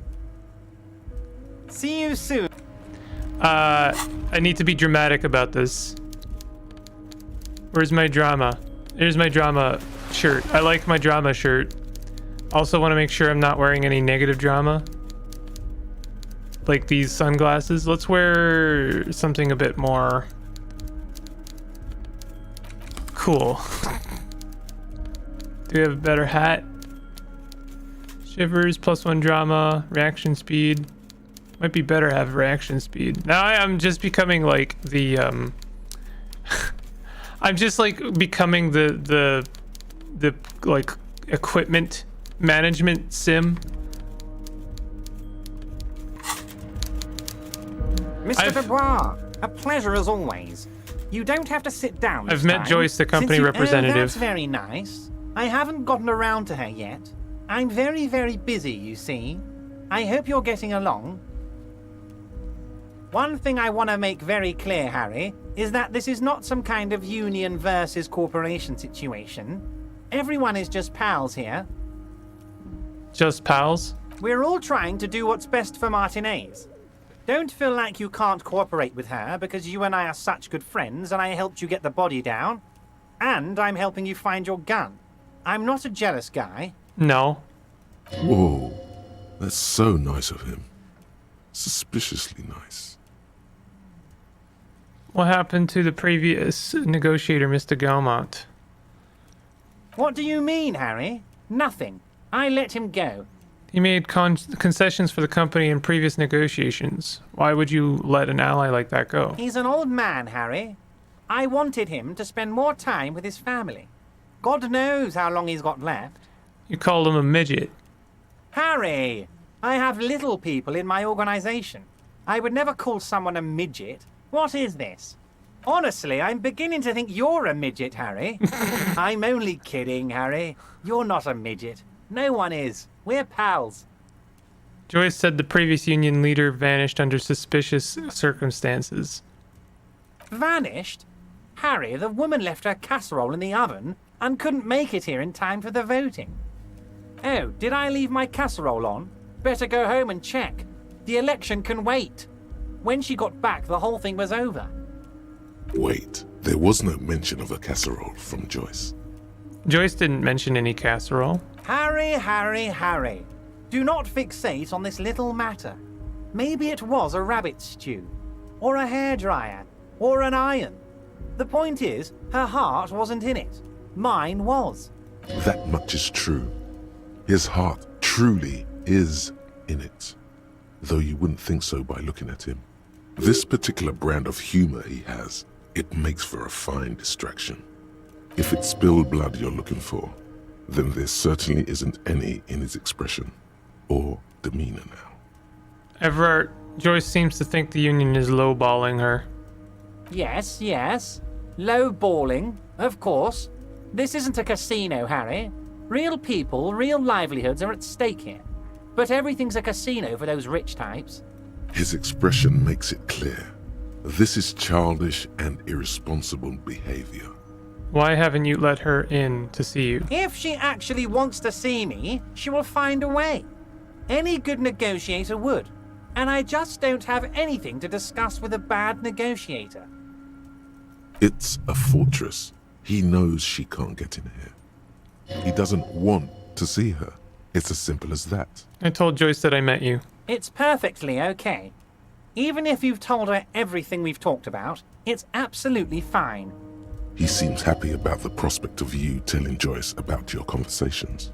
Sounds like you want me to tell her about our conversations. No, no, Harry. I'm perfectly neutral and 100% for transparency. I know people say a lot of bad things about the Debardairs Union, but we are actually squeaky clean. Yes, he really doesn't seem to mind. Sure, he thinks. It's about transparency. Are you sure? I find it a little odd. I'm just a nice guy, Harry. I wouldn't be where I am now if I wasn't nice. Politics is all about emotions, and I want you to have positive emotions when you think of me. Okay, let's talk about something else. Of course, Harry. Let me just assure you one more time. It's perfectly okay to share anything we discuss here with this Joyce. This is a completely transparent organization. I have no interest in what she is doing, but I myself have nothing to hide. Your business is your business, and I respect your privacy. Just remember, none of this is secret. Tell her about all of it. My brother's picture, my singing swordfish clock. Tell her how overweight I am and how I'm helping you find your lost gun. Tell her about everything. Everard doesn't mind. It is rather interesting to tell people things about each other, isn't it? It was nice telling him about her right now. I'm told the Union is involved in the local drug trade. What? Harry, how could you say that to me? You know I appreciate a joke as much as any Johnny Fat guy, but I can't take slander. Are you actually investigating this? The reaction appears to be sincere, but it's impossible to tell with this guy, honestly. I just want to get a rise out of him, honestly. I am. You've hurt me, Harry. Me, a friend. But you know what? I trust you, like I trust all my friends. And I know you'll never talk to me about this again, because you don't want to wound me. So do what you want, and let's change the subject. He's hiding his real reaction beneath courtesy. Thank you for your understanding. We will continue to do what we must. You too, Lieutenant. You know, I like you, but you never were my favorite. I'm a Harry guy. I'm Team Harry. Oh, wow. None taken. Did we have anything else to do here, Harry? I opened the door. Are you shitting me, Harry? Did you not really open the door and are now just telling me you did? You're a wild one, Harry. Failed to hide my panic? No, Everett, I really did open the door. Let's try and get one check. If I could get one difficult check today, it would be this one. Good. Yay. Now take it a bit further. Take it home. Not only did I open it, I went inside too. It was real Weasel's Den, Everett. I bet it was, Harry. But seriously, what did you see in his apartment? A guy who has antagonized the Union in a Union-run town. Maybe it's political. I saw a lot of anti-socialist, anti-union stuff. Pamphlets saying get the unions in check. Misogynist posters, racist literature, and a signed petition to euthanize the invalids. That's exactly what I thought, Harry. What a weasel. And for the record, I was only curious, not testing you. He was testing you. You succeeded. I got very lucky. Thank you, Harry. You have shown me that the Debardairs Union and the Citizens Militia can indeed work together. Now, let's cut down to brass tacks. Yo, I am very pleased with how this is going. Here, Everett thinks that I'm on his side, maybe, or at least a dummy, and he thinks that I took a bribe. It's great. It's time for men like me and you to figure out who's killed who and why. Real police work is gonna start happening now. I promise you, Harry, this is gonna be good. I've heard about a connection between the lynching and the strike. I'd like to hear what you know about it. By now, I'm sure you've figured out who the dead man was working for. The bad guys. Wild Pines. Sent to scare us. Another violent measure of the top hats against us flatcaps. I didn't take the bribe. I took the check, but I did not cash the check. Why is this so mysterious? It's not... You can't take money if you didn't cash it. It's not... I don't have the money. If I tore up the check, it would no longer be a bribe. And in fact, the bribe is proof of a bribe. I have a check that shows that Everett tried to bribe the police. It's evidence. I took his evidence. He gave it up willingly. What a fool. I got his number. I'm listening. Harry, this strike is the culmination of many, many mistakes made by the Wild Pines group. They tried to shut the strike down by sending in armed mercenaries. You mean our victim? A security contractor? Can you imagine that? Workers standing in peaceful protest, united in the spirit of fellowship, and they send hired killers to mow us down with machine gun fire? I'm talking beasts, hardened killers from proxy wars in Yisut, Semenine, Saramaritsa, you name it, they've done it. Raping, killing, burning villages, killing little children for the Senorita Pineapple Company, Harry. You are not Everett at bullshitting. Everything they did there, they brought over here. They want to turn Revachol into a third world slum. Honestly, the only thing they didn't do is kill the village elephant. You have a village elephant? No, Harry, the elephant is metaphorical and so is the village, but the mercs and their brutality are very real. Go on. Now, I haven't personally witnessed the brutalities out there. I have the luxury of staying in my container, you see. If I need to go somewhere, they just move my container. Wait, they moved the container? Yes, I'm an old man, Harry. My legs aren't what they used to be. They lift my office with that big crane. It's actually very fun. You should try it. But enough about me and my fun container. The killers the company hired, I think there were 3 of them, all hardened commando types. One of them got downright suicidal, getting drunk, violent, a little rapey. Even their own negotiator couldn't control him. That's your boy, the one who likes hanging out and trees. By negotiator, you mean Joyce?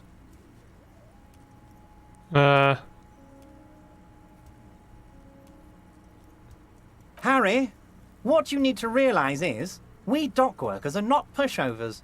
We got grit, Harry. This whole neighborhood does. Push us hard enough and we push back. And when we do, we push to kill. Wait, the whole neighborhood is in on it? Potentially, Harry, potentially.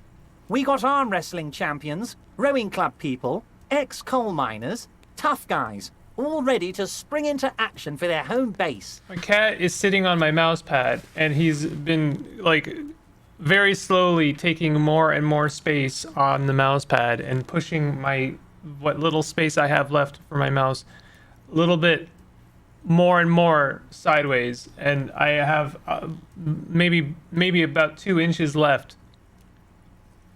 But I dare not move him. Who exactly did the pushing? There's a militant wing inside the Union. A group of people whose duties don't involve manual labor, but peacekeeping in the neighborhood, making sure everything runs smoothly. They're like you guys. Idealistic people who want to make sure bad things don't happen. And if they already have, well, punishment must follow. So these idealists killed our victim? One day Titus Hardy, leader of this peacekeeping faction, comes up to me and says, "Boss, socialist democratic fervor drove us to take it upon ourselves to kill this beast that was burdening the land." He probably worded it differently, but that was the idea. Sure sounded to me like they killed him. I gave them 2 weeks paid leave and told them to lay low to avoid retaliation. Aren't you worried we might arrest them for this? Oh, I'm not at all worried about that. These are not the kind of men who get arrested. They're Martinez boys, tough and gritty. I'd like to see the man who takes them in. Besides, I sent my lawyer girl to look after them. If he's just boasting, then it sure doesn't feel like that to you. He's not worried. How do you know the mercenaries were hired by the shipping company? How do I know? Let me tell you about these people. That's their MO. It's what they do. Last winter, some poor workers in Terminal E went on a little strike. The company sent in Sediment, a security contractor. The strike was over the workers' right to wear protective footwear, Harry. These guys turn up and start beating people. Tell you what, Harry, I wouldn't be surprised if we got the same mercenary company after a little rebranding. And I'm sure as hell not surprised to see an army of scabs under my gates. So you believe the scabs were organized by the security contractor? You said it. Hell, one of those guys looks big enough to take down that proverbial elephant. Boys like that don't just happen to show up during strikes. The name of the company is Crenel this time. It might have been Sediment before. Of course. You're always one step ahead of me, Harry. I'm no genius. I'm in this position because people like me. You mentioned a lawyer girl. Oh, Liz is a bright one. I paid for that law degree myself, thinking it'll probably turn her all fancy. But hell, Harry, she came back a firebrand socialist. Sometimes she scares me with her zeal. Tell me about Titus Hardy and his crew. Oh, they are simply fine young men, all 7 of them. Exemplary union members, always working to advance their position in the local socialist democratic movement. Core members. Old Theo used to run them, but things really kicked into gear when Titus took the reins and named the group after himself. Gotta love his initiative. Interesting. Who's second in command? They're almost all of them great guys, born leaders. Whatever happened, I'm sure they only had the best interests of Martinez and Revachol in mind. Work with them. Hell, interview them. But don't fight them. They really are just like you. Men who like beer, women, and some order on the streets. I met these Hardys. Can you ask them to cooperate with me? But of course! It's the least I can do for my good friend Harry. I'll do it right after we've concluded this talk. You can now go and tell Titus about this. See what he has to say. Also, Harry, here's 5 real. Why are you giving this to me? I'm not giving you anything. I'm just holding out 5 real. I don't need it. I only wanted you to help me with the Hardy Boys. Oh, I wasn't offering it to you, just holding it out there. But I'm willing to share information. Was there anything else? Good talk. Let's conclude for now. Was it a good talk? I'm not sure we made much headway here. I was hoping we'd bust the case wide open. Heck, I even wanted to tell you what I really want to achieve with the strike. I don't know what happened, Harry. I wanted you to feel like Mr. Martinez. And of course, I also wanted you to find your gun. But it's like I can't completely trust you. Yet. Yet. Yes, Harry. It's like I can't fully trust you if you're not a man of the left. I want to, but I just can't. A man of the left? So you have to be a social democrat? He's been hurt too much in the past by men who aren't social democrats. I'm a money engineer. What's that supposed to mean? I'm more left than you are. You're saying it, but I don't believe you. You know how it is, company snitches, agent provocateurs everywhere.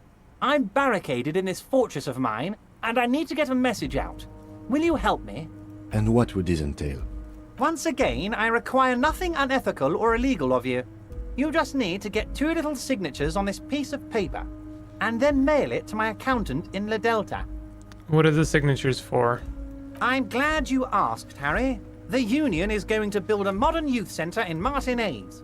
It will be righteous. We're gonna get those teenagers off drugs and on roller skates. There's a nameless little street on the coast with some old houses around it. Most people have already signed.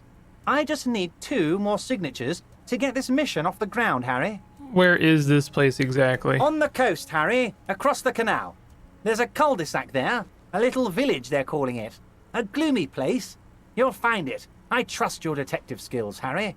You're already pretty deep into this. What's a little more? No one can see you here in Martinez. What will happen to the current occupants? They are just going to have to deal with the construction noise for 6 months, and then they'll be living like kings. Right next to a fancy new youth centre, designed by the best architects from Stella Marie. Is he absolutely sure the tenants won't be thrown out in the street? Are you 100% sure no one's going to end up homeless? Am I? Harry, these people, Martinez is the most important thing in my life.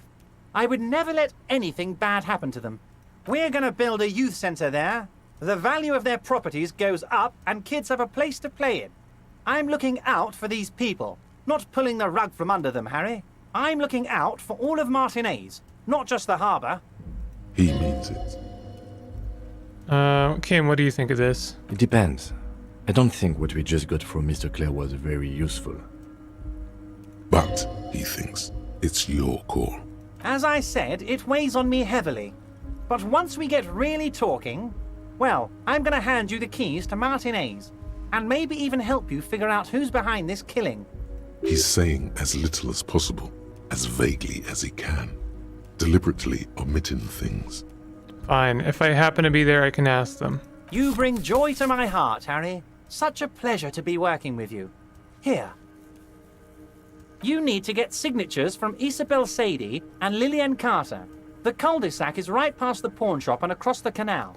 I hear there is some trouble with the waterlock, but they should fix it by Wednesday morning. Once you have the signatures, mail this to 13022 La Rocca in La Delta. Then I'll know you're a solid socialist. Yeah, how does this prove I'm socialist?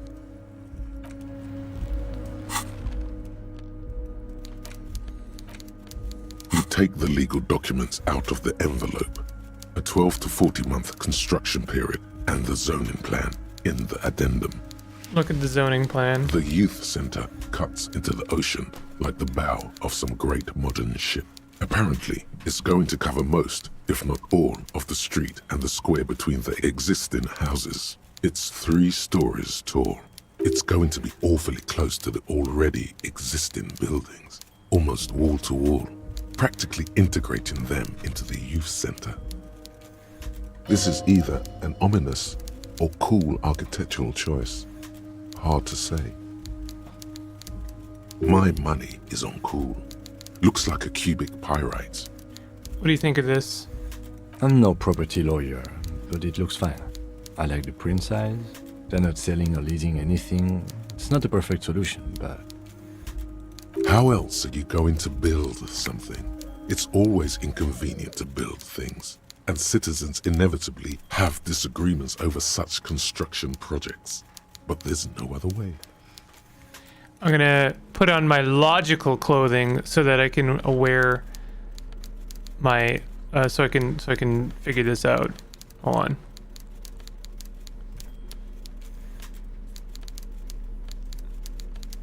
+1 logic. I just gained 2 logic with that move. Do I have any negative logic?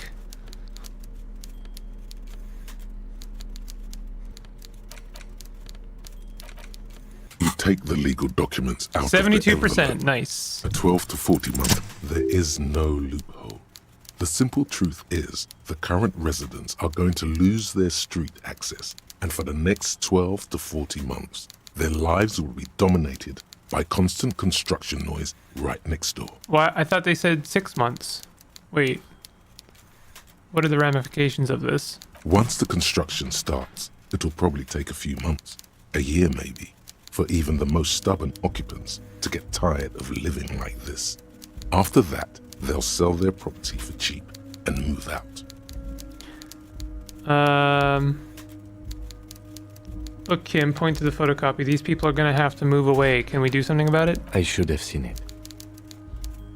Evrard probably has eyes on us, but we could try to get other people to sign this instead of those listed. Or you could forge their signatures yourself. By the time he finds out, we'll already be gone. However, we'll need access to the coast before we do anything. Evrard won't believe you got villager signatures if you can't even get to the village. We Yeah. can try a forgery as soon as we can cross the waterlock. Good stuff. A statement about architecture earlier when you got art. Should have given you a bonus. Yeah. Kind of want to take one more point in rhetoric so we can try that crate again. Let's do that. And also, I'd like to, by the end of this game, have maxed out 1 skill. And if it's going to be 1 skill, it may as well be rhetoric, because that's how I started, you know. I have a funny feeling I actually have a theory as to who or what is in that crate. Seeing as Evrard is in the crate, I wonder if it's not actually his brother hanging out in the other crate. You all standing in his office. I know, right? I actually read that as well. I was like, yeah, he's got eyes on us. Okay, do we have all of our rhetoric boosting clothing? Drama. Authority. -1 rhetoric.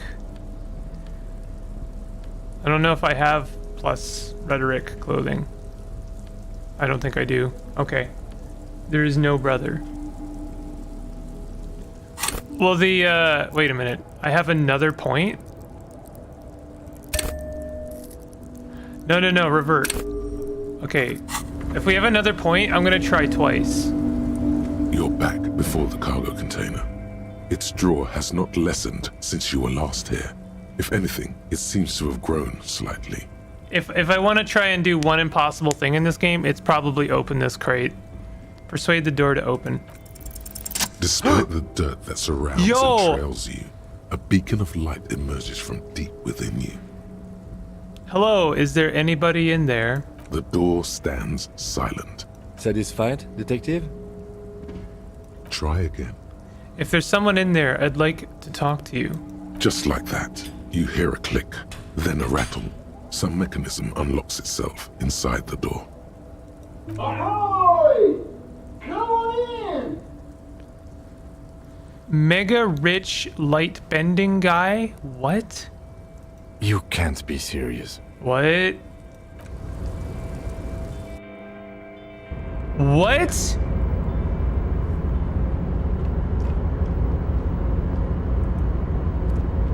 The man stands at the far end of the shipping container. It's hard to say anything more about him. You cannot make out any of his details, but you do feel the overwhelming presence of capital. Yo, what happened to my money? The feeling causes all the hairs on your body to stand at attention, like soldiers preparing for review. Squint. Something's amiss. The light beams bend around his face and scatter in 1,000 directions. It seems the laws of physics do not apply here. Yo, we are suspended, distorted, and echo. We are remote viewers division right now. Trying to visualize the physics at play is liable to give you an aneurysm. Don't think about it too hard. Impossible failed. This was a impossible visual calculus. In the general stillness, only your tongue moves, flickering as you utter. Hello. Welcome. Come in. Make yourself at home. Sorry, I'm not better able to receive you. I wasn't expecting visitors today. Well, I don't think anyone could have possibly expected this. You can't hear him exactly, yet you're able to understand every word he says. It is very strange. An overwhelming hum covers everything. Voice doesn't escape from him. Now, what can I do for you, gentlemen? You can see if his body appears composed in a sharp summer suit and yacht shoes. Who are you? Who am I? Oh, I haven't been asked that question for such a long time. I don't meet a lot of people outside my circle these days. Anyhow, my name is Rustam Diodore, investor, license holder, and extremely high net worth individual. And you are? Mr. Diodore, I am Lieutenant Kim Kitsuragi of the RCM, and this is my partner. My name is Harry and I'm a detective. My name is Harry and I'm an alcoholic detective. Pleasure to meet you, Harry. Though I'm sorry to hear a good public servant like yourself is in servitude to the drink. A man can't serve two masters in my experience. I can assure you, Mr. Diodore, that despite his vices, he is a competent detective. Nice. Oh, don't you worry, Lieutenant. I can tell a good man when I see one. How did you become so rich? Oh Lord, not this again. What's the matter, Kim? Oh, nothing. It's just that we've got this murder to solve, and yet you go around asking everyone about money. And every time I ask, are you sure this is related to the case, you say, sure, Kim, I think it is. And yet, it never seems to get us any closer to solving the case. You don't understand, Kim. You don't see it. The spider web of lines are going to all come and coalesce together to solve the case. It's quite alright. I'm used to the question by now. To be blunt, I inherited my fortune from my grandmother, who herself was an extremely high net worth individual back in Grad. All I did was take her fortune and invest it prudently. Believe it or not, it takes more than a bit of skill not to blow a vast fortune on sailing boats, bad choices, and unsupervised state policy. Actually, at the level this guy is, it takes several generations to do that. But, alright. What's it like being an extremely high net worth individual? I gotta tell you, at first, being rich is a lot of work. You've got to work hard because everything's so darn expensive. You know, prices increase exponentially at this income level. But then, once you've reached my position, it's nearly impossible for me not to make money. My assets are so diversified that I'm bound to come out ahead no matter what. Some of my lower net worth friends say to me, but doesn't that take all the fun out of it? And I tell them, not really. Don't you think that you should use your great wealth for the glory of your fatherland? Yes, let's go full communism. It's great that you've done so well for yourself, but don't you think you owe some of that wealth to the rest of society? Sure. And they benefit when I buy things to stimulate the economy. Do you know how many jobs it takes to build and maintain a racing yacht? Thousands. Dozens, at least. Of course, in the future, it'll all be automated. But my point is this. Every man gets what he earns. It's the height of tyranny to take that from him. Man being a high net worth individual sounds great. It is truly. It's almost entirely carefree. It really leaves you time to better yourself spiritually. Hey, all this talk about money has made you lose the thread. What is going on with the light in this place? That's what you need to ask him about. There's something strange about you. What do you mean? I don't know how to put it. You look somehow a little different. Are you talking about my chin? No, I mean, I can't even see you. It's as if something is happening to the light. Oh, that's what you mean. Yes, I've heard of this effect, though I've never witnessed it myself, of course. It has something to do with our Weiss-Wiseman coefficient. Weiss-Wiseman coefficient. How did we get here? This was inside the crate that I argued to open. I succeeded my rhetoric check, finally. The Weiss-Wiseman coefficient is a ratio designed to reflect the difference in net worth between individuals. When the coefficient is close to 1, or 100%, it means one person possesses all the net worth. Among that group of individuals, it's been observed that when the Weiss-Wiseman coefficient reaches about 0.96 or so, the laws of physics begin to bend around the high net worth individual. So what is our coefficient? The Weiss-Wiseman coefficient for you and this individual appears to be 0.9998, repeating. That's not good for you. Are you telling me that you are so rich that light literally bends around your face? Among other things. But calm down. I'm but a lowly single-digit billionaire. Really? No, not really. There are actually quite many digits. A man this chill is at least a triple-digit billionaire. So he is so rich. Yeah, he's so rich that light is bending around him. I see nothing of the sort. To be frank, all I see is a gentleman who's unusually well dressed for Martinez. in a cargo container, which I admit is odd. So he's not seeing, Kim's not seeing the light? Yes, I imagine that does look strange to you. My container. What are you doing in this container? Traveling. This is a great way to get around. It's fun, it's safe, and it gives me lots of time to think. By the way, let me now ask you a question. Where are we exactly? We're in Martinez, a district of Revachol, the former capital of the world. There's a pretty good hostel here called Whirling in Rags. We're in Martinez. There's a creepy abandoned commercial area here. Well, as we say in my circle, one person's crushing business failure is someone else's development opportunity. It's a shame I can't get out and explore myself. One of the downsides of being an extremely high net worth individual is that mobs of low net worth individuals are constantly banding together to ask for money. Why don't you help them? You've got so much money it can't make a difference to you. There simply aren't enough hours a day to hand out all the handouts. It's like feeding seagulls. There are always more, and they never seem to do anything interesting with it, except more seagulls. Spending money is a matter of desire. I'm sure you agree.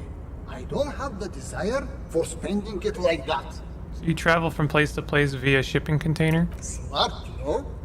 It also provides a means to hide from all the targeted advertising we extremely high net worth individuals are constantly subjected to. This is my new life goal? I don't know.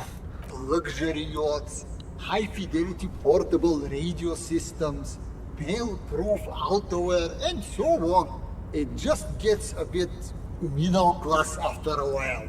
A bit bourgeois. So you're saying being rich isn't worth the hassle? What? No, I didn't say that at all. Being rich is great. Just don't tell anyone I told you that. The bending light appears to wink. You're a rich investor, right? Can I have some money? Could you please stop asking people for money? It does not reflect well on the RCM, and to be perfectly frank, we can't afford to look worse than we already do. But Kim, I also can't afford to look any better than I do now. That's why I need the money. It's perfectly alright. Based on your appearance, I can tell I'm dealing with a smart man. As you may know, us high net worth individuals do not have a lot of cash on hand. Investments and liquidity are enemies of one another. I think I only have coins for coffee machines. Here is 3 real. How much can you get for this? Are you sure you don't have any more? I thought you were a billionaire. I somehow think I'm gonna get nowhere with that. Thank you for your kindness. You're welcome. You know, the light seems to bend more aggressively. Maybe you can make that money grow. Come up with an investment plan. How's that sound? This is a proposal, not a question. These ultra-liberal types love losing huge sums of money on ludicrous proposals. Ergo, you should come up with a plan that's totally dead in the water.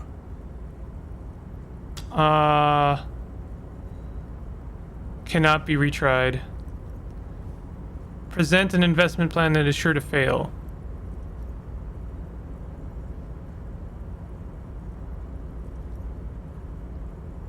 Thanks for stop. Just give me a second. I gotta put on my investing pants. Give me 1 second here. Conceptualization.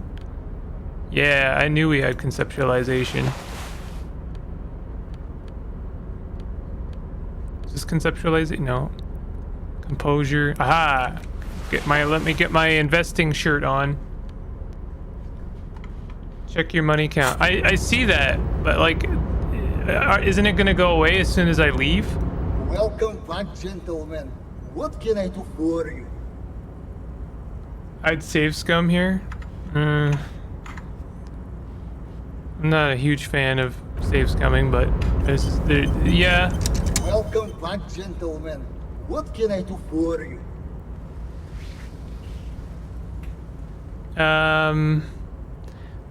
problem is if I present a sound investment plan, I don't know what I'm afraid of. I was just going to say, like, I don't want to make this man any richer. I also don't want to become a capitalist, right?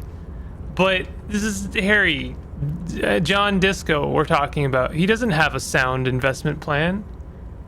There's no way that it's going to be anything good.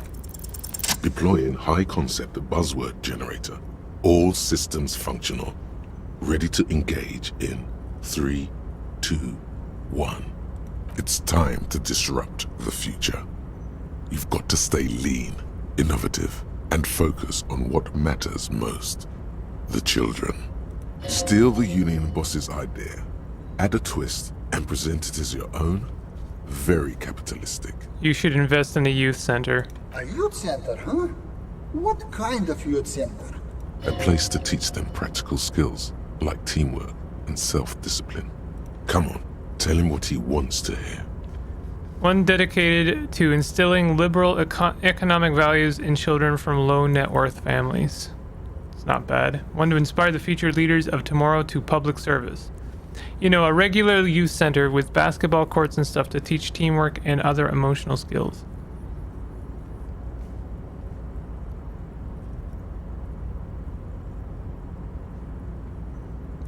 This is probably what they want to hear. Brilliant. Without children, who'll be there to buy stuff in the future? Yes, and if it doesn't work out, we can always repurpose the center as a shopping mall or private equity firm. When life closes a door, it opens a window, yes? What's the expected return on this? Highly educated, work-ready human capital ready to be directed towards any number of your vast interests. With human beings, there's always a risk associated, which is why we've got to hold on to the center itself as a fallback. You're deep into ultra-liberal territory now. Good work. Very impressive. You've got a natural eye for unusual investment opportunities. I know. I don't normally do this without a formal pitch deck, but to hell with it. What's the point of being rich if you have to follow all the rules? Here's the round of seed funding. Yo. This will be enough to prove out the concept and get things off the ground. Ratan, now's your chance to take some time off. Spend it with your good buddy and get absolutely wrecked in the process. Drugs do go well with money. I agree. I'm sorry, man. I'm an investor now. I have to stay sober to calculate risks. What is this shit? Calculating risks? Ratan! The risks you can't calculate are the only ones worth taking! I'm sorry, I just don't see the ROI in that. The lieutenant looks at you with horror. You've been mumbling to your necktie in a daze for several minutes. Ah, yes. Now you're displaying it. The eccentricity that becomes a wealthy individual. I just realized, don't we usually, isn't the necktie dialogue usually not in quotes like we think it? But Harry was just talking to his tie just now. Thank you for placing your unwavering trust in me. Remember, it's not a handout. It's an investment. And I expect to see returns. The lieutenant stands there, dumbfounded. His mouth opens slightly, then closes again. Is he having a stroke? What do you think, Kim? Not bad, huh? Kim, are you all right? Yes, I'm all right. Can we get going now? Now, was there anything else I could help you gentlemen with? We should get back to our investigation. Thank you for your time. This is going to prompt me to become a capitalist.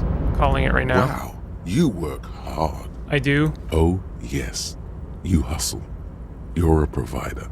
It's tough out there, but you keep it real and provide. I guess I do, yeah. Oh, yeah. Like a horse. A workhorse. For hard work. What hard work do I do exactly? Look at yourself. You're a human pedometer. You must have walked 200,000 steps down cracked asphalt, mosaic, sand, and linoleum after you re-emerged. That is the sign of a hustler who never gives up. The world is harsh and people are evil. You didn't make it that way, and you won't let it break you.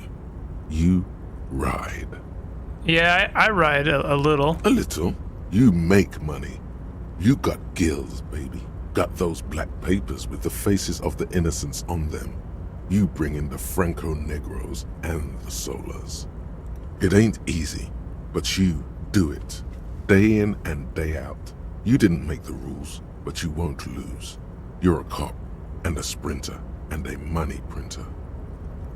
You could say I took some money from that Manana guy. Oh, then there's pawning stuff off to that suspicious Roy guy. Can't say I didn't make that Sealing guy give me some money. Can't say that. You shook him. You're a killer. A shark. Got the giant novelty check from Everett. Wasn't easy getting that giant novelty check from Everard. Took some ingenuity to get into the harbor, but you got in, and you took that bribe as hard as any cop's taken it. And I didn't take the bribe. I haven't cashed it. It's not a bribe if I don't cash it. You could say I took some money from a Nyanya guy too. You didn't log that in as a donation either. You don't log any of that shit in. You're a straight rider. There's pawning stuff off to that suspicious Roy guy. Yeah, you're in the sales business. Shake 'em for shit and then pawn it off. Law officer style. I guess I've made some gills. Sure. Sure. And has it been easy? Is life easy? Have you not gone into cardiac arrest? Are you not about to have an anxiety attack or shoot yourself in the mouth? But you still hustle 24/7, ride or die. Now, ask yourself, are you rich? No, I'm actually not. That's right. You work harder than anyone. You almost rode yourself to the grave, and you're still practically a hobo. Why is that? There's a market for corrupt cops out there, but the immigrant cop have price dumped it. I don't know. Why am I so poor? Because of the taxes. G-Man's got his jam-covered sticky fingers in your pocket, stealing from you every time you buy, sell, walk, talk, fart, so much as sneeze. Aren't taxes almost non-existent in the Gotham estate that is Revachol? I thought there were no taxes. You and I both, but they got those indirect modes of taxation. Sales tax, excise duty, extraction tax. This tax that doesn't even have a name. Plus, there's the stuff people in other countries pay for that makes them ask for more money from you here. The Gotham estate's a myth.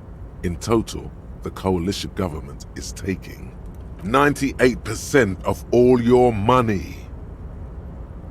No way. I guess I'm a free market fundamentalist now, Optin. Are you sure? That seems like a pretty big number. What are you not sure about? They're milking your nipples till they bleed. Can't you see? Aren't you sick and tired of having bloody nipples? Bleeding nipples are kind of a pain, but how will deregulation help with that? Opt-in, but only a little. It's all about the tax issue, hustler.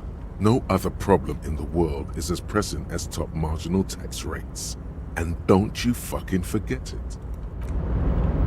This has been awe-inspiring.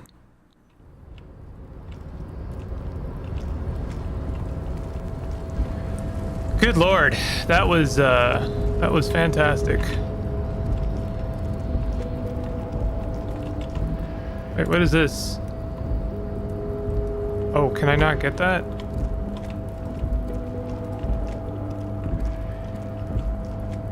That's on the roof. Can I get on the roof?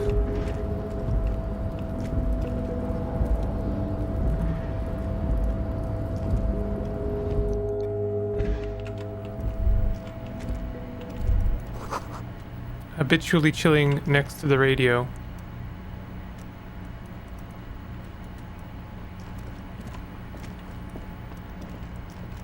Can we interface with this again? The file cabinet stands steady as ever. Volition. And the unlocked drawer slides the drawer. I don't think I'm probably ever gonna take points in volition. Don't know why your necktie is a Russian green.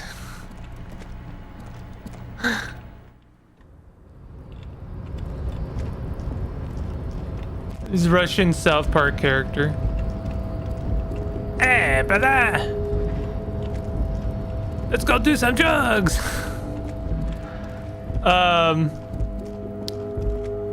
There was one more thing I was gonna do, and I can't remember what that is. I want to get those ceramic boots back. I'll tell you what I kind of want to do is I want to buy the hubcaps back. The sight of bullet holes stirs something in you, making you forget the lieutenant's surname. Look, Kim, look, bullet holes. Where?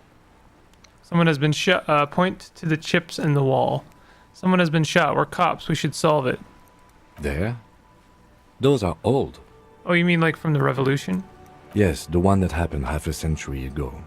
Those bullets were fired during the Revolution and do not warrant an investigation by officers of civil law. Okay, but what can you tell me about the Revolution? Not much. I don't have a fresh perspective on it. Shall we go? Let's go to the pawn shop. Last thing before we stop today. Actually, where is the pawn shop? I think I already walked past it.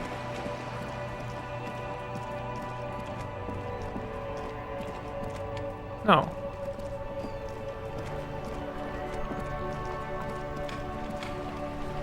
Where is the pawn shop?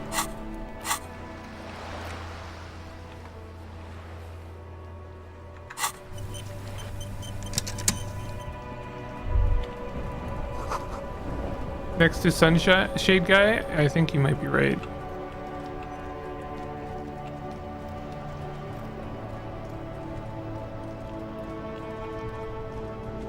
I don't know why sometimes the camera panning gets broken.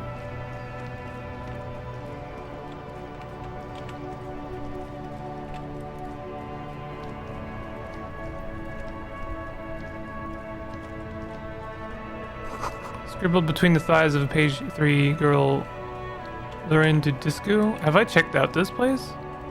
Or is this the pawn shop? Oh my god. Greetings on this fine night. What brings you here? Do I have something else to sell? Let me have a look. Another time, perhaps. Sure thing. Sure, man. I guess I can't buy them? Wow, a very large red t-shirt with an impressive print stands out from the other garb. Oh yeah? Oh yeah. The print depicts a muscled man striding toward you, a giant sword in each hand, encircled by burning embers. Behind him is a cluster of cabins engulfed in flames. Beneath him are the words, Heimdall burning. The antlers on the hood of the man's cloak and his piercing blue eyes are familiar. Sniff the t-shirt. Smells like worn cotton and a little old sweat there. Worn cotton with a side of flea market or trash bin. Sniffing is okay. But please don't try anything on. Can't have you leaving your photon emissions in the fabric of things you're not going to buy. You're not imagining it. Photon emissions? What is he talking about? What's the deal with the man on this t-shirt? It's the man from Heimdall. Walking away from his burning village. Yes. Their matter-of-fact tone belies their surprise at the fact that you didn't recognize the figure in the print. I'm guessing I'm supposed to know who this man from Heimdall is? But I just lost my memory recently. I need help remembering basic facts about reality. Huh? I said I lost my memory recently. I need help remembering basic facts about reality. Oh, I see. That's tough, man. I feel the same way sometimes. The man from Heimdall is the hero of a series of popular books based on a fictional version of Kotla. In fact, most people don't think that man from Heimdall ever really existed. But they are wrong. Heimdall isn't a real place. Neither is the man a real man, of course. But both the man and Heimdall are an ontological necessity. But hey, it's not worth getting into an argument about. Wow. What? What did you mean the man from Heimdall was real?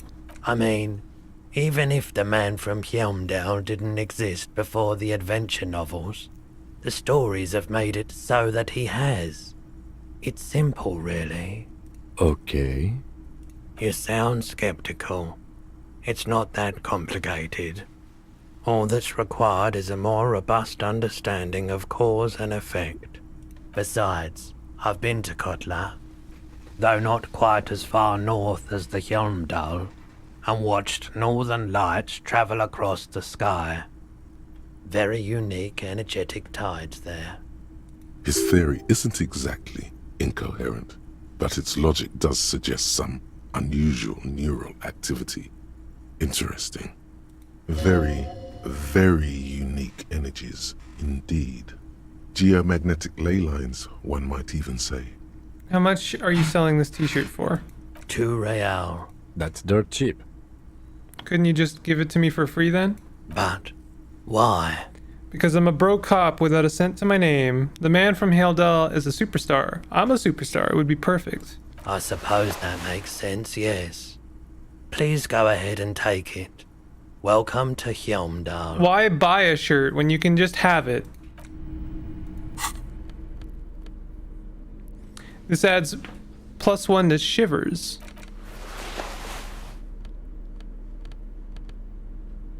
Oh, heck yeah. Now we're talking. This is the look. This is the look of a man who truly lives. Lives in our hearts and minds. A typical Martinez streetlight sits among assorted... I would like to buy other things as well. The boomboxes wait on the shelves. And your boombox, that gold and amber Harman Waushi, stares at you longingly with its tape reel eyes. I will buy it. And here you are. Quality sound reproduction on the go. It'll play anything, wherever. Turn any tape into a conversation of sounds and shapes. All the old boomboxes are there. You see rows of toy soldiers guarding this set of I think their poverty has been exaggerated for effect. When you place them next to the royalists, it doesn't seem like they could possibly win. I wish it was more nuanced as it stands. I cannot comment. I don't like either set very much, to be honest. But there are many parents among my customers. He seems to have his own take on the conflict played out in perpetuity by these toys. Might be interesting to find out what it is. T-shirts and the magazines are free. The government doesn't want you to know that. I already have 100 shirts in my wardrobe.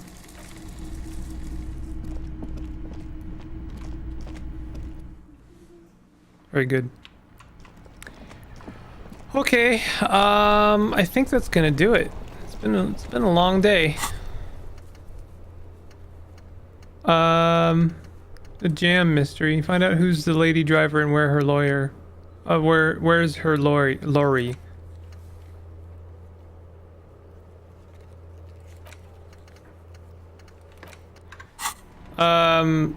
There's more I could do always, but I'm pretty content with what I've done, so I'm gonna call it there. It's been a stream. I don't know if it's been an incredibly entertaining one, but I've enjoyed. Thank you for the stream. There's still so much to do. Yep. And there will be for a while. I don't think we'll be seeing the light at the end of the tunnel on Disco Elysium for quite a long time. Wah! Percy wants to say goodbye. Eh.